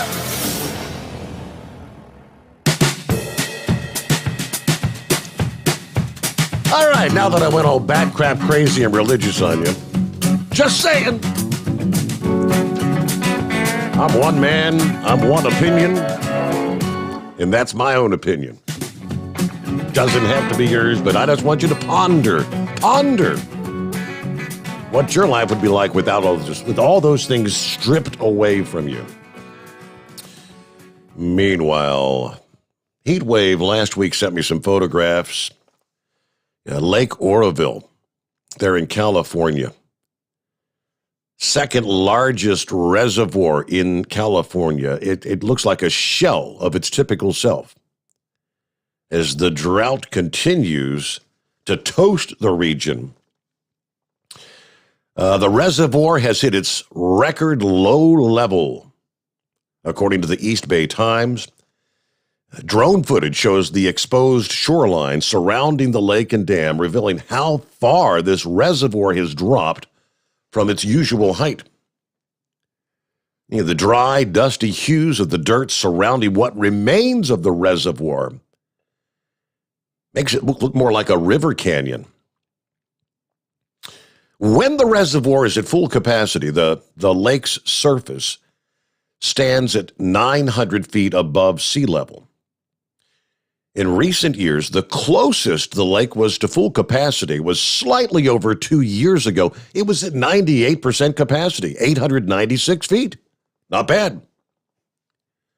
Boats in the lake are now packed in, anchored in the only spots in the lake that are deep enough. Instead of the serene lake scene, it looks more like an interstate in Los Angeles, the 405, with boats all packed in side by side because there's no water, nowhere for the boats to go. Right now, the reservoir stands at 643.5 feet, about 25% capacity. The previous record low was 645.11 feet back in September of 1977. Just kind of wondering, did we have some sort of global warming going on in 1977? Hell, last I checked, we were going back into an ice age in 1977. The blizzard of 1978, the world's going to end. We're all going to freeze to death. You remember that? Yet at a time when we were being told by the scientific community we're going into an ice age, Lake Oroville was at its lowest recorded level. At the current pace, as we speak, Oroville is losing roughly a foot of water per day, but they're still releasing water from the dam to meet the water quality and wildlife requirements downstream. The water level doesn't have to be this low. Most troubling, the operation of the hydroelectric power plant's going to be suspended when the lake reaches somewhere between 630 to 640 foot. Something that seems almost guaranteed to happen within the next 2 weeks, this week or next. Now, when that hydroelectric plant is at full capacity at full operation, it powers up to 800,000 homes. Water level continues to drop. Then what? They're already having issues with rolling brownouts and blackouts because they don't have enough power capacity. But we're all going to go electric cars, right? You can't make this stuff up. But what's going on, Horse Feathers? Yeah, morning, Your Honor. Yeah, I was going to ask him how many cars they're going to have to shut off the batteries for because you're not going to have electric for them there. Yep. But anyway, so you're talking about these microscopic bugs that if you can't see them, they're biting you and that. I hadn't heard nothing about it until you said something, but I wouldn't be surprised because, I mean, I've even noticed every now and then, if you like something bite, it bit me or something, and it's like, well, I don't ever remember anything, never swatted a mosquito or, did anything like that. So I guess it's a possibility. So dogs had some itches. Does it say anything about the canine family? Do they affect the canines at all? Did not. It did. That story didn't mention wildlife and whatnot. So that's a good question. Okay. All right. Yeah, because as I say, dogs had some itches this year, so we haven't had anything to really explain that. Trying to figure out if he's got some sort of allergy or something.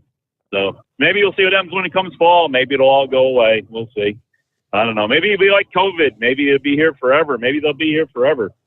So, but speaking of cicadas, I was out in the driveway yesterday there doing a couple of things there around, and I looked down and there's another, looks like just freshly passed cicada.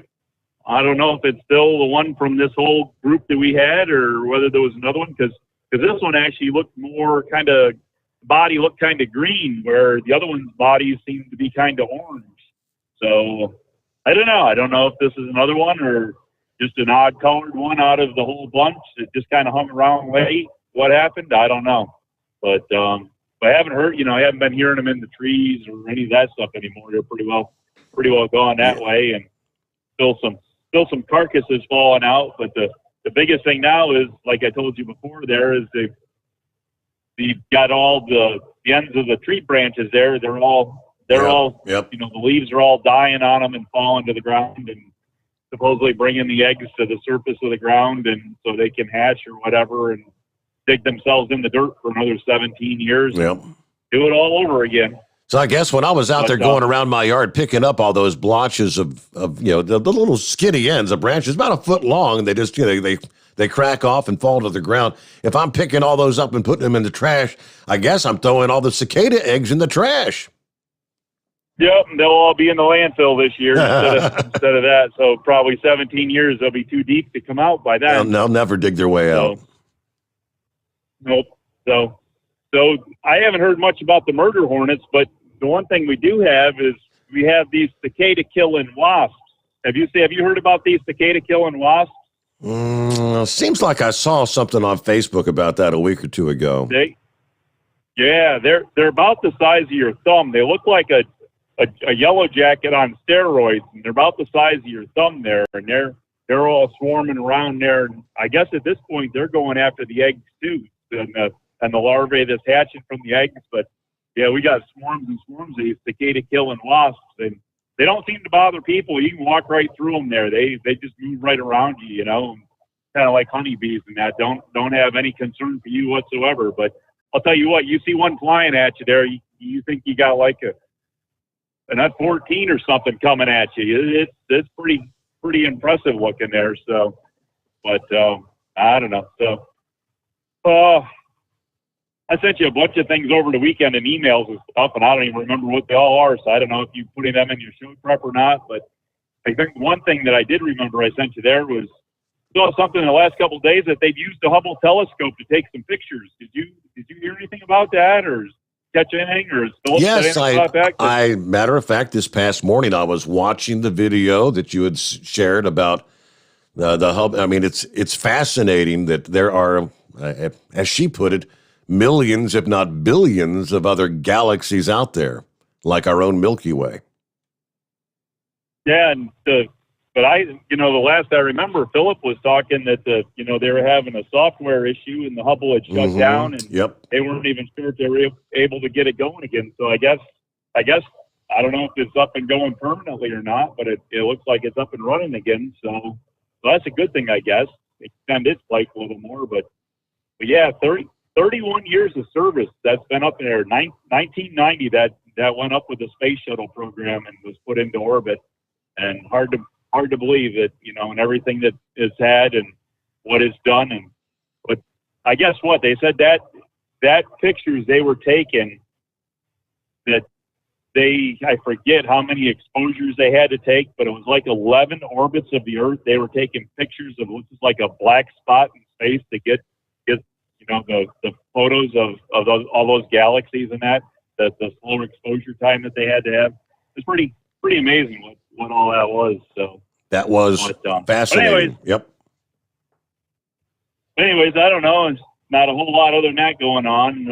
I'm glad to hear our vaccination is going to be FDA approved on the fast track there. So I guess that makes it 100% safe then, right? When it's FDA approved, everything that FDA approved is 100% perfect. Won't cause any other problems, doesn't cause cancer or anything like that, right? We know all about it. I think the only difference realistically would be unless when they give it let's see what they do here. When they give it the full FDA approval, if there are stipulations still involved about, no ramifications, you can't come back and, when it's fully approved, then you have something to fall back on. If you do take the shot and get ill and come down with neurological disorders or blood clots, that you can actually go after the pharmaceutical companies to pay for your hospital bills and whatnot, and maybe sue for physical damages. Under the current authorization, no one out there has anything to fall back on. Supposedly that would change. Now, one more question: if your employer forces you to get the vaccination, it says if you don't get the vaccination, you can't work here, or if you want to work here, you have to get the vaccination with your, pre-employment drug test and all that. Yep. Now, if something happens and you get sick or have, as I say, a blood clot or a stroke or something else that's caused because of this, is there anything with OSHA that would hold your employer responsible for that? For forcing? That's a good mandated you to. Good question. Under the emergency use authorization, I would think, but I mean, I've not heard anything where that's any suits that have been filed. I guarantee there have been some, but and then once it gets fully FDA approved, you'd think, no, the employer or employee or employer is no longer responsible. Now it goes to the FDA because it was fully approved. Be interesting to see how it all unfolds. All right, we're a little behind. We get our news update, get our final hour ahead. But plenty of room for you at 844-844-3388. The Steve Sommers Overnight Drive live from the Hot Shot Secret Studios. USA Radio News with Dan Naraki. The Senate has voted to end debate on a bipartisan infrastructure spending bill, setting the measure up for a final vote within the next day or two. Senators voted 68-29 Sunday night, with 18 Republicans joining with all Democrats to set the bill up for a final vote, which it's expected to pass. The bill would then go on to the House, where it faces a tougher road. House Speaker Nancy Pelosi has said that she wouldn't bring the $1.2 trillion measure to the floor of the House unless the Senate also votes on a larger $3.5 trillion spending package. And the Dixie Fire burning in Northern California has become the second largest wildfire in the state's history. The fire burning in 4 counties has scorched more than 463,000 acres and is about 21% contained. CAL FIRE says that 3 firefighters have been injured while battling the blaze since it began around July 13th. No fatalities have been reported, but the fire has destroyed more than 400 structures, with another 10,000 threatened. This is USA Radio News. Awesome and amazing day, man. This is John Jubilee with EnergizedHealth.com. That's right. Write that down after you get off of this at EnergizedHealth.com, because this is your moment to change your life. Intelligent men are skeptical. I want you to be skeptical, but I want you to go check this out today. We have a breakthrough science that is so powerful that hundreds of doctors have changed their life. They recommend it to their patients, physicians to U.S. presidents, leading scientists across the world, because it works. Intercellular hydration pushes all the toxins out of your body. It pushes all inflammation out of your body, can cause your brain to have double the function, men, double. Your testosterone level could rise 500 points naturally. You can wake up every morning like a teenage boy again and lose 30 to 40 pounds of solid fat every month. Be skeptical, but go check this out today at EnergizedHealth.com. That's EnergizedHealth.com. It may take a few more days to get some first-class deliveries from the U.S. Post Office. Tim Berg explains. The USPS finalized a plan to slow down some first-class deliveries starting October 1st as part of an effort to cut costs. The plan, proposed by Postmaster General Louis DeJoy in March, will revise the existing 1 to 3 day service standards to 1 to 5 days. The Postal Service saying that 61% of the first-class mail would remain at its current standard. The federal agency saying delivery standards would be slower for about 7% of periodicals. DeJoy predicting in March that the Delivering for America plan would cut about $160 billion of the projected losses over the next decade. From the USA Radio News Phoenix Bureau, I'm Tim Berg. And the NTSB says 3 people were killed when a small plane crashed in southeastern Minnesota. The single-engine craft crashed Saturday in a vacant lot in Victoria, Minnesota, about 25 miles outside of Minneapolis. This is USA Radio News. Now you can fly anywhere in the world and pay discount prices on your airline tickets. Book a flight today to London, Paris, Madrid, or anywhere else you want to go and pay a lot less guaranteed. Call the International Travel Department right now at Low Cost Airlines. 800-215-5141. 800-215-5141. That's 800-215-5141. The chief White House medical advisor says he's hopeful that the COVID vaccines will soon receive full approval from the Food and Drug Administration. Speaking with NBC's Meet the Press on Sunday, Dr. Anthony Fauci said he predicts that could happen as early as the end of this month. He added that he believes that full approval will spur more people to get vaccinated and give local entities the encouragement they need to enact vaccine mandates. No one wants to get ahead of the FDA because they're an independent group that makes their decisions, and that's good in many respects because there will never be any concern that we're influencing them. But I hope, I don't predict, but I hope that it will be within the next few weeks. I hope it's within the month of August. If that's the case, you're going to see the empowerment of local enterprises giving mandates. That could be colleges, universities, places of business, a whole variety, and I strongly support that. The time has come is we've got to go the extra step to get people vaccinated. You want to persuade them, that's good, and I believe that some people on their own, once it gets approved as a full approval, will go ahead and get vaccinated. But for those who do not want, I believe mandates at the local level need to be done. And Vice President Kamala Harris will speak with Mexico's president on Monday to discuss COVID-19 vaccinations. Reuters reporting the two will have a phone call after comments from President Andrés Manuel López Obrador seemingly indicating that his country would be receiving more doses from the U.S. And for USA Radio News, I'm Dan Naraki. At Hot Shot Secret, we share the science behind common diesel problems and their solutions. For example, ultra-low sulfur fuels. The primary function of diesel fuel is combustibility. One of the little-known aspects of fuel is its role as a lubricant to metal-on-metal moving parts. The introduction of ultra-low sulfur fuels diminishes the fuel's ability to lubricate because sulfur, which has been mostly removed, has lubricating properties. Hot Shot Secret Everyday Diesel Treatment with LX4 delivers unmatched lubricity. Third-party testing confirms that it takes 3 times the amount of leading fuel treatment to match the lubrication benefit of 1 dose of Hot Shot Secret. Everyday Diesel Treatment is a fully formulated 6-in-1 premium fuel treatment for every fill-up, every time. Everyday Diesel Treatment is available at truck stops, Tractor Supply, O'Reilly's Auto Parts, and online at HotShotSecret.com. Hot Shot Secret, powered by science.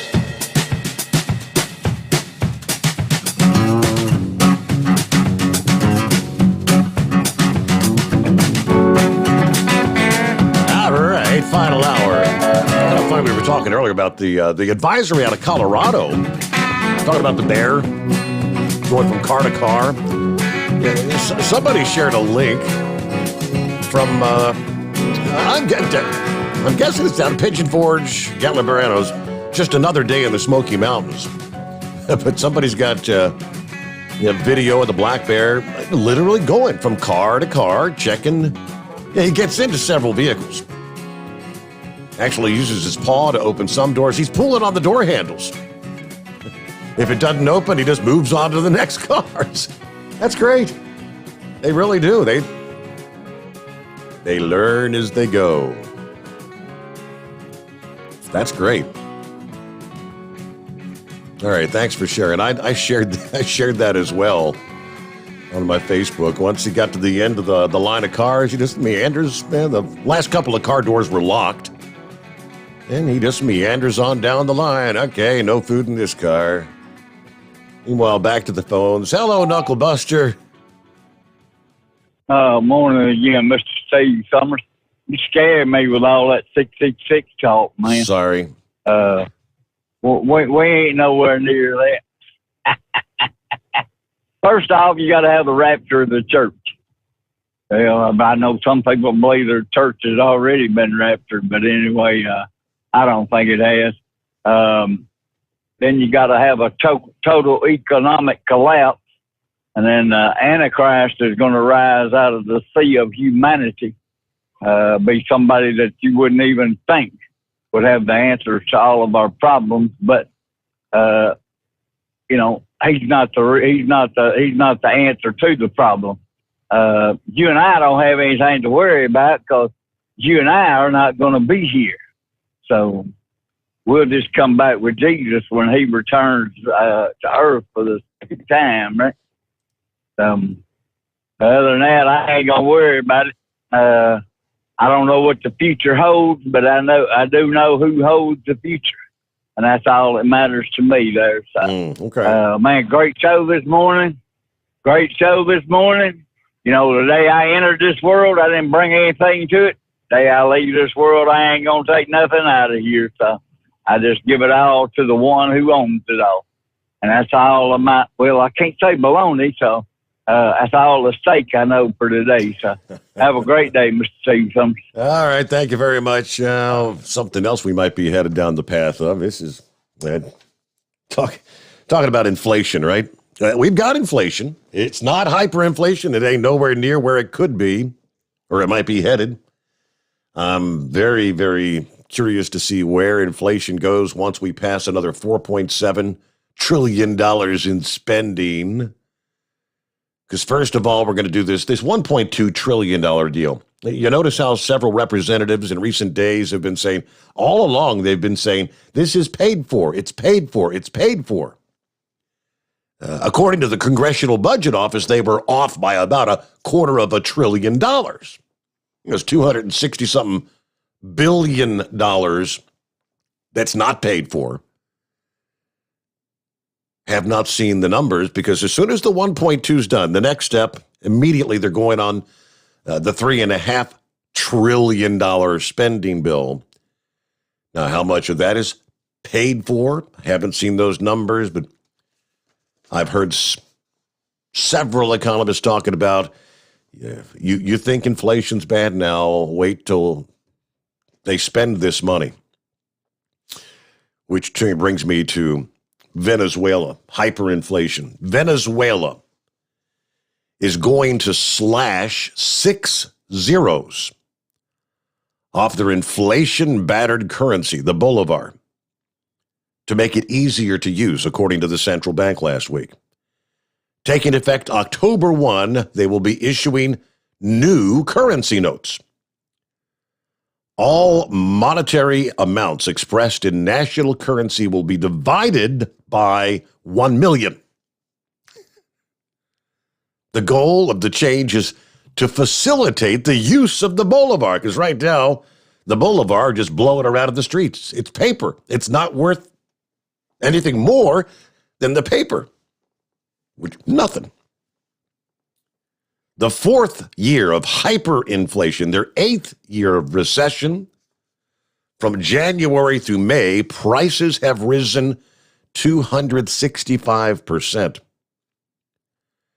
Venezuela is now the worst economic crisis in modern history. Inflation is so bad that the everyday economy works mainly in dollars. In stores, it's common to see prices listed in dollars. Back in May, the government tripled the minimum monthly wage. But that new amount, still not enough to buy a kilo of meat. So with the currency overhaul, the central bank will issue new notes which will have a face value of 5, 10, 20, 50, and 100 bolivars. And a 1 bolivar coin will be released.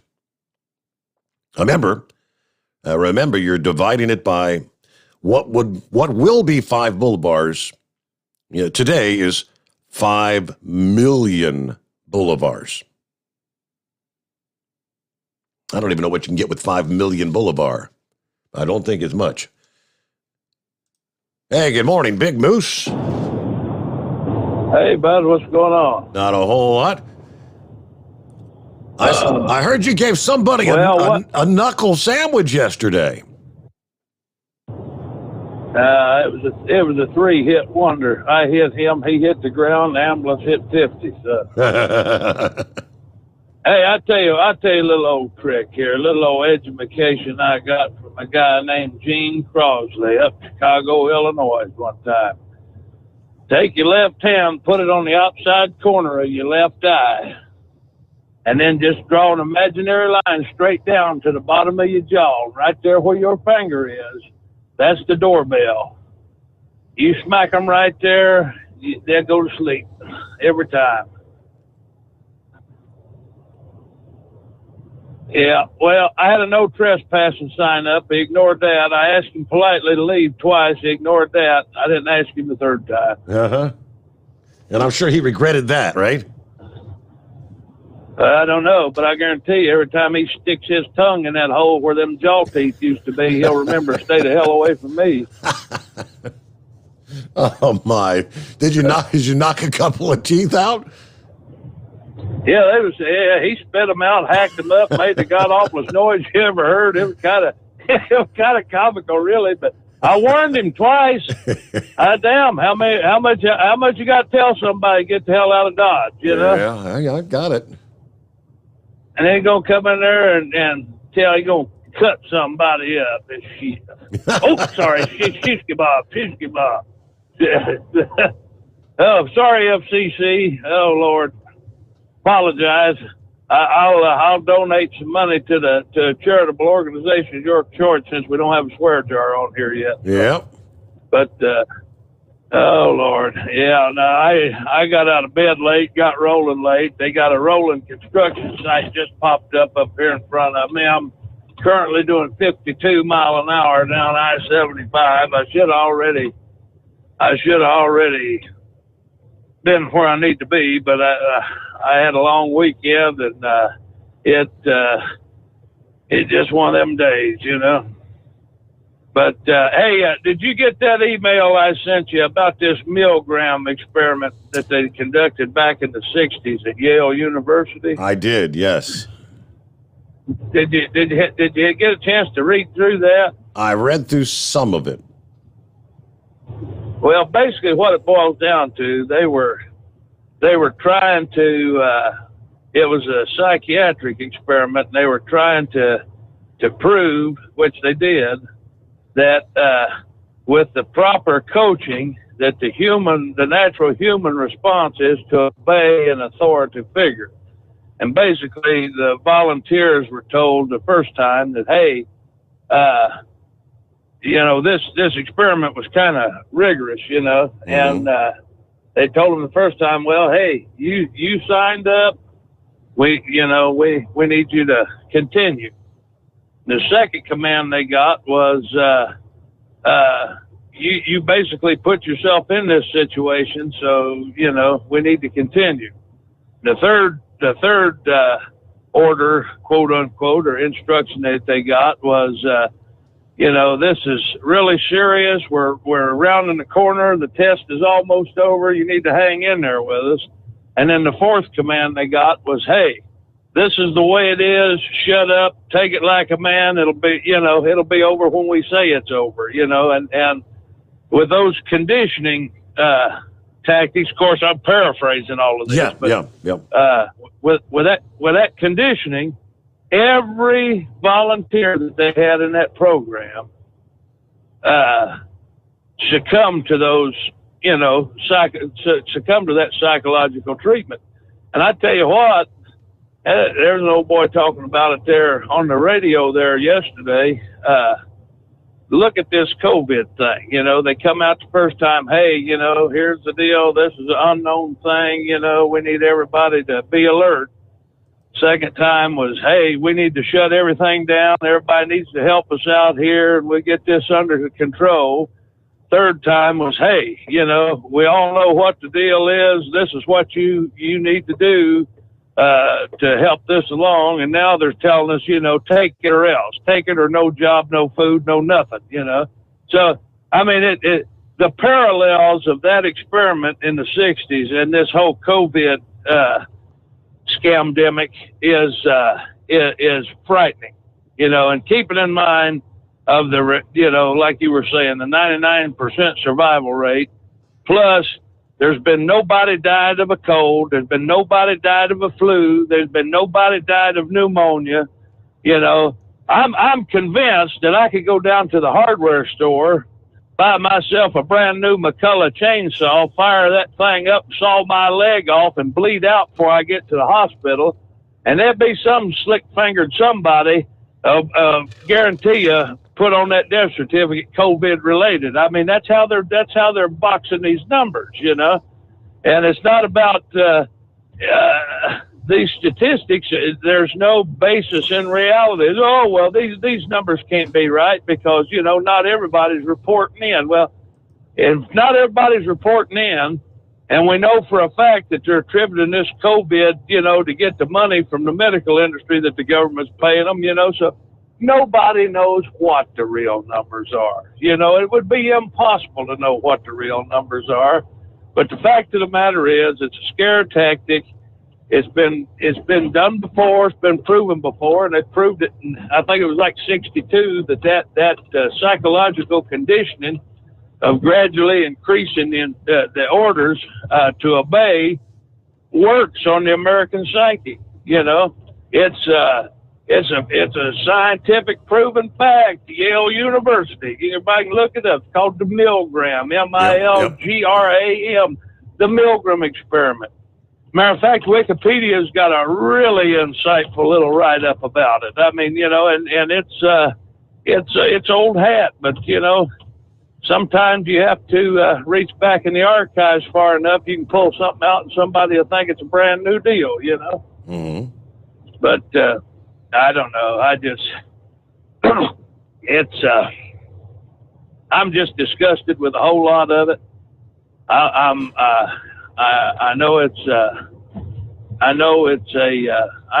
scam. I know it's, whatever you want to call it. You can call me conspiracy theorist if you want to. That's fine too. But I tell you something that a lot of people forget what else that Bible says too. It says, he that have an eye, let him see, and he that have an ear, let him hear, And one thing, I agree with everything Knucklebuster said there with one exception. You read Matthew 24 there, it says, unless those days should be shortened. That, you was going to have to deal with this Antichrist, this tribulation. Then it said, but for the elect's sake, those days will be shortened. It said shortened, not exempt from. So prepare yourself because, it'll be so convincing. It says right there in black and white and red that he'll deceive even the very elect. Let's just hope and pray that our flights be shortened. But I guarantee you, we're not going to be exempt from it. But that's all I'm going to say. I'm going to shut up and keep it twixt the spotted and the solid, sunny side up, greasy side down. We'll be 10-10 with our 10 in the wind till we do it again. Come on. That sounds like a plan to me. Thank you very much, Big Moose. Have a good morning. Have a good week. So I don't know how scaled down the event was. Remember last week, there'd be a big Obama 60th birthday party. It was getting a lot of attention about the sheer number of people that would be attending when you've got the whole COVID resurgence going on. So they said they were scaling it back to just close friends and family. So it went from 750 some odd people that were supposed to be there to I don't know what the number was, but there were some in attendance that were leaking out some photos and videos from inside the big party, from the festivities. And when it was discovered, they were all mandated to take them down. There was some sort of a rule that there was no photography allowed at the party. Nobody takes any pictures. Apparently, one of the singing acts that was there participating actually shared a video. She has subsequently taken it down. I think one of the DJs was sharing photographs from in the party, and they don't want anybody seeing what was going on at Obama's 60th birthday party. Big soiree. Apparently, John Kerry made the final cut to attend the party Saturday evening. Yeah, the scaled-back event, concerns about the Delta variant. Someone brought this up last week. John Kerry, of course, is now the current climate envoy, was seen disembarking from a private plane, attracting criticism from those on the right who say that the mode of transport really exposes Kerry's hypocrisy with all his pushes to combat climate change. Tom Cotton said, to John Kerry, global warming is an existential threat that means hundreds of thousands of Americans must lose their jobs, but it's not quite serious enough to put away his private plane. What a fraud. The Kerry family's private jet has been used 16 times since January. According to the report on Saturday,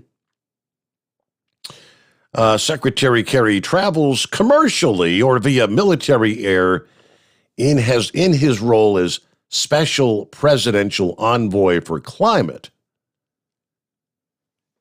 He's previously defended his use of private air travel. A couple of years ago, he said, well, if you offset your carbon, it's the only choice for somebody like me. Happy to travel the world to win this battle against climate change. So, yeah, John flew in there for the big 60th birthday party. I saw reports that I think the party was petering out about 1 a.m. And, obviously, Martha's Vineyard. Yeah, all the people living there. I guess that's the uppity-up, the muckety-muck, the highfalutin lifestyle and all that. But I guess there were so many there that there was a proverbial traffic nightmare getting around Martha's Vineyard for the scaled-down event. Yeah. All right, good times. Happy birthday, former President Obama. And happy birthday to Larry Stone. Larry's on board this morning, and Larry celebrated a birthday over the weekend. He joins us at the age of 70 this morning. Happy big 7-0, Larry. All right, so we get a quick news break, as we like to call it. It is 844-844-3388, the Steve Sommers Overnight Drive live from the Hot Shot Secret Studios. USA Radio News with Dan Naraki. The Senate has voted to end debate on a bipartisan infrastructure spending bill, setting the measure up for a final vote within the next day or two. Senators voted 68-29 Sunday night, with 18 Republicans joining with all Democrats to set the bill up for a final vote, which it's expected to pass. The bill would then go on to the House, where it faces a tougher road. House Speaker Nancy Pelosi has said that she wouldn't bring the $1.2 trillion measure to the floor of the House unless the Senate also votes on a larger $3.5 trillion spending package. And the Dixie Fire burning in Northern California has become the second largest wildfire in the state's history. The fire burning in 4 counties has scorched more than 463,000 acres and is about 21% contained. CAL FIRE says that 3 firefighters have been injured while battling the blaze since it began around July 13th. No fatalities have been reported, but the fire has destroyed more than 400 structures, with another 10,000 threatened. This is USA Radio News. Rockstar Radio is looking for a co-host. Yes, you heard me correctly. Nationally syndicated radio show and popular podcast, Rockstar Radio with Billy Gerard, is looking for a co-host. In fact, 2 segment co-hosts. One will join Billy weekly talking about all things financial, and another for a weekly review of the national real estate and mortgage market. Co-hosting with Billy Gerard could be the move that puts your career into overdrive. For all the details and to schedule an audition with Billy, send an email to bill@rockstar.today. That's bill@rockstar.today. Or go to rockstar.today/co-host for all the details. Rockstar Radio is looking for 2 expert co-hosts. It could be you. Email bill@rockstar.today or go to rockstar.today/co-host. Being on the radio with Billy will make you the expert in the field. It could take your career over the moon. Get all the audition details at rockstar.today/co-host. You're listening to the Overnight Drive with Steve Sommers. Do you have a Dodge pickup and hate your automatic transmission? Of course you do. Levon Miller at Firepunk Diesel here, and we specialize in heavy-duty and performance transmissions for your 3/4 or 1-ton Cummins-powered truck. So if you're interested in turning your stock slush box into a towing monster, call us today at 614-733-3744 or visit us online at shop.firepunk.com. Drivers, you demand that your equipment's reliable and dependable, and that also applies to your headset for communication. Well, our friends at Stellar Electronic have you covered. The Pluto Duo headset bundle is the best communication headset you can find in the industry. No matter the challenging environment you're driving in, the Pluto headset will make you sound crystal clear all the time thanks to their 99% noise cancellation. And the Duo's not only a stereo converter for the headset, but also a power bank so you can charge as you go. Learn more at StellarElectronic.com or visit them on Facebook. At Hot Shot Secret, we share the science behind common diesel problems and their solutions. For example, Hot Shot Secret Diesel Extreme. Today's ultra-low sulfur fuels are cleaner, but they leave injector deposits, causing frequent DPF regens and low throttle response. Hot Shot Secret Diesel Extreme is a 6-in-1 fuel additive recommended for all diesel engines. It is formulated with the most concentrated detergent on the market, a top-tier level cetane booster, lubricity enhancer, water demulsifier, rust and corrosion inhibitors, and a fuel stabilizer. Diesel Extreme is a once every 6-month treatment that will clean your entire fuel system, starting at the fuel tank and traveling throughout the fuel lines and fuel pump, and finally completely cleaning your injectors. Hot Shot Secret Diesel Extreme improves your diesel's fuel economy and eliminates excessive black smoke. Hot Shot Secret Diesel Extreme is available nationwide at truck stops, fine farm and auto stores, and online at hotshotsecret.com. Hot Shot Secret, powered by science. Diesel Army is on duty 24 hours a day, 7 days a week. Burning the midnight oil with the best diesel coverage. All the tech, all the torque. Diesel Army, where there's smoke, there's fire. For the latest news and event coverage, as well as feature and tech articles, sign up for the newsletter and don't miss a thing. Visit dieselarmy.com from the Power Auto Media family of digital magazines. Again, it's dieselarmy.com. PureFlow AirDog, your leader in fuel air separation system technology. Our systems filter out water, particulates down to 2 micron, and remove all of the air out of your diesel fuel. This allows for nothing but pure, clean diesel fuel to reach the expensive injection system equipped in your vehicle.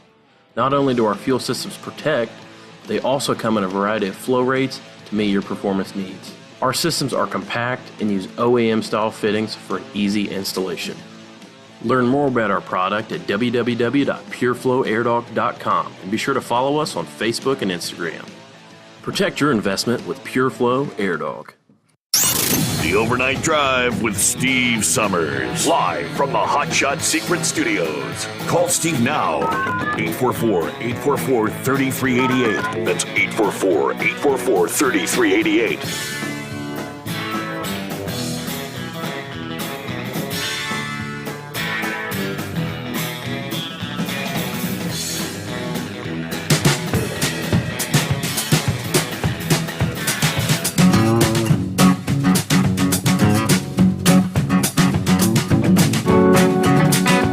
Where we leave off there? That's right, it's a Monday. Hey, we didn't have any DA of the Week nominees Friday. I'm not sure. Did Braindon say a few weeks ago he had something going on? And I think he did. This woman would have to have been a nominee. Athens, Alabama. She went for a late night swim Thursday. Inside the water tower, 70-foot high water tower, water tank filled with 350,000 gallons of water. According to the city of Athens, retired police officer Doug Duran lives nearby, saw the woman break into a fence barrier, climb the ladder to the top of the tank. And they said a contractor apparently repainted the tank last week and failed to secure the hatch, which allowed her to get through. Firefighters climbed the tank to convince the woman swimming inside to come to them. They were able to get her out with a harness and helped her down the ladder to safety. Now, had they not shown up, Did she have a plan of how she was going to get out of the tank, I wonder? The police chief says we appreciate the neighbors and the off-duty officer who contacted authorities because we could have had a very different outcome here. Sounds like, no, she wouldn't have been able to get out. Employees with the wastewater department drained the tank overnight so it could be sanitized. The woman is obviously undergoing a mental evaluation. Okay. Let me get back to the calls. And would this be Buster? Yes, Steve. I-80 getting close to Wilcox. Going to get my gas before I go to Illinois on my way home from vacation. All right. What's going on? First, let's make sure that there's no amendments on bill number 1, and definitely we don't need bill number 2 that POC wants to do on immigration. These are not issues that should be amendments. So you guys all stay on top of this and let's call them out. Steve, if they gonna move this up from January to next month to expedite this FDA approval, can you do your research or someone, one of our drivers? We gotta have the data from the emergency status of the last 9 months of what's the numbers of fatalities, complications. That's why I'm concerned that the doctors need to have all the data before doing the emergency status. What do you think?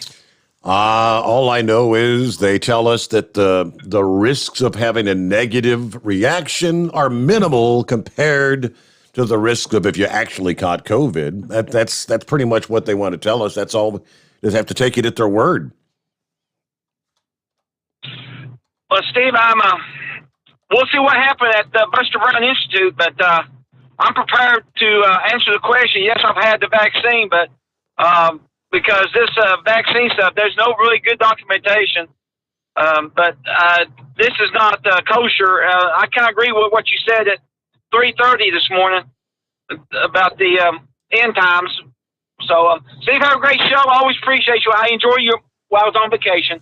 It just seemed, the more I think about it, it seems like this is a precursor.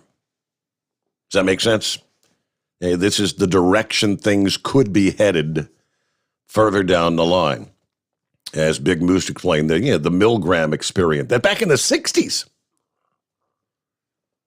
Milgram was interested in researching how far people would go in obeying an instruction if it involved harming someone else.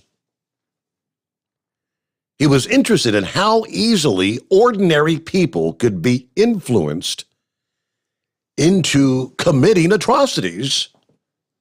For example, the Germans in World War II. Were they just following their orders, right? They took volunteers for a controlled experiment investigating, quote, learning, R-E, deception. Participants were 40 males, ages 20 to 50. Jobs ranged from unskilled to professional. Yeah, they were given $4.50 for just showing up. And I guess in 1963, whatever it was, that's pretty good pay. At the beginning of the experiment, they were introduced to another participant who was a Confederate of the experimenter, Milgram. They drew straws to determine their role. Will you be a learner or a teacher? Although this was fixed, the Confederate was always the learner, a.k.a. Milgram. There was also an experimenter dressed in a gray lab coat that was played by an actor that was not Milgram. These people were all being set up, you understand. 2 rooms in the Yale Interaction Laboratory were used, one for the learner with an electric chair, and another for the teacher, an experimenter with an electric shock generator. The learner was strapped to a chair with electrodes. After he learned a list of word pairs that were given him to learn, the teacher would test him by naming a word and asking the learner to recall its parameter or partner pair from a list of 4 possible choices. The teacher was told to administer an electric shock every time the learner makes a mistake, gradually increasing the level of shock each time. The learner gave mainly wrong answers on purpose, and for each of these, the teacher gave him an electric shock. When the teacher refused to administer a shock, the experimenter was to give a series of orders or prods to ensure they continued. There were 4 prods, and if one was not obeyed, then the experimenter read out the next prod and so on. They prodded them. Please continue was the first thing. Number 2, the experiment requires you to continue. Number 3, it's absolutely essential that you continue. Prod number 4, you have no other choice but to continue. Now, the shock level, there were 15 different categories. And remember, each time you got a wrong answer, you were essentially forcing yourself to harm someone. 15 volts was the starting point, slight shock. Went all the way up to 450, which would be severe shock. 2/3 of the participants continued to the highest level, 450 volts. Every participant continued up to 300 volts. Milgram did more than one experiment. He carried out 18 variations of the study. All he did was alter the situation to see how that affected obedience. Conclusions of the study: ordinary people are likely to follow orders given by an authority figure, even to the extent of killing an innocent human being. Obedience to authority is ingrained in all of us from the way we're brought up. people tend to obey orders from other people if they recognize their authority as morally right or legally based. This response to legitimate authority is learned in a variety of situations: family, school, workplace. He summed up the article, "The Perils of Obedience." It's enormously important, but says very little about how most people behave in concrete situations. Yeah, he explained the experiment. So, yeah, the idea is people were willing to continue, I guess, realizing that you're going to push this button and give that you're a teacher. You're teaching the person on the other side of the glass, and you're going to shock them. And they would follow their orders all the way up to the point of realizing if you push the button at the highest level, you're essentially electrocuting. You're killing that individual. Very interesting. But that's what Big Moose was talking about. All right, let's get back to the calls here. What's happening this morning, Larry? How was your weekend? And happy birthday, by the way. Thank you, and good weekend. I was busy all weekend doing stuff, and my goodness, I was just listening to your dialogue there about obedience, and you're right. I mean, that study, that research, we're all programmed when we're younger to do certain things. I mean, look at the various cults that are around. James Jones, who convinced people to drink the Kool-Aid. Whether you're a Mormon or whether you're a person from the Appalachian region, you believe what you've been taught, what you've been programmed, what you have been subject to obedience, what's right or wrong. And, you know, listening to a couple of callers this morning, I couldn't help to think to fall back to something I always fall back to. We're so I guess, emotionally charged with this COVID thing, the shot, the right, the wrong. And I agree with the earlier conversation that the numbers are so skewed. We talked about this numerous times. People that I know personally in the Cincinnati area, in the Louisville area here where I'm currently living, people have died from various things, but because there was a COVID germ or virus present, it wasn't because of the heart attack. Now it's because of COVID. So it's a very emotionally charged conversation.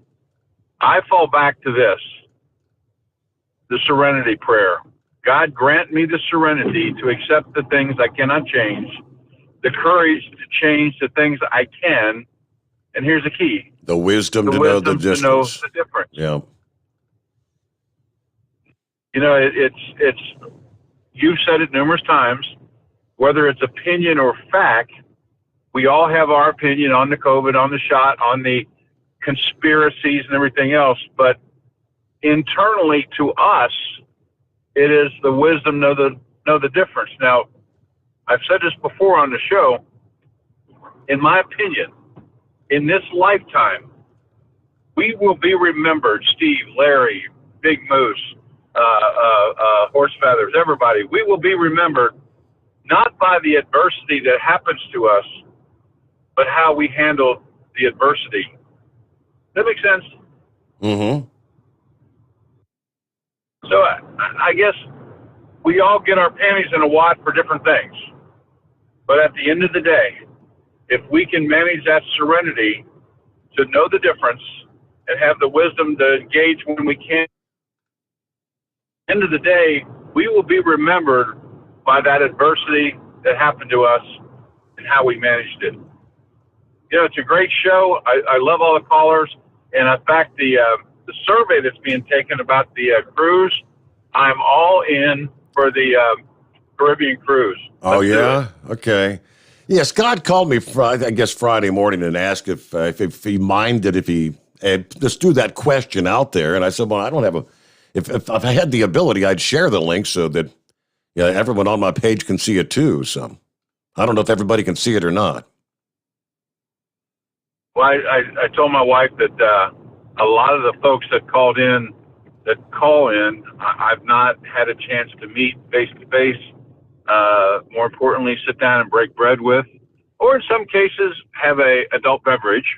But I would be looking forward to that big time. Mm-hmm. I hope that comes to fruition. And I'll have to say that Big Moose's dialogue about the knockout punch was very interesting as well. You probably weren't with us in the first hour to hear what happened there, were you? No, I wasn't. I come on about 3:30. But what happened with that whole deal? So long story short, Billy the kid had a problem with his truck, and he said, just bring it down here to the shop. My son, something needed welded. Some dude shows up on his property there and starts saying, I need $50 or somebody's going to get cut, threatening to physically harm them, And remember now, I don't know how big this guy was, but Big Moose is a big guy.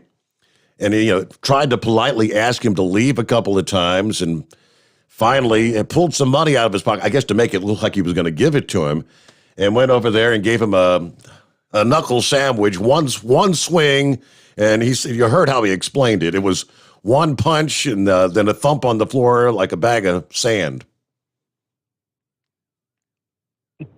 Police came out, handcuffed the guy, and they took him away or whatever. They apologized to Big Moose for his inconvenience, asked if he wanted to press charges, and Moose said, well, no, obviously the guy's on some sort of drugs, and he's not in his right mind. Well, first of all, you wouldn't mess with a 7-foot, 500-pound guy if you were in your right mind to begin with. So they took him away. The police shook his hand and said, thank you. That's poetic justice. That'll be a finding of guilty, and the fine is a knockout punch. And a couple of less a few teeth. Justice rendered. Case closed. So that was the scoop. All right, Larry. Well, have a great morning. Happy Monday, and again, happy birthday. Thank you. Good morning. All right, there you go. Quick 2-minute timeout. We'll begin winding things down. We'll get a couple more calls in quickly. Just ahead, Steve Sommers' Overnight Drive live from the Hot Shot Secret Studios. You're listening to the Overnight Drive with Steve Sommers. Pure Flow Air Dog, your leader in fuel air separation system technology. Our systems filter out water, particulates down to 2 micron, and remove all of the air out of your diesel fuel. This allows for nothing but pure, clean diesel fuel to reach the expensive injection system equipped in your vehicle. Not only do our fuel systems protect, they also come in a variety of flow rates to meet your performance needs. Our systems are compact and use OEM-style fittings for an easy installation. Learn more about our product at www.pureflowairdog.com and be sure to follow us on Facebook and Instagram. Protect your investment with Pure Flow Air Dog. Drivers, you demand that your equipment's reliable and dependable, and that also applies to your headset for communication. Well, our friends at Stellar Electronic have you covered. The Pluto Duo headset bundle is the best communication headset you can find in the industry. No matter the challenging environment you're driving in, the Pluto headset will make you sound crystal clear all the time thanks to their 99% noise cancellation. And the Duo's not only a stereo converter for the headset, but also a power bank so you can charge as you go. Learn more at StellarElectronic.com or visit them on Facebook. Some say their truck reflects who they are, dependable and reliable. That's why you trust Blue Def. Now the best just got better. Introducing Blue Def Platinum, a revolutionary innovation with advanced system shield technology to significantly reduce harmful deposits. To maintain fuel economy, save money on costly repairs, and sustain the life of your SCR system, there's only one DEF to choose. Blue Def Platinum. The best just got better. Because Channel 19's a little congested. Call Steve now at 844-844-3388. The Overnight Drive.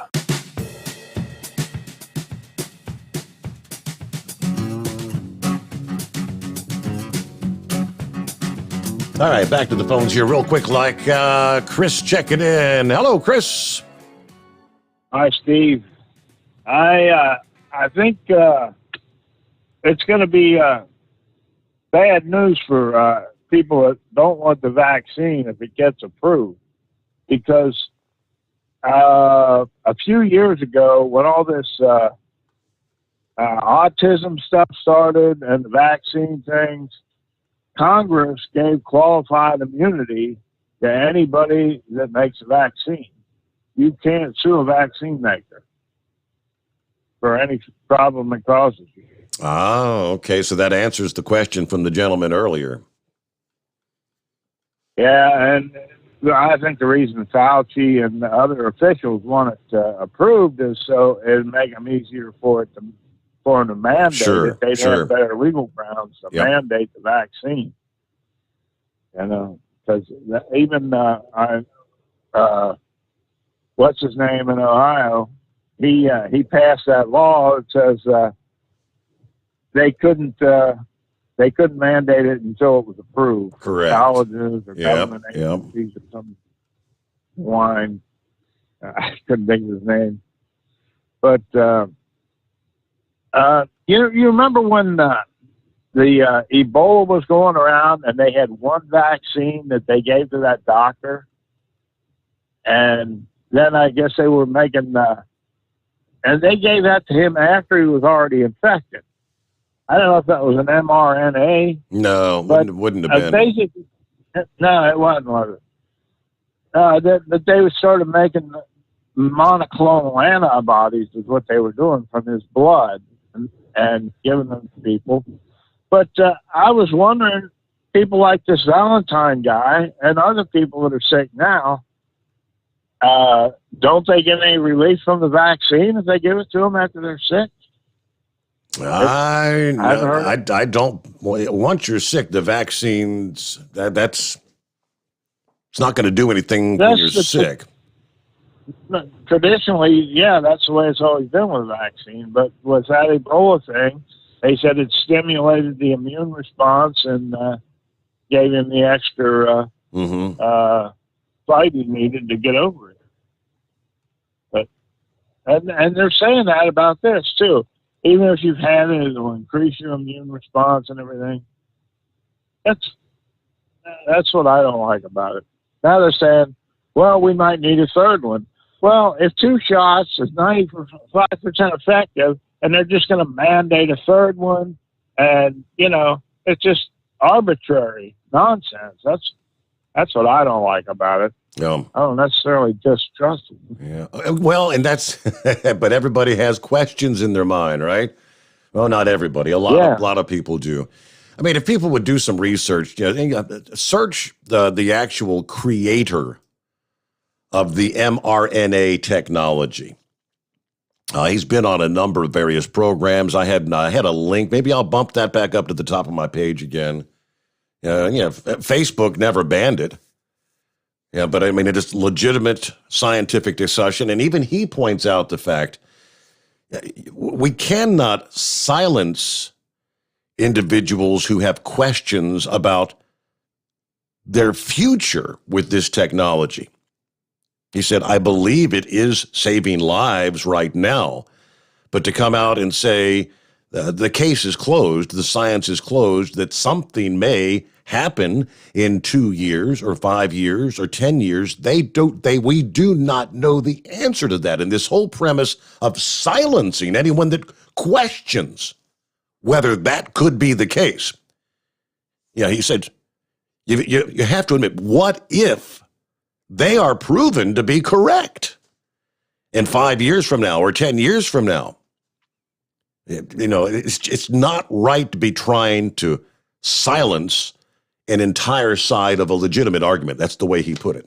Again, the creator of the mRNA technology. But again, he says, I think you should get it because I believe it is saving lives. But you can't silence anyone that questions it. Out of time here on a Monday. Good show. Thanks for hanging out with us through the late night, early morning hours. We'll come back, do it again all over tonight. Hope you'll join us at the midnight hour Eastern time. Share with your friends the Steve Sommers Overnight Drive live from the Hot Shot Secret Studios.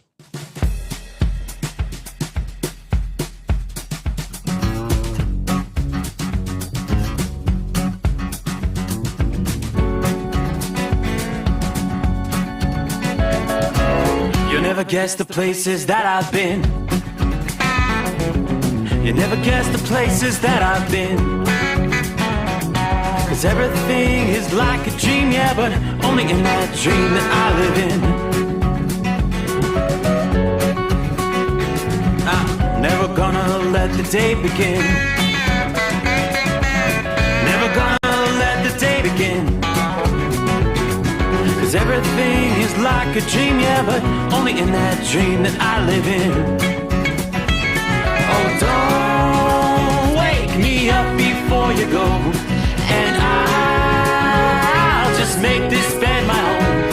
Oh, darling, please just let me sleep. Give me my dreams.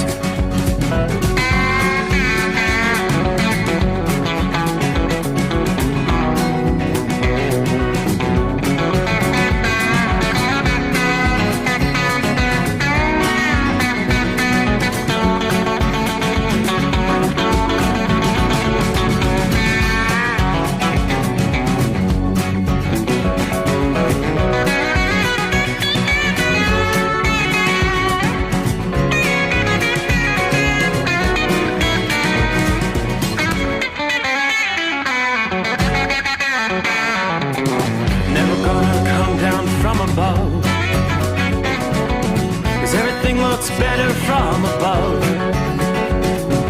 Nothing's ever as it seems, yeah, except in that world that I dream of. Never gonna lose the ones I love.